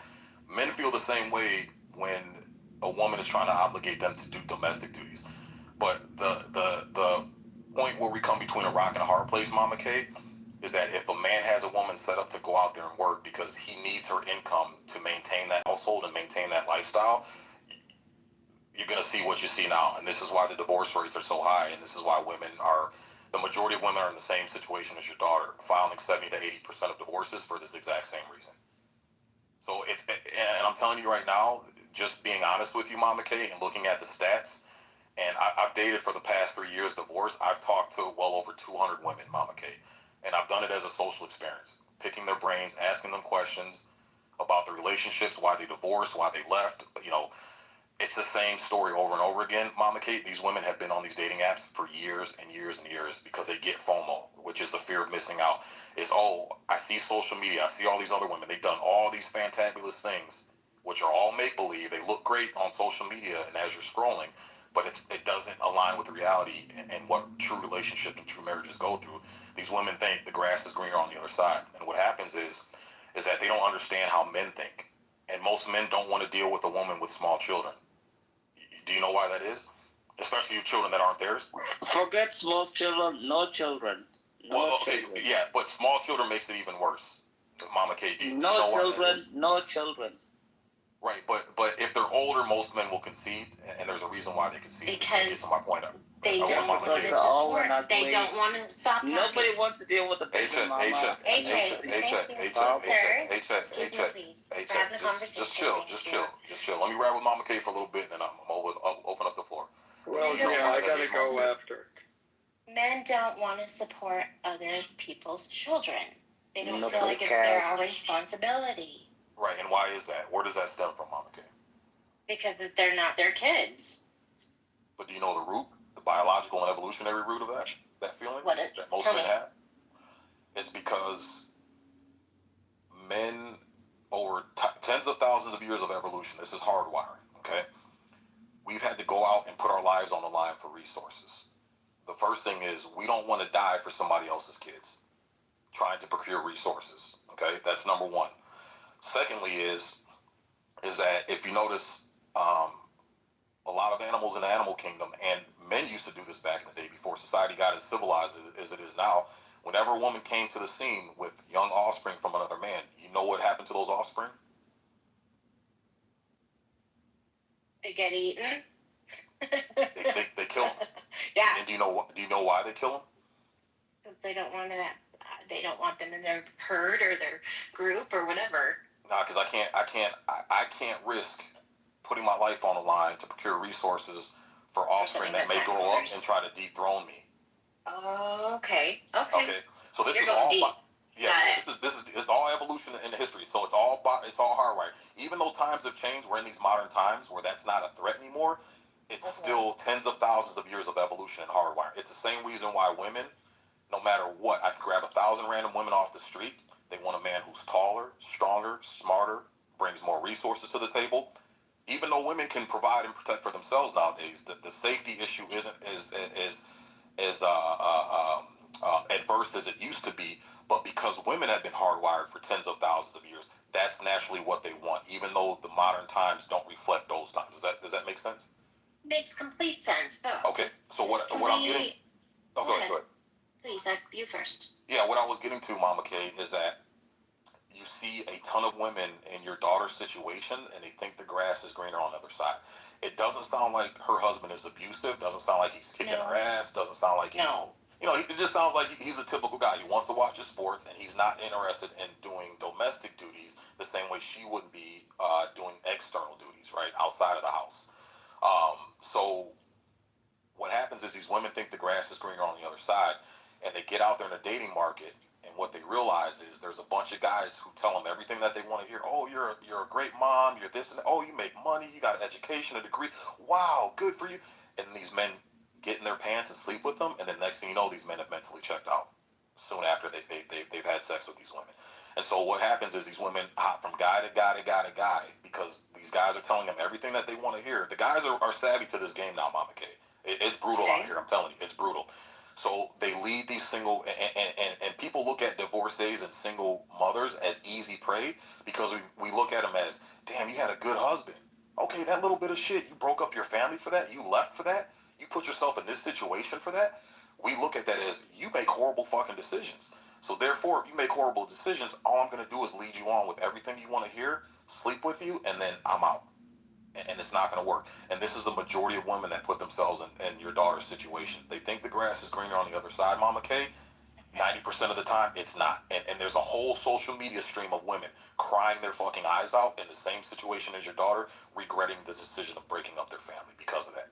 So it's just the honest truth. Statistically, I'm not saying it's impossible for your daughter, but her education, her career, all that stuff, that's working against her. The fact that she has 3 young children, here's the thing, men want to be number one in a woman's life. Of course. We want, and if we have to get pushed on a back burner for some other man's kids, I'm telling you, it's going to be a turn off to most men. They're going to tell her what she wants to hear in the beginning, and she's going to notice after she sleeps with them, they're going to change for the worse because they're going to lose interest after that because they had no interest in the first place. And that's just the reality of it, Mama K. But go ahead, you can finish, and I'll open up the floor. Are you saying that maybe she should hold out again sexually so that she can say, you know what, look, we've got a relationship built. No, you're not understanding. I'm understanding. I'm just saying in the future. Let her get her question out so you guys can understand what her question is, and then I'm going to give Alan. Right. So in the future, she meets a guy, she dates him, she doesn't sleep with him. She doesn't give it up, right? But they build a solid relationship. Are you saying that maybe she shouldn't sleep with him because then she'll find out if the relationship is worthwhile? No, because she was a hoe and she had 3 kids before the guy. No, she wasn't a hoe, A-Check. She was married. A-Check, did you listen to what she's not a hoe. She saved her virginity for her husband. Like, come on, A-Check. Y'all got to listen. Yeah, listen. I'm on it. I'm on a time constraint. Go ahead. And I'd like to talk to her before my time is short.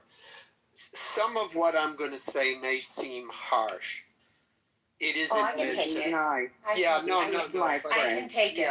I think so. But let me put it a little more firmly than what Sig said. No guy wants a woman who's got 3 kids. If she wants, get my balls off. Okay, A-check. So her chances, she will find men who want to sleep with her. If she holds out, they will lose interest, is my guess. But this is first of all, if I was her father, the first thing I would do, and assuming I was bigger than her husband, the first thing I would do was beat the crap out of him. Because, everything you said, Sig, I agree with, but no, I don't. Well, I got to go. But the second thing is, things will get better. She shouldn't divorce. Yeah. When they enter school, it'll be better. And speaking of which, my current entanglement is here. So I got to go. But yes, things will get better. And it's hard when they're young. Once they enter school, she can explore things like arts and whatever she wants to do. Yeah, Alan's 100% right, Mama K. This is typically what we see with women. It's they get in their feelings and they think they've hit a brick wall, and they're just at a full stop, right? And this is the feelings, this is the emotion, and a lot of this has to do with comparisons on social media, the outside world. With all we see is all the good, great parts of marriages and life and things like that, and we tend to soak that in, especially women do, and think that that's reality, and it's not. Reality is actually what your daughter is living in. Sounds like your daughter's got a pretty decent husband. He's a pretty decent guy. And especially she gets out there on dating market. And I'm not saying it's impossible, Mama K, but the odds are working against her, especially with 3 small children. And I'm just telling you how guys think. And the guy that's willing to accept that scenario, Mama K, she's not going to be interested in. Because what's going to happen is that guy's going to allow himself to be second place, be placed on the back burner. And when men allow themselves to be placed on a back burner, they're not in a leadership position. And women like men who are in a leadership position. That's what attracts most women. So it's going to end up turning her off. The guys that are willing to accept that situation, she's not going to be attracted to. Mama K, it's statistically, it's just not going to work out. And my advice, and again, do whatever you guys want. Nobody's telling you guys what to do. And again, I appreciate your candidness and your honesty in this conversation. But the grass is not going to be greener on the other side. She's going to end up having a lot more heartache, just like we see tens of thousands of women every day pouring their hearts out on social media, regretting that decision, that they had a decent guy. He wasn't a bad guy, had a couple little hiccups, normal stuff like what you explained, but they went out here and got fucking burned from the the dating market because it's not the same as it was 20, 30 years ago. Even 10, 15 years ago. Men aren't operating the same way that they used to. Women aren't operating the same way that they used to. It's a dog-eat-dog world out here in the relationship market right now. And she's just going to set herself up for failure. It's just the reality of it. Okay. I'm going to jump in for 1 second and then I'll mute. But I know her daughter and I know the family and I know the dynamic. And her daughter is very strong. And she will survive. No matter what, she will survive. She has a circle of people around her that will protect her. Okay, you can put your thumbs down, Sig. I'm just going to tell you that this young lady and her kids will be perfectly fine. They aren't going to find these awful men out there that are, women, sit at home, keep your mouth shut, don't say a thing, make her dinner. No, her daughter's not like that. And she's going to find a perfectly fine man. That's bullshit, Beth. Stop lying to her, Beth. The stats don't show that. We have so much data out here, Beth. You're lying to her. I'm not lying to her. Okay, I'm very good friends with her off this app. I don't care. Look, the statistics show that she does not have a chance out there with 3 small children. If she didn't have any children, she'd have a way greater chance. No man is going to want to deal with 3 small children. Nobody is married with a single mother. That's the reality of it. Keeps the single mother. And to sit here and encourage a woman to break up her family simply over feelings, over because she just broke up one day and be like, well, yeah, I'm gonna have like, well, nobody's having kids with single mothers. Hold on real quick, And I'm sorry, Beth, but this is the bullshit that I hear coming from other women. You are setting that young lady up for failure. I'm telling you, man, you see this shit every fucking day, multiple times a day. Women are crying their eyes out, regretting divorcing the decent guy that they had as a husband, because they get out there and realize there's a bunch of fucking bullshitters out there. 90% of these guys out there are bullshitters. Yeah. So, 98% on Clubhouse. Hold on. Here's the thing, hold on. This is temporary. She's just a little frustrated because she wants more help from her partner. He's not cheating on her. He's not whooping her ass. He's not degrading her. He's not abusing her. Okay? This is not the end of the world.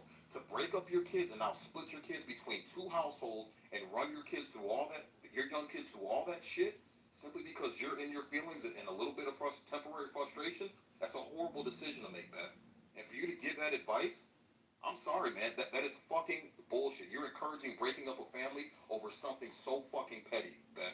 And that's horrible. That's absolutely I'm just saying the character of her daughter and who I know her daughter is, and I know the grandkids. I've known them since they were born. He's also insecure. She's tired of reassuring him. He's a ball of yeah, like people like you. It's always like misery loves company. It's always the ugly women in their 50s and their 60s. I was like, well, yeah, you should divorce your husband and everything else. Well, I don't say that. You should wait 1 second, but wait, I haven't finished, love. It's always like the most. They are terrible people. They're always like, well, yeah, you should divorce your husband, and they're not people in their entire life. It's horrible. Like that, I'm not saying she took vows for better or for worse. Okay. Exactly. What this is I signed up for something. Now I don't like what I signed up for. I'm going to cause in 3 young children's lives. I'm telling you, man, this is a horrible fucking decision, and it's extremely. You signed that contract. Hold on, Beth. You signed that contract. Put your big girl pants on and deal with it. You don't divorce until them kids are grown. That's your only option. That's what it should be. But to sit up here and sign a contract, see, this is a problem with women. Because of their emotions, they want to flake out on everything. They don't want to stay. They don't want to take hold of the commitments that they've made. You made a commitment for better or fucking worse till death do us part. You got You're 3 talking kids. about us. When you men are the top number of the ones that cheat on your wives. But we don't break up our families, Beth. We don't break up our families. That's the thing. Talk to any woman, Beth, talk to any woman who's messed with a married guy. Tell me how many women were able to rip that married guy away from his wife and kids. It never happens, Beth. It never happens. Yes, men will stick their dick in another woman for a quick nut, but they don't break up their families and leave their goddamn family. It never happens, Beth. It's the women who bleed and break up the families. Women will sacrifice their family for happiness. Men will sacrifice their happiness for their family. And that's how it's always been in the divorce step. Like I said, I'm running off statistics, Beth. What are you running off of? Emotional. Bad. Believe me. Could Joby say something? Yeah, go ahead, Joby. I'm sorry. These women are just so horrible, just disgusting. Emotional manipulation, anger. You know what, you terrible, stinker. terrible. Finger gun, be quiet. You can be your son. Go ahead, Joby. I'm gonna let Joby go, but Mama K, I'm not gonna be an advocate for breaking up a family and putting kids through that emotional trauma of a divorce for simply just because you're a little frustrated. I can never advocate for that. But Joby, you got it. Go ahead. Thank you. Merry Christmas, Joby. Merry Christmas. Hi, friends. As a product of a serious, almost dead domestic violence experience, if you get a man that hits you, run the fuck away. I don't care if it's just the first time. Get out of there. Well, he never hit her. There's no abuse, Joby. No, I'm generalizing. I'm not going after the story that was told. I'm just trying to give a couple of women in the room advice from a social worker and a survivor. That's all.